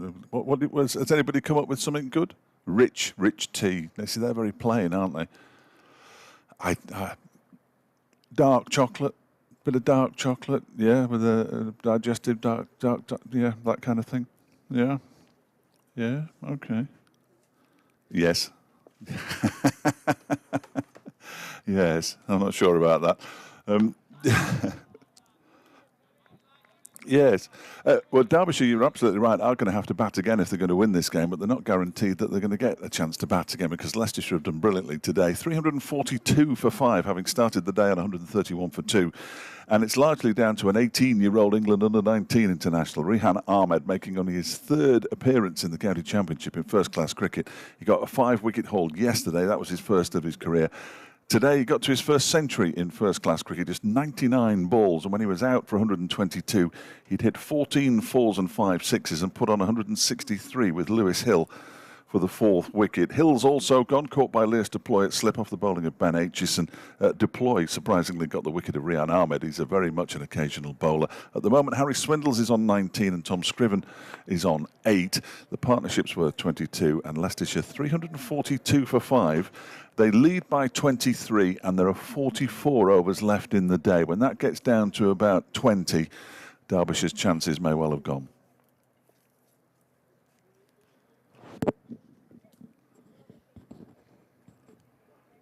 Apologies for the lengthy delay. It's all going wrong this afternoon as this next delivery from Ben Aitchison is pushed out into the offside. What did Sally said before we get the latest on the cricket? We need to talk custard creams. Oh dear. That's right. It's the last afternoon. It's the talk of the newsroom, apparently. I've no idea why. 342 for 5, leading by 23 Leicestershire. Getting closer and closer to saving this game. It's been a magnificent effort. Swindles just pushes that ball out into the offside, backward of square. You think 20 to go? I suggested maybe they'd need to bat at least 25, or even 30 of the remaining 44 overs, because I mean Derbyshire would try and chase anything, wouldn't they? Well, they may as well. 120 off 10 or whatever. They'd throw the bat for a while, I'm sure. Well, that could be quite exciting in itself, couldn't it? If it comes to that. This one is defended by Swindles. As though his life depended on it. Because it is very flat out there. Hampshire 4 down now. You've been across that. 61 for 4. 78 required. It's getting interesting. Are you listening in Leeds? I'm sure you are. They're glued to the commentary. I'm sure they're not listening to us, actually. No, yes, no, quite. Why would they be listening to us? Finding out about their opponents for next season. That one is pushed up to mid-on by Swindles. Yes, there'll be a few of them, won't there? We've got to go to Derby. We've got to go to Leicester. Where is that? Yeah, I can hear them now. I'll meet up with a few old friends, though, who generally come to Chesterfield, where Derbyshire, more often than not, play Yorkshire if it's at all possible. But would they play a 4-day game there? Yes, I think they would. I think they probably would. They played Middlesex there this year. That one's turned down into the leg side by Swindles. It was a shorter delivery, and he took a step towards Ben Aitchison. He banged it in, and it was just turned into the leg side. Swindles takes the single, moves on to 20, and pinches the strike. Scriven has 8. Leicestershire 343 for 5. Leading by 24. Now, you see, what I should have done was look at my Twitter, because that was the GIF they used. Yeah, and yeah, thank you, Sally. Very good. Random Female is thanking us both for it. And have you read Random Female's tweet out? An enjoyable last day listen as ever. More than worth the licence fee. That's me and you and our county colleagues. Well, some of them are. Following the laundry drying comments yesterday, do you have any tips for removing toothpaste stains? I suffered that. If you use an electric toothbrush, it can be an issue, can't it? Toothpaste spots. Yeah. In goes Connors and beats the outside edge of Swindle's bat, not for the first time. Came back a bit. He seemed to be playing essentially down the wrong line there at Swindles, and there was minimal foot movement, and Connors kept running. In he almost completed the circle, a wide circle running round the offside. Now he's walking back towards his mark. Usually water does it, doesn't it? But toothpaste. Well, yes, I would have thought so. Yeah. I don't know. It is fairly soluble by its nature. In goes Connors, defended on the back foot this time by Harry Swindles. Takes his bottom hand off the bat, then holds it up to Tom Scriven, the bat, that is, rather than the hand, to say there's no run. Not that Scriven was remotely interested. He remains on 8. Swindles has 20. And over the 2, you'd say that Tom Scriven has looked the more comfortable, as he did in the first innings when he made a good half-century. His second for Leicestershire in 5 innings, 5 first-class innings. In goes Connors again, beats Swindles outside off stump, and again he curves off on that 180-degree run. Getting close, getting very close, Sam Connors. You know when he's close when he does that. When he does the run. The complete the curve run, the curving run. He never engages the batsman. I don't think I've ever seen Sam Connors engage a batsman, which I always think is a very dangerous thing for a bowler to do anyway. He's got a very large piece of wood in his hand, and he can hit the ball a long way if you're slightly offline. But Connors asking all sorts of questions now. Is into Swindles, full outside off stump, goes for the drive, misses it. And he gives him a look there, did give him a slightly old-fashioned look, a glare. Sam Connors, it was brief, but it was pointed, and he meant it. Great stuff, Sam, says a member of the posse down below us. Has been a good over. Turns. Runs in and bowls to Swindles, who again, a bit of a thick inside edge, but Connors looks so he can't believe it. He's got both hands on his hips in amazement. Thick inside edge. Ran out towards square leg. Potts had to run across from mid-wicket, wide-ish, sort of between mid-wicket and square leg, to field behind umpire Chantry. And I would imagine if Swindle's fairly relieved to be at the non-striker's end. He's moved on to 21. Fascinated to hear what Mickey Arthur's got to say about Rehan Ahmed. As a former international coach, it'd be quite interesting. Connors is in full, goes through the drive of Scriven. And Connors is best over for, well, certainly with the new ball, that is for sure. Beats Swindles twice and Scriven once. Unlucky not to be celebrating his first wicket of the innings. Just on Ahmed, there was a debate going on while you were off to the effect that it's not impossible that England, if they want to take a leg spinner to Pakistan, and were thinking in terms of Matt Parkinson, who can't bat, let's face it. Absolutely hopeless. Might look again at Rehan Ahmed because sure he's he can got bowl a at the great moment. googly. Yeah. And boy, can he bat, as you saw. Well, he's been with the England squad, hasn't he? He's been in and around it because they needed somebody who could bowl leg spin to presumably bowl to them in the nets. But just being around it means that he'll know everybody and they'll know him and they'll know what he's capable of. And then they'll see a performance. Even if they haven't watched it, they can go back and watch it. It was just absolutely astonishing. It was controlled brutality, wasn't it? Brilliant, absolutely brilliant to watch. Leicestershire leading by 25. Here's Ben Aitchison in, bowling wide of the off stump to Harry Swindles. And the ball goes through to the keeper, Brooke Guest.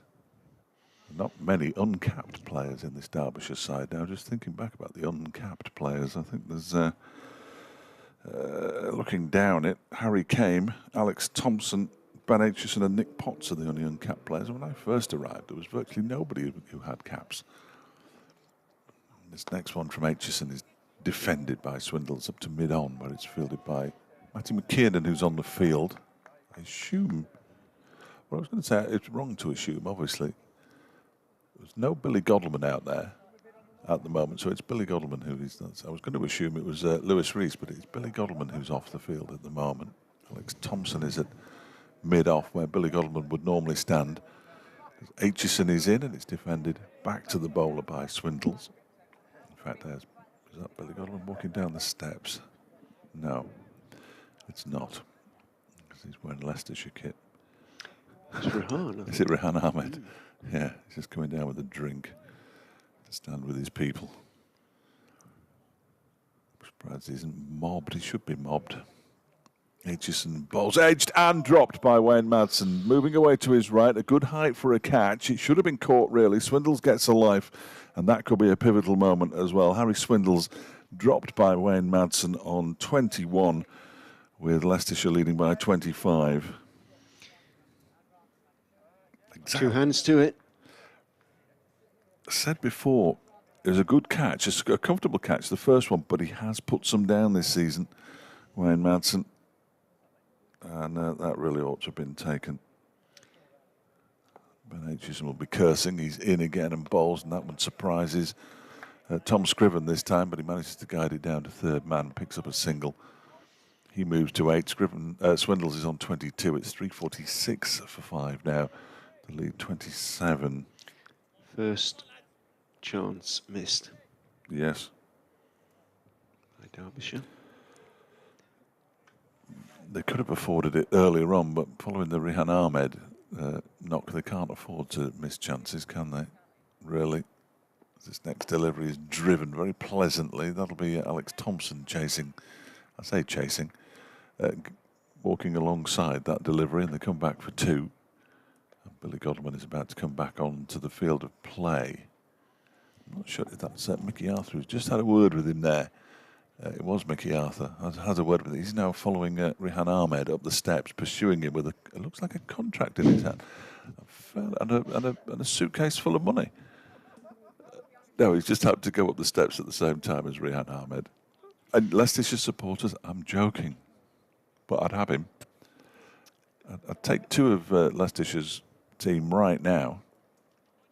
The other being Callum Parkinson. I'd have him all day long. I was hugely disappointed when he chose Leicestershire over Derbyshire for the full-time contract after he'd been here.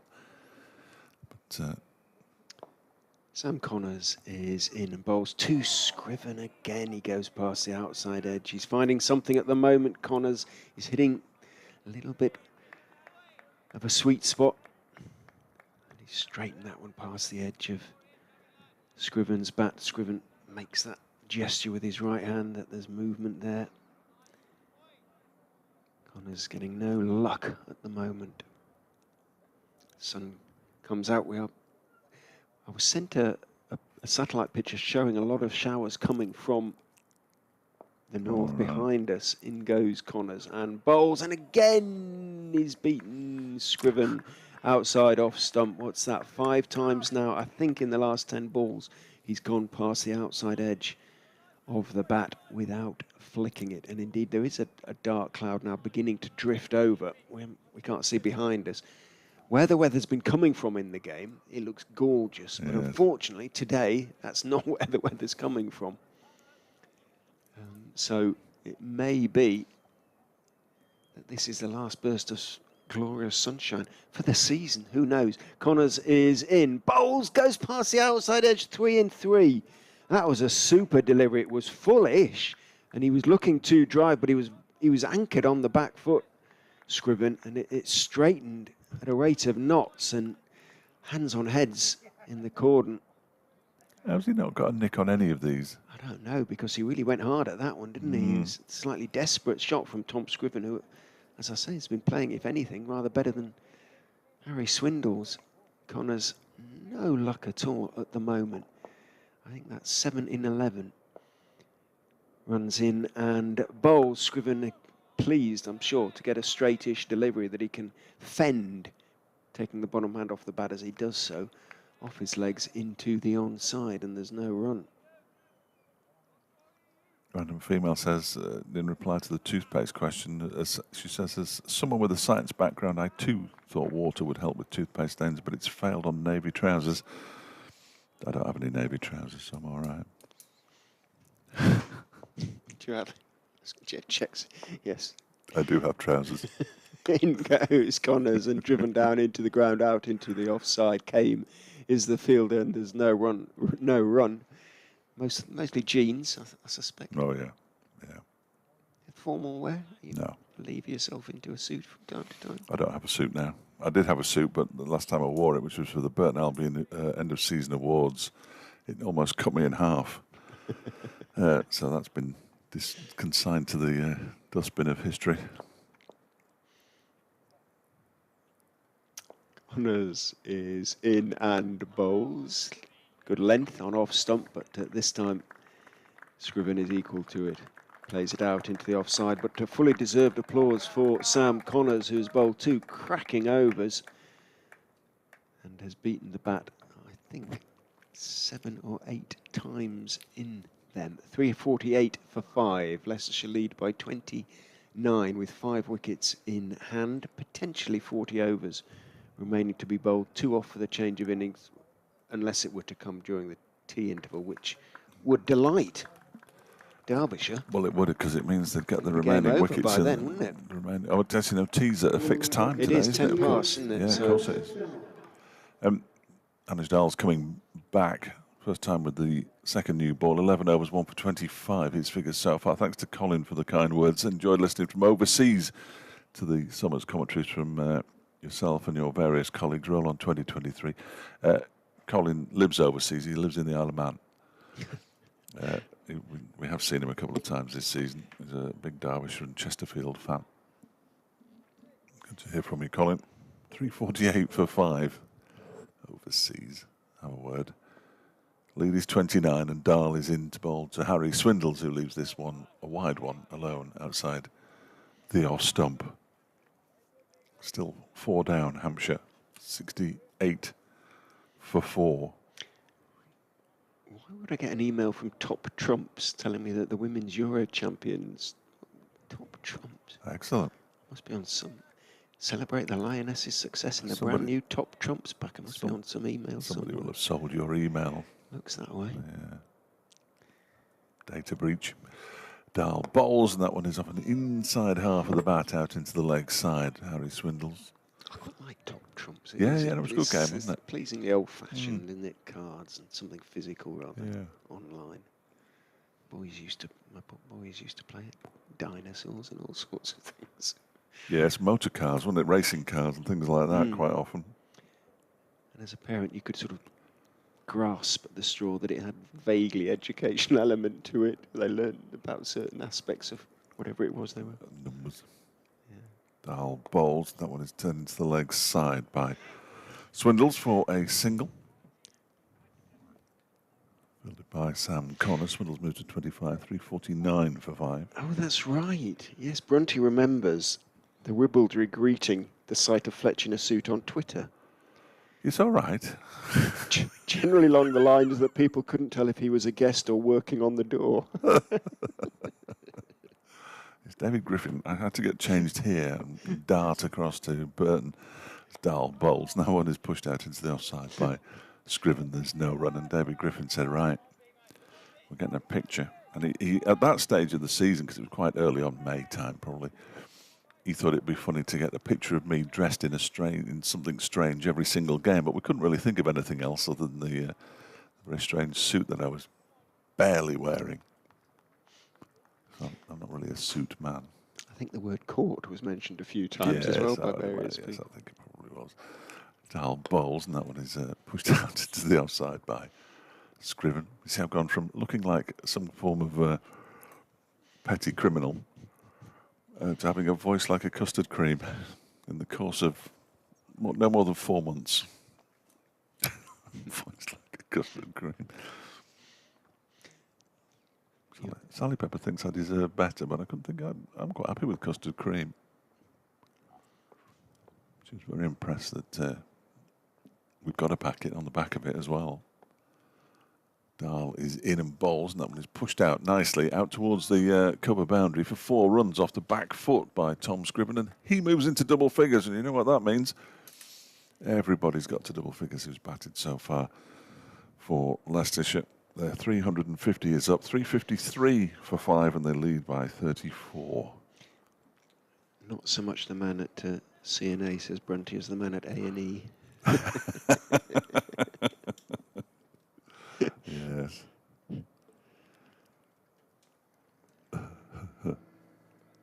You didn't have to wear a sort of black tie for the presentation of the. I wore a awards, tie. then. A tie. Yeah, just a tie.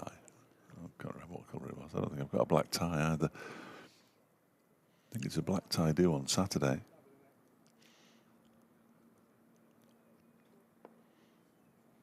When Nick Owen ought to be handing the Player of the Year award to Anuj Dahl. You boycott it if it isn't. I'll be disappointed, but Connors will be disappointed if he doesn't pick up a wicket such as the quality of his spell. That isn't such a good ball, the first one of this over, because it's too wide and Swindles can step out and let it go through. Swindles 25, Scriven 13, the lead 34. He'd dearly love a couple of wickets here because he's on 48 for the season. There's Sam Connors. I know it's not about him. It would help his team enormously too. 39, including this one, potentially remaining in the day.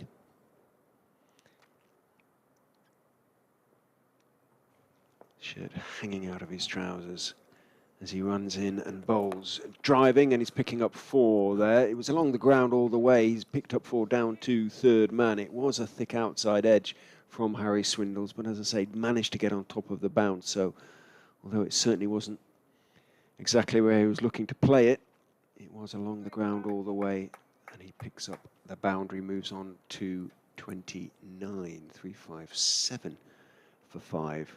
Connors, no doubt reflecting on the sheer unfairness of life, awaits the return of the ball. Hands on hips. Why is he taking so well?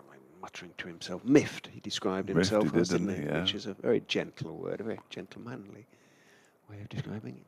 For Chris Wright, it's ticked off. As in goes Connors and bowls an angry delivery that beats the outside edge of Swindles' bat. Do you think Swindles is deliberately playing down just inside the ball here?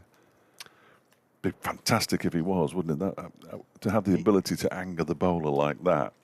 I've seen a player play and miss as much as Harry Swindles in recent matches and get away with it. He's got that, which must annoy bowlers to an extraordinary degree. But Guy Swindles, not his dad, No. for the Middlesex commentator, despite having the same name, in goes Connors, bowls. To him goes past the outside edge. Again. Plunged forward there. We reckoned he'd played and missed, without any exaggeration, at least 30 times. Wow. In the innings against Middlesex. He's getting up there now. And he's certainly well into double figures. Well into double figures. Great effort. Not, but as I say, he has that knack of... Perhaps he's playing just down the line of the stumps on the basis that, well, if it comes back, I should stop it hitting the stumps. If I miss it, then it's not going to hit the stumps. I don't know. Connors is in, bowls, slightly short of a length. Swindles plays it well up on his toes on off stump, dropping it out into the offside. McKiernan comes in and fields, throws it to Dahl, which is in the wrong direction, essentially. Yeah, come on, let's get the ball down here. We're going to be running out of... Well, I don't know whether the rain will come in after tea. It might be a blessed relief by then. This is heading for a draw, isn't it? You're just saying that to make something happen. Connors is in, bowls, and goes past the outside edge. We know nothing's going to happen with the Connors delivery because Swindles is going to play and miss at it. 3 times in the over, and well, I reckon at least maybe 12 times in the last 3 overs. No, not maybe that. Well, maybe in the 4 over spell, 12 times, one way or another. Scriven played and missed 3 in a row, didn't he, yesterday? In the last over, I should say, from Connors. There were 3 in that over. So still there though. 357 for 5. It's madness. It's all a bit different to when Ahmed was laying about him. Yes, and that he was just that was. Albeit different circumstances. Very old soft ball. And towards the end of the innings had to be part-time spin, didn't it, as well? Yes, it did. It did, but he took full advantage. Blimey, did he take advantage? 122, 113 balls, remarkable. I still think my favourite shot was that ramp off Aitchison. Afterthought, yeah. It was such a surprise, wasn't it? Dahl begins a new over, and it's a play and a miss from... Is that Scriven at this end, or is it... Yeah, Scriven. Play and a miss. He's standing up his Brooke Guest. Graham Madsen pointing, so talking to Ben Aitchison, who's at first, Lit Madsen at second. Here comes Dahl again. Leicestershire lead is 38, and that one is edged down to third man for 4 runs. There are only 2 slips. They've sort of got to be careful of runs, but they don't at the same time. And why not have a third slip in there? Why not go all-out attack? They've clearly decided that all-out attack isn't necessarily the way forward.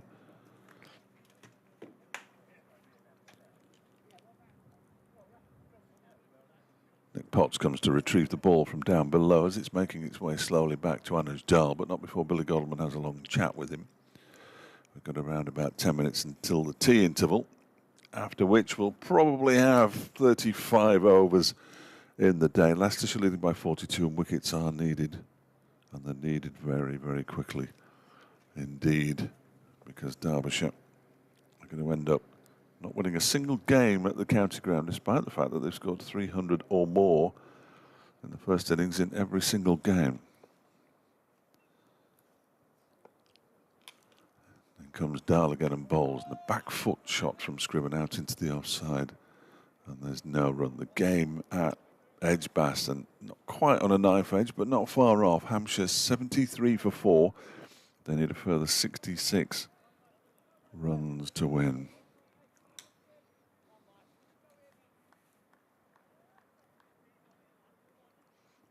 61 for 5.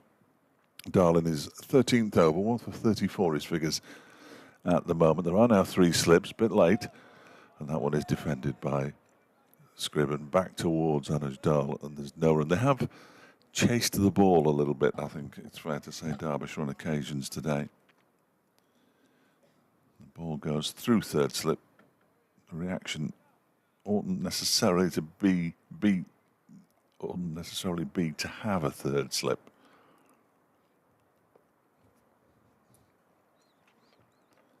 Here comes Dahl again. City end, bowls to Scriven, who pushes this one out into the offside. They know if they can bat for another 10, 12 overs, it will almost certainly be beyond Derbyshire. Be a shame to end with a draw.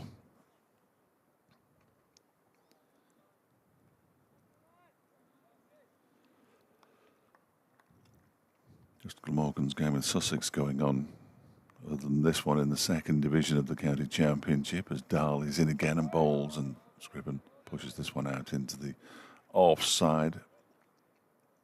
Hampshire have lost a 5th wicket. Well, well, well. 73 for 5. They need 66 to win. And Ben Brown has gone leg before wicket to Liam Norwell for 11. Norwell, 9.5 overs, 2 maidens, 4 for 20. And they still need 66, Hampshire. And if Warwickshire win, Yorkshire will be relegated, and Shan Masood will be the captain of a second division side, as he could have been here.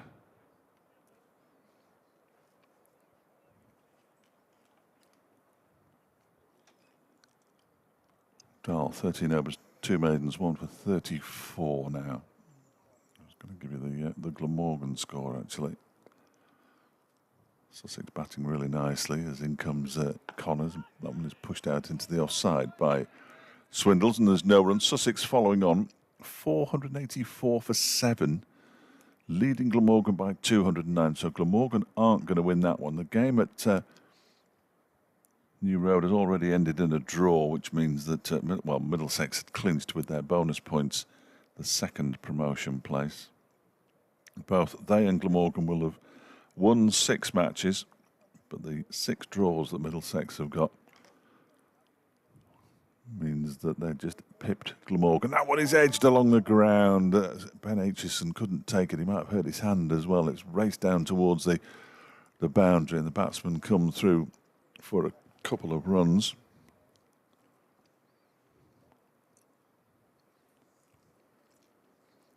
Yeah, this one's not entirely going according to plan, Jay, because at the moment Leicestershire are frustrating Derbyshire. They're 363 for 5. Harry Swindles, who's played and missed at any number of deliveries from Sam Connors, has just taken an edge, but down to the fine leg boundary for a couple of runs. He's on 31. Tom Scriven is on 17 as the players are going off the field.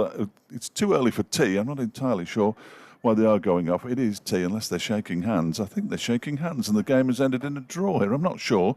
But anyway, Leicestershire 363 for 5. They lead by 44, and we should have 36 overs left.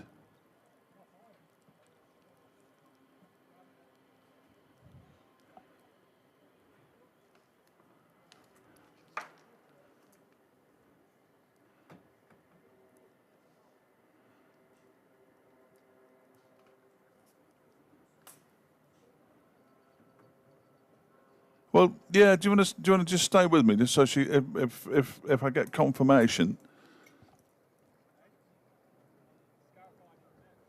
It's tea apparently. Tea is now being I've no idea why. I think perhaps it's got dark, and it's raining as well. Apparently, I'm being told. Tea. All right.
Welcome again to our umpires, Jack Shantry, Rehan Ahmed, the Derbyshire team, led by their captain, Billy Goggleman.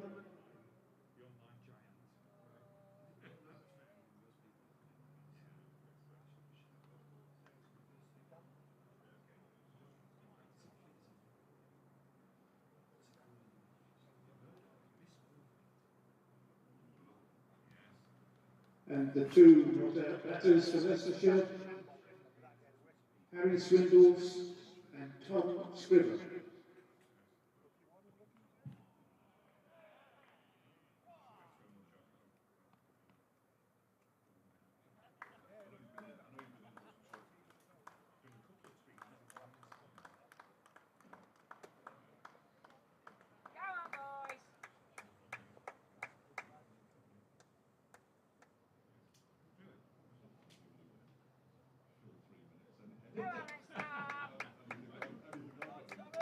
From the racecourse end to complete an over, Sam Connors.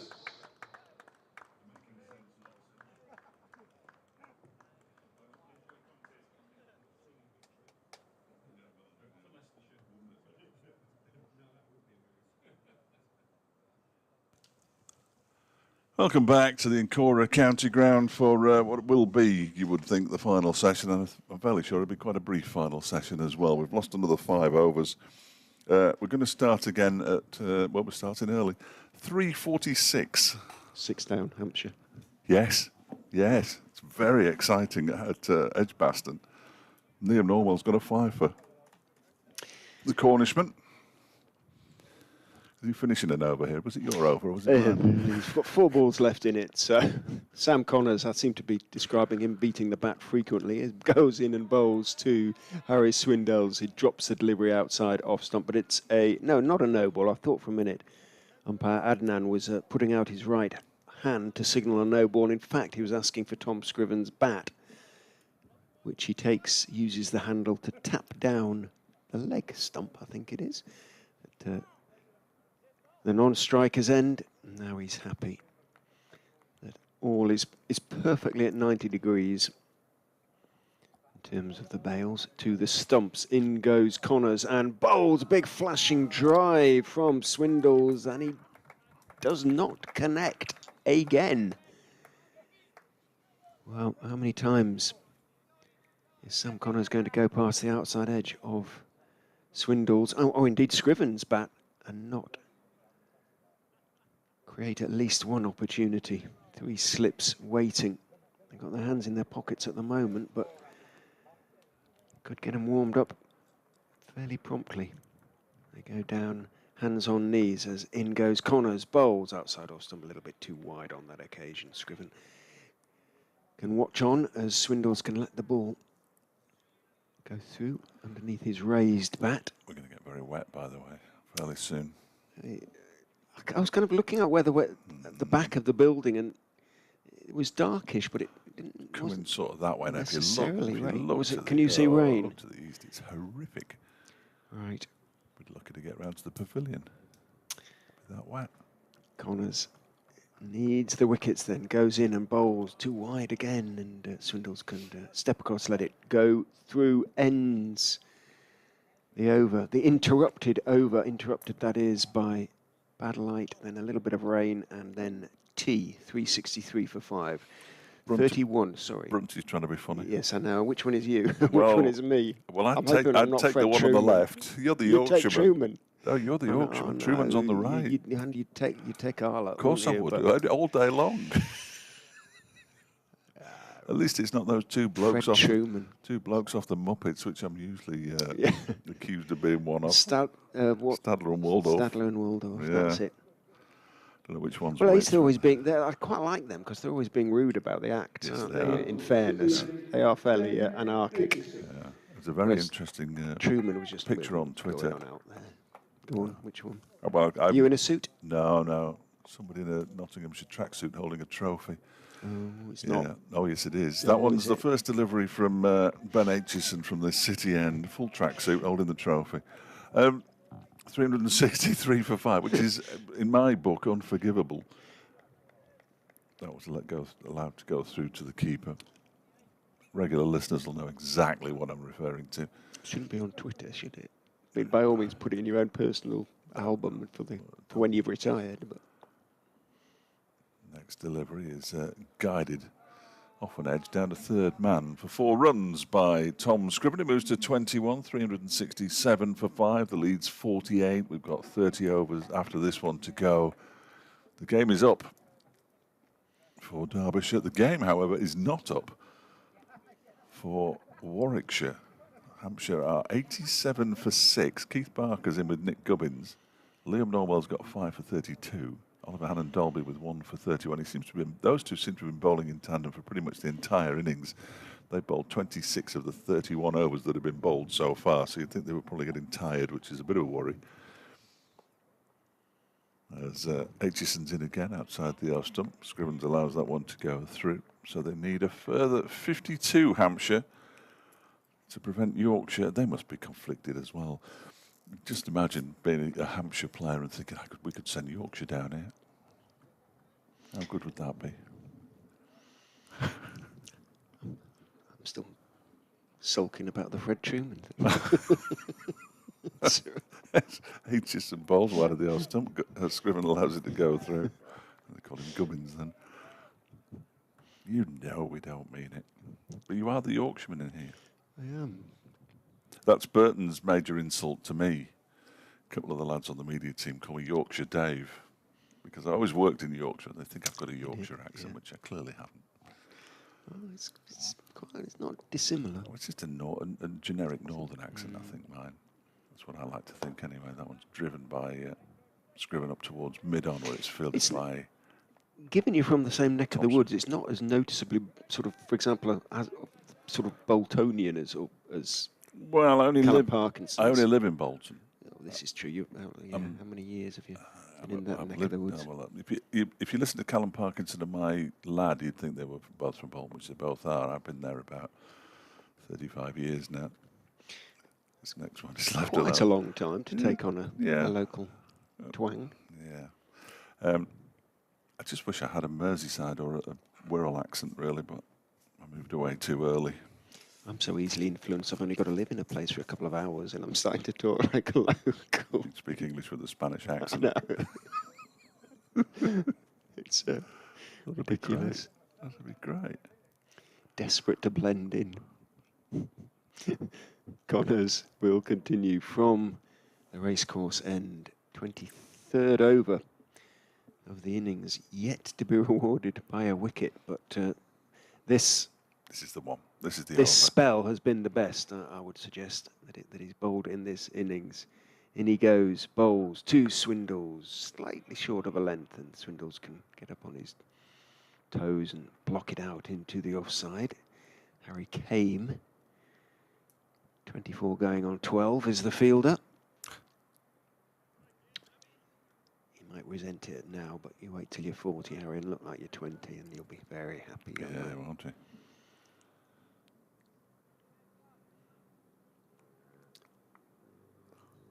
Connors, he has just about lost that hop. Goes in bowls. Again, it's too short. So, although Swindles isn't exactly comfortable, he can at least get something behind it, and does. Connors scrapes at the crease. The creases, of course, having been repaired, in inverted commas, filled in. What we're saying now, the 30 overs to go, including this one. If they bat for 15, that'll be it. Well, what would they then? They'd lead by 80, then 90. Yeah, with 13 overs to get them. They'd go for it. Well, they'd have to, wouldn't they? They'd be pointless not to. If they're still 5 down or 6 down. Connors is in full and squirted away in the air down to third man. Well, again, bat a long way from the body. You wouldn't even say he was driving at it, pushing firmly at it, reaching away, thick outside edge in the air. Flew down towards third man, and Harry Swindles moves on to 31. 4 boundaries down to third man for Swindles. Yeah. He's not having any luck, is he? Bless him.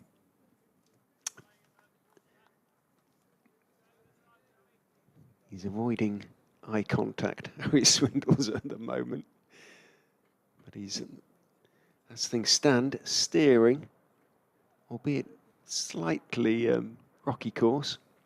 Leicestershire towards some sort of safety. In goes Connors. Bowls a little bit too short and wide, and Swindles can lift his bat over the line of the ball. And then wandering off towards short legs, peering at the ground intently. Before wandering back. Sun is out. We're going to have a few minutes of bright sunshine to end the season before Fletcher's dark clouds close in. They're going. Connors is in again, too short and wide, and Swindles can let it go through. 3 members of the Leicestershire side. I think is that Ed Barnes in the middle. It kind of looked, I don't know, he's walking a bit like a duck. He's too small for Ed Barnes. I think that, well, he is the chap in the middle, isn't he, with his... Like a duck. Well, slightly. Waddling rather. 371 for 5. Connors in.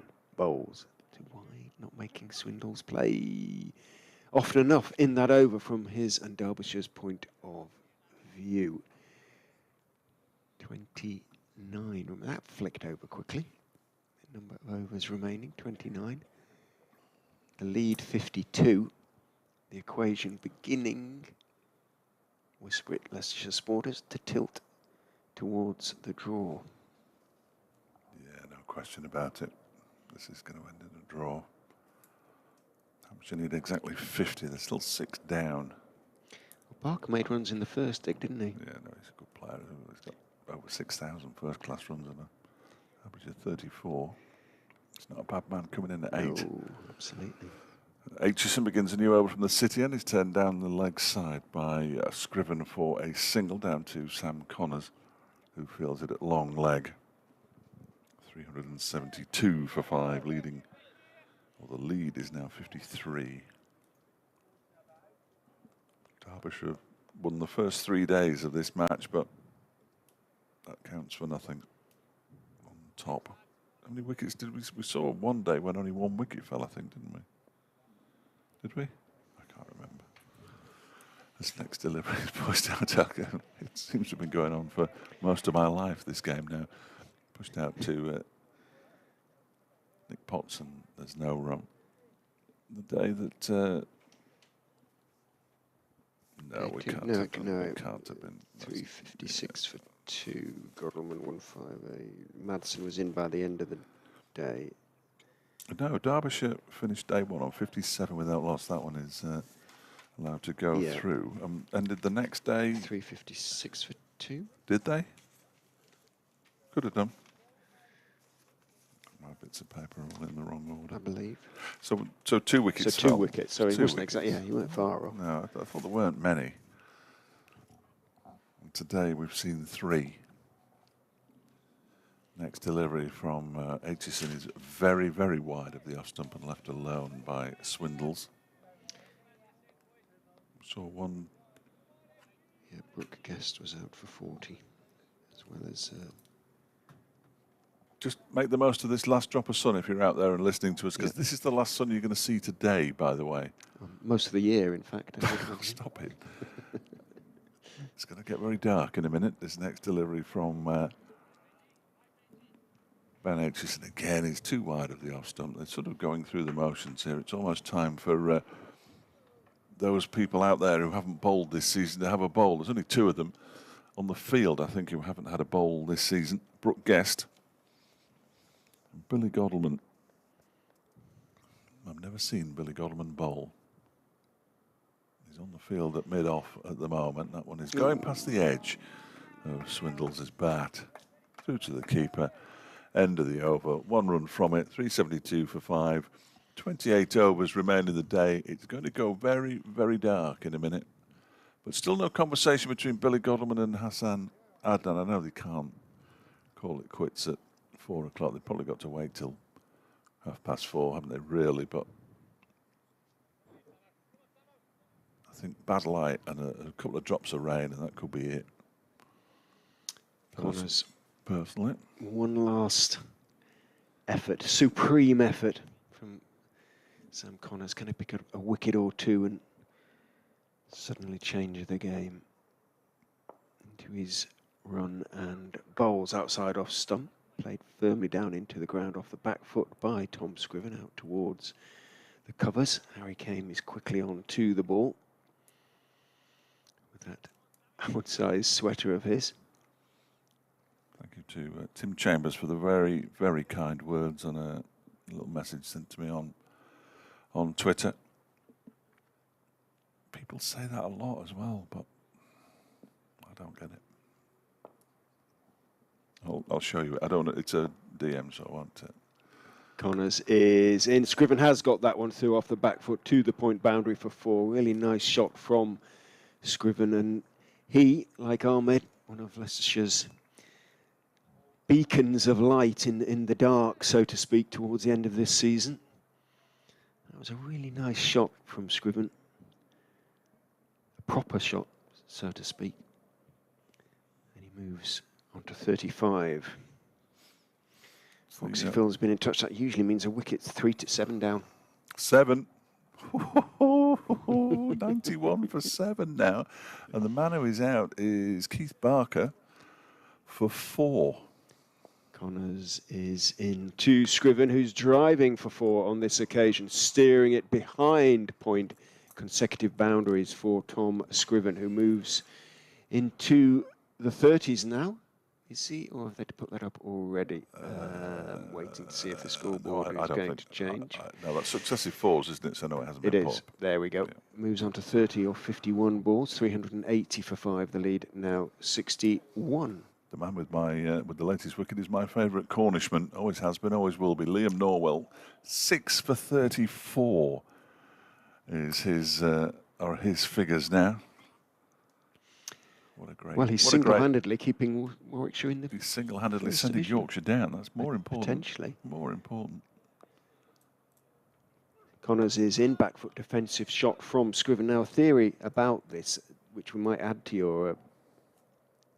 It can only be described as glee, I think, absolutely. the prospect, is that Yorkshire might then face a big points deduction as well, which they wouldn't have faced if they'd stayed in the First Division. The rumour being, and it may be entirely a supposition, that if they stayed in the First Division, they weren't going to get a big points deduction for the racism.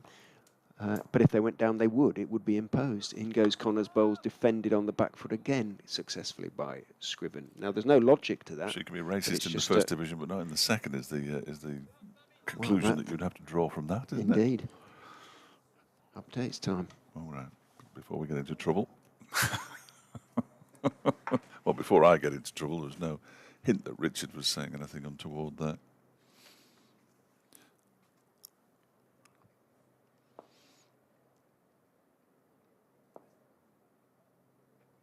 Goes Connors, and that one's clipped as a full-length delivery into the leg side where it's fielded by Potts, and there is no run. 90.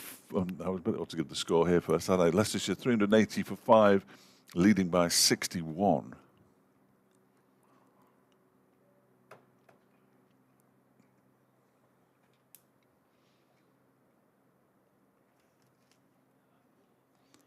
at Edgbaston, which is far more exciting. Hampshire are 95 for 7. They need 44 runs to win. James Fuller's just gone in and struck a boundary. In fact, his first ball faced went to the boundary. He's joined Nick Gubbins, who's 30 from 80. Staggering. Oh, there's a misfield there by Lewis Rees from the first ball of Ben Aitchison's new over that was clipped into the leg side by Harry Swindles, and he gets through for another single.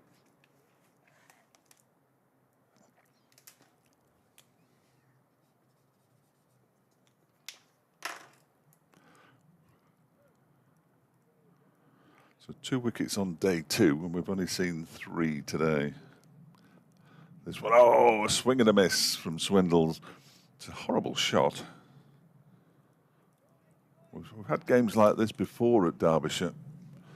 The home game with Sussex was very similar. Derbyshire are heading towards 6 draws here at Derby for the first time in their history to draw every single game of a season at headquarters. Aitchison is in and bowls, and it's defended by Swindles up to mid-on.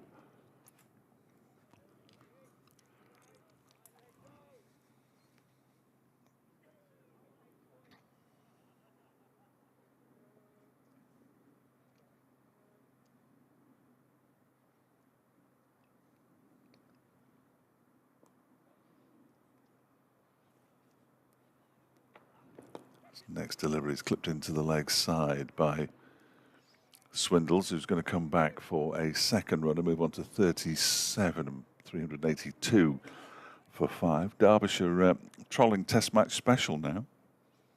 Your county championship team of the season. Anyone missing, asked TMS, and your Derbyshire quite correctly put only the leading run scorer in the county championship. Very good, very good indeed. Shan Masood's not in there, and nor is Wayne Madsen, remarkably.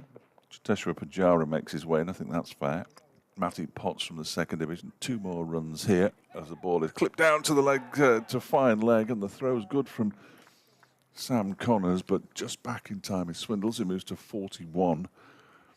386 for 5. The lead is 67.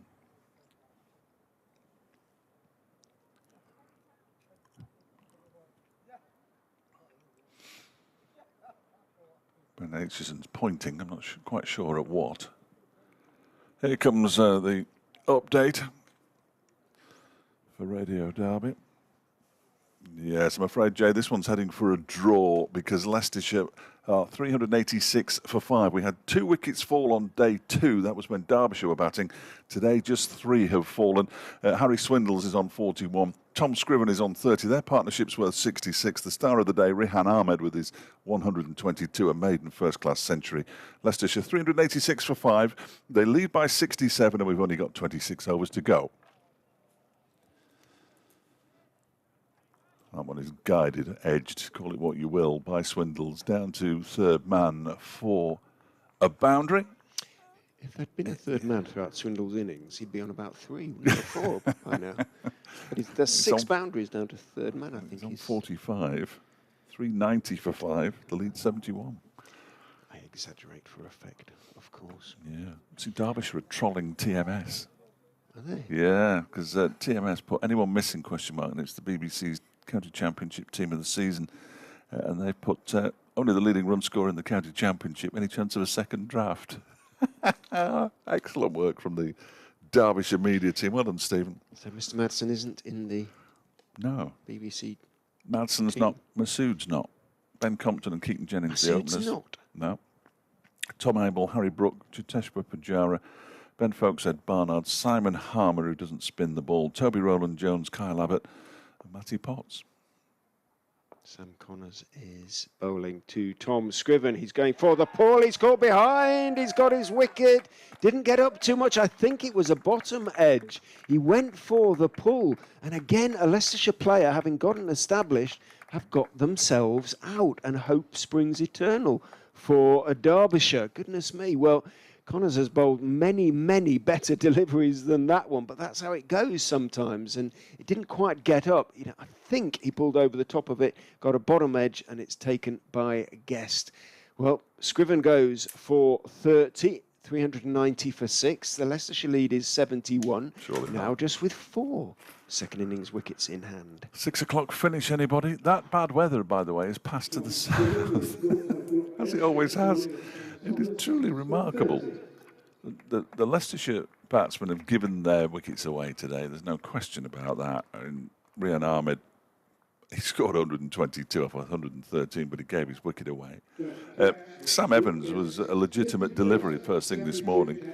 Catch by Wayne Madsen at second, slip off Ben Aitchison. Lewis Hill, I can't remember how he was out. Yeah, he was trying to force it off the back foot, caught at first slip, wasn't he? Yeah, With by a new ball. Elias Duploy. And now Tom Scriven's done it, caught by Brooke Guest after bowling with Sam Connors, who now has 49 wickets in the Championship this season. Can he get to 50? He dearly liked it. And catches-wise, that's Brooke Guest's 51st. Here's Farmer Barnes. So it can't have been Ed Barnes walking around the boundary looking like a duck, as you very uncharitably described. I didn't say it was him. I did say that the man in the middle was walking a little like a duck, but I didn't think him. It was a bit more strong. It was a bit stronger than a little bit like a duck. But Mark Beck, thank you very much. I wouldn't say they were invaluable, the contributions, but we've contributed, I suppose. Happy that as a team we're in a much better place than at the end of last season, but there is plenty to be done regarding the game as a whole. Absolutely, Mark. Yeah, winter well yourself. Tim, thanks for another great season's coverage. Winter well from a currently quiet Dreek Saddleworth, but it's always fairly Dreek up there, isn't it? Big little smiley face at the end of it. Tim, thank you very much indeed. Connors is in to Barnes, who leaves outside off stump. Barnes will know most of these Derbyshire players, won't they? They would have been around when he was here. It's not so very long ago. The turnover isn't that rapid. No, Derbyshire have changed very little, really, over the last couple of years, I would say. Oh, Hampshire have got to 105 for 7 now. 33 to win. Connors is in and bowls 2 Barnes, looking for the Yorker. Barnes is semi-expecting it, I suspect, and manages to dig it out, steer it to mid-off. We've got a lot of connections in Yorkshire, obviously, from having worked there for a long time. I'm fairly sure one of them suggested that Hampshire will be having an open-top bus parade through Leeds if they beat Warwickshire. Just can you imagine how popular that would be?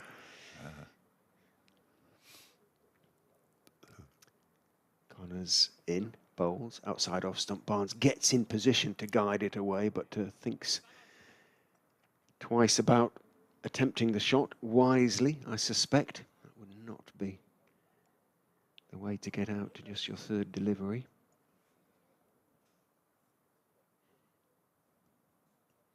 Nick Potts is being sent back to deep backward square.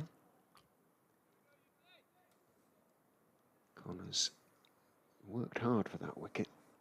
Can he pick up another? Runs in and bowls. Barnes is a fraction late on it, but solidly enough behind it as he leans forward and blocks it back up the pitch to Connors, who throws it dismissively from his presence to Rees to do a spot of polishing at mid-on. 4 slips now. Eh? Robert Coe thinks Rehan Ahmed has the potential to be Leicestershire's greatest ever all-rounder. Whoa. Whoa. It's very, very early days. Connors is in again, looking for the Yorker. Played nicely by Barnes, and he hesitated before calling for the run. Made sure it bounced wide of Billy Godleman before calling Harry Swindles through. And Connors and Barnes exchange words. It looks fairly... I don't imagine Ed Barnes is ever the subject of too much sledging, to be quite honest. And as I say, they'll know each other of old. End of the over, 391 for 6. 25 remain. The lead 72. Would he not have to stay at Leicestershire to be Leicestershire's greatest ever all-rounder? Or? I was going to say that judgment has to be sort of made in about 8-10 years' time, doesn't it? Really? Yeah, I think so. Plus, But he admits, he says he has the potential to be. Of course he does. Of course he does. He looks like He's saying he is. very fine cricketer. Here is Ben Aitchison, 2 for 96 from 25 overs so far, and he's in and bowls to Barnes, who gets a bit of a leading edge out into the offside. The likes of Phil Simmons and Brian Davison and people like that might, who are members of title-winning sides and trophy-winning sides, and much beloved of Leicestershire supporters. Strong arguments to that effect. George Geary, of course, if you go far enough back. With the photographs on the back of the old.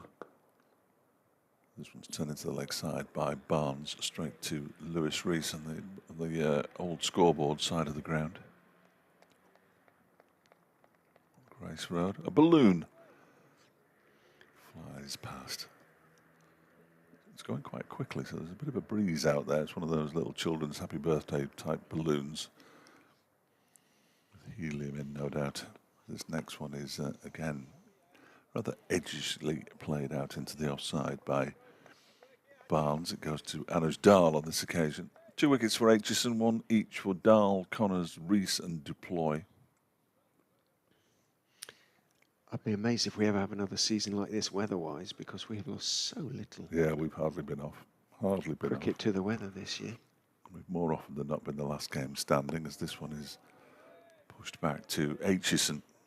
We lost some overs on the very first day of the season against Worcestershire, and a few in the game against Middlesex, and that was basically it, really.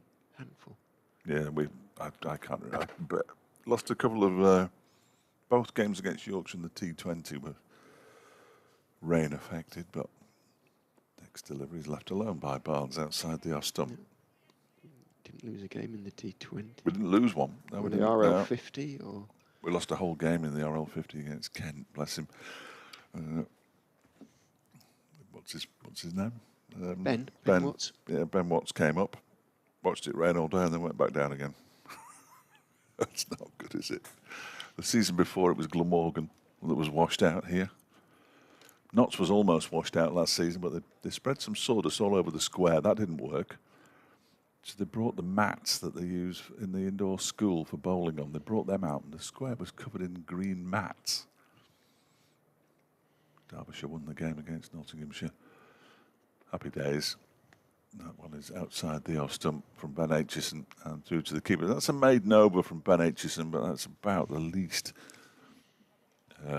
dangerous maiden over I think I've ever seen. Connors, understandably, is going to continue. It's his 12th over of this spell either side of the rain extended tea interval. 12 overs, 3 maidens, 1 for 37, his figures. Decent from Sam Connors. And he's now on 49 wickets in the Championship this season. Terrific effort in a season dominated by the bat. Hampshire are going to win. 24 more runs required, 7 down. It's the hope that kills you. Connors is in as the sun goes behind cloud again and bowls just short of a good length on the off stump to Harry Swindles, who gets behind it, plays it out to Godalman at mid-off. Runs have now almost completely dried up. Yeah, they're immaterial, aren't they now? Really, they just see out another 5, 6 overs. Stop it. That'll do it. Stop it, stop it, stop it, stop it, stop it. You have collapsed a few times this season, haven't you? Connors is in. Bowls a full toss that Swindles can steer into the gap in the covers. Does no more than that. Doesn't try and punch it away to the boundary. Godalman runs 10, 15 yards to his left of field. Swindles takes 1. Moves on to 45. 391 for 6, the lead then. Actually, he's not on 46, isn't he? Yep. Get on with it. Scoreboard. There you go. There we go. The lead then 73. Steve Roberts. Thank you, Steve. Oh, bless. Well, I can read that one out. Yeah. Because it affects you too as well. In goes Connors and bowls, and Barnes has managed to steer that out towards the cover boundary. Oh, head down, chasing after it, is going to drag it back, puts in the slide. I think the ball had almost stopped anyway.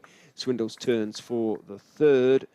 He was running to the danger end towards the strike, so to speak, and Barnes picks up 3. Moves on to 4, 395 for 6, the lead 76. He says, well, oh, stuff it, I'll read it anyway.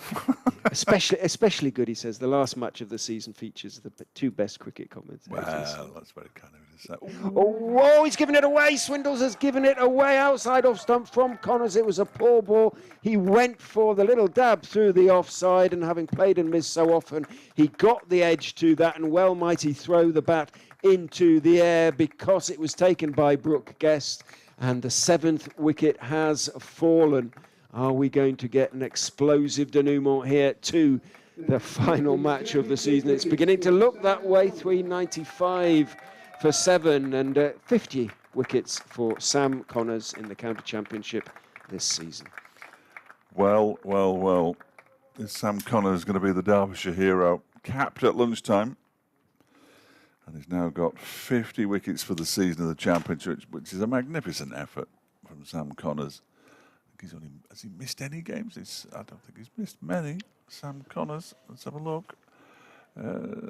14. No, this is his 14th game. Every single game in the Championship he's played. He's also played a 4-day game for the England Lions against South Africa, a game that wasn't an official game, sadly, but he bowled really nicely. He picked up 4 wickets in the second innings in that as well to help England secure a victory over the tourists. So he's had a pretty good season. And once he gets that shirt with his name spelt right on the back, he'll be a happy man. He may already have it, who knows.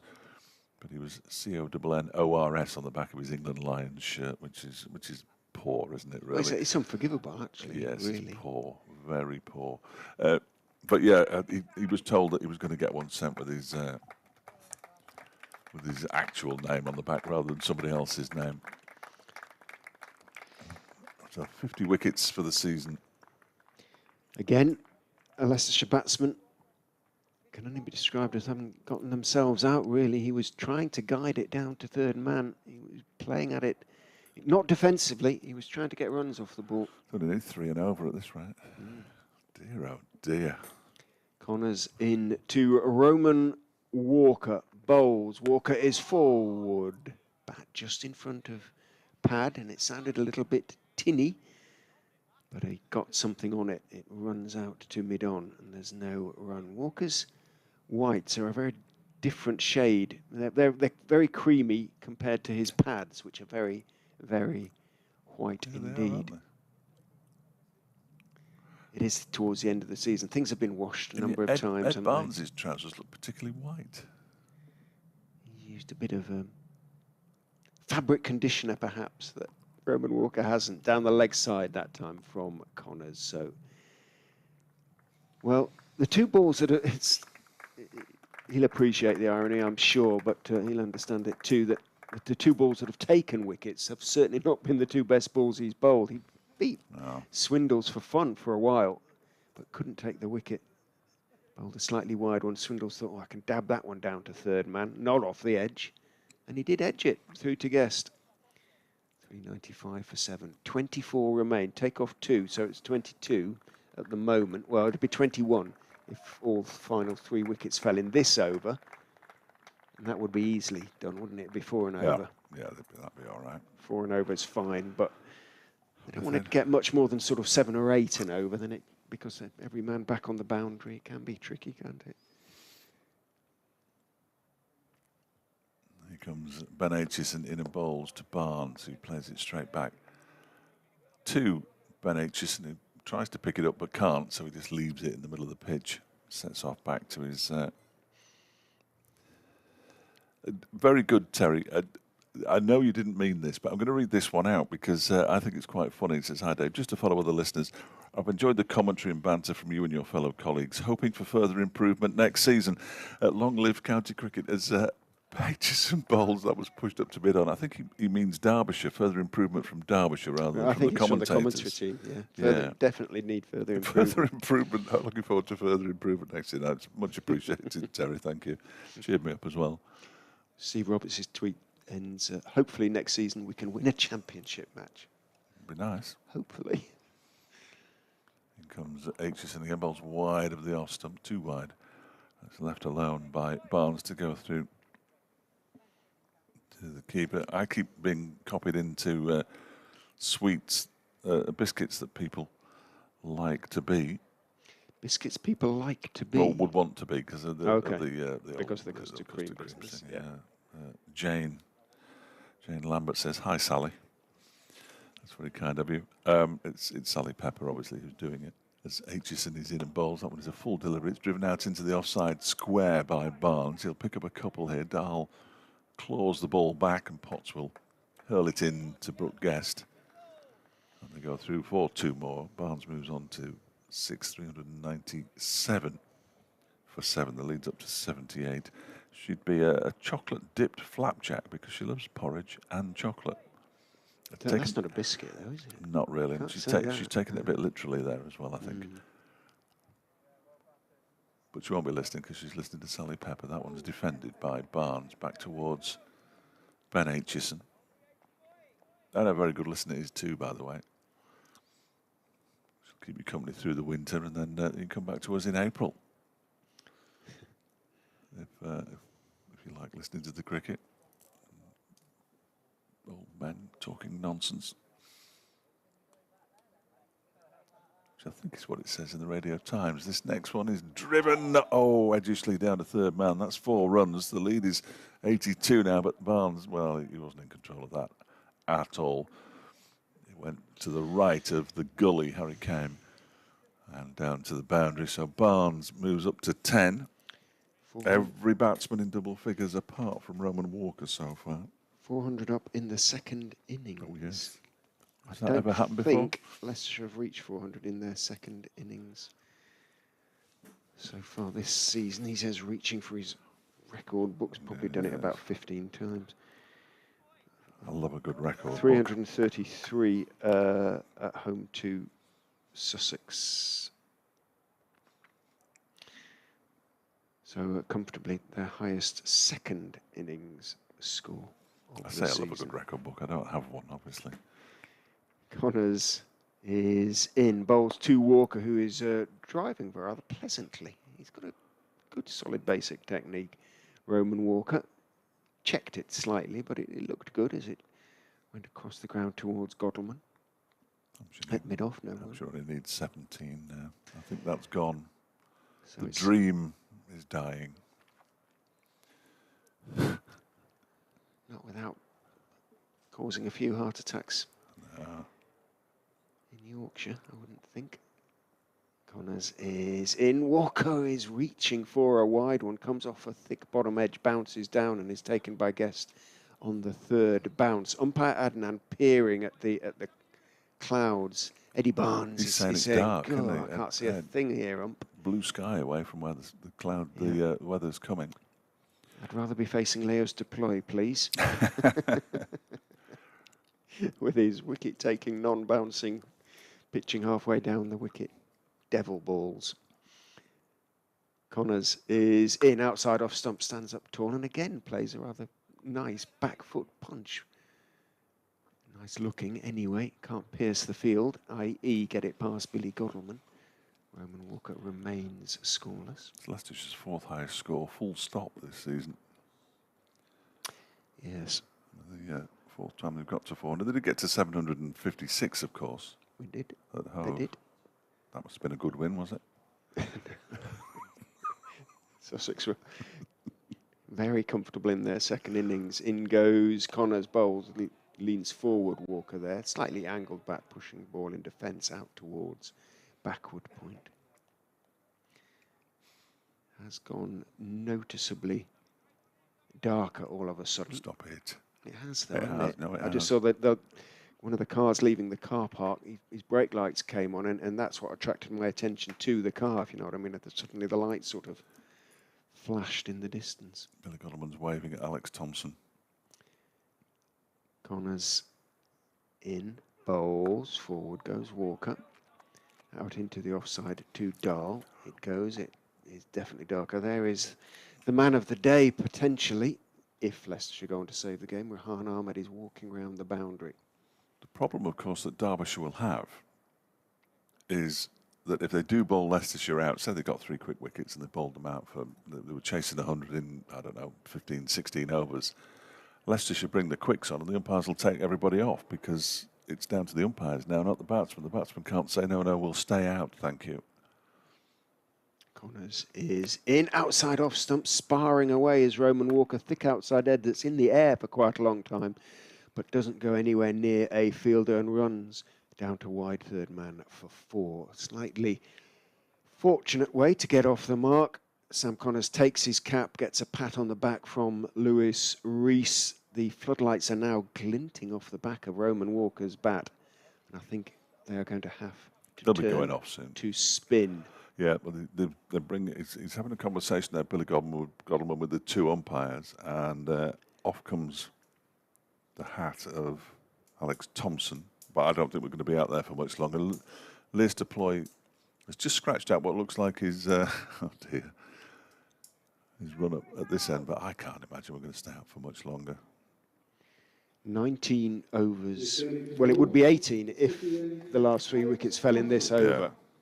And the lead is now 86, so it's creeping up towards sort of 4.5 runs and over potentially, but it's a bit gloomy out there at the moment. They've been told, haven't they? They've been told. But the clouds have been moving a little bit faster. I don't know whether it's what you think. No, I think so. You could barely see them moving, could you, earlier in the game? But they are moving in the right direction, a different direction. That's the word I was looking for. Different. What that direction is, we haven't a clue, basically. Well, West, north, south, east. No. They're coming from the east. They're coming from sort of east, northeast, that kind of area. Yeah, probably. But it is dark, and we're going to see some more Lewis Deploy, I fancy, because we're not going to see Harry Kane bowl his spin because he's putting the fielding pads on, which is why there's a slight delay to proceedings here. Slightly disappointingly.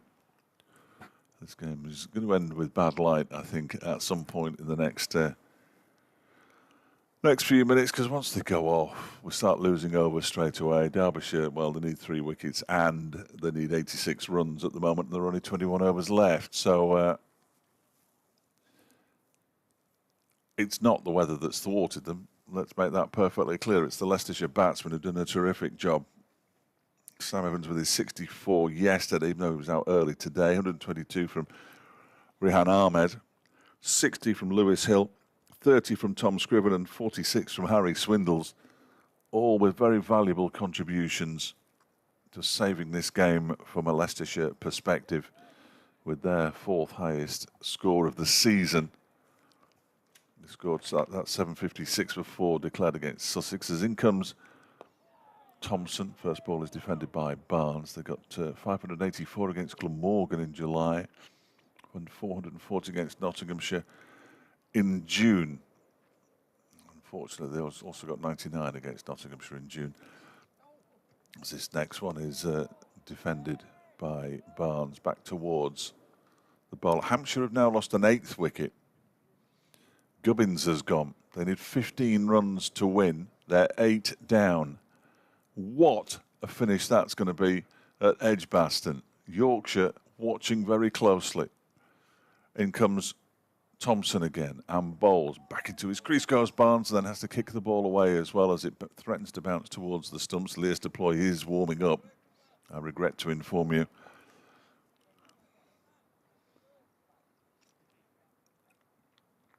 It's what needs to happen, of course. As in comes Thompson, bowls, and that one almost sneaks through. Almost, but not quite.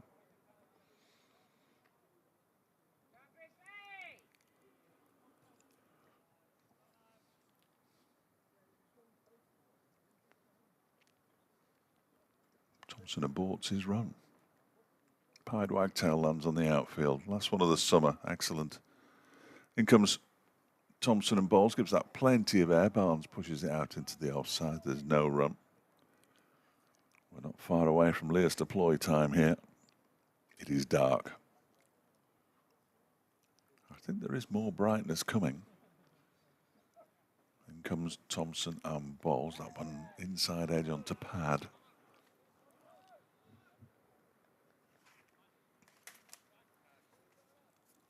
And that's the end of the over. It was a maiden from Alex Thompson. His second, 13 overs, 2 maidens, 0 for 69. Leicestershire 405 for 7. Leading by 86. And there would only be 17 overs should a hat-trick be taken by Leas deploy. I don't know why I'm laughing. It could happen. It could happen.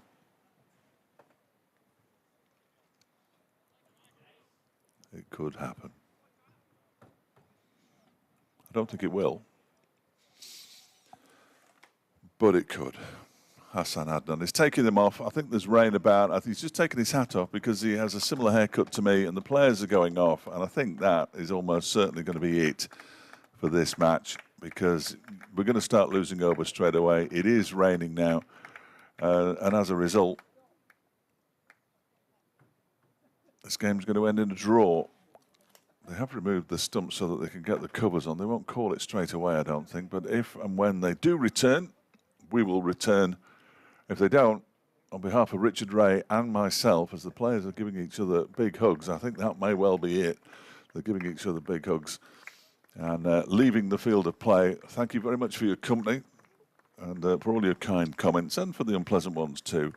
And hopefully we'll be back with you in April when the season restarts. Looking forward to the fixtures coming out in November. Leicestershire 405 for 7, 20 overs left, and they lead by 86.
Derbyshire County Cricket Club would like to thank those few of you who are left and thank you for all your support during the season.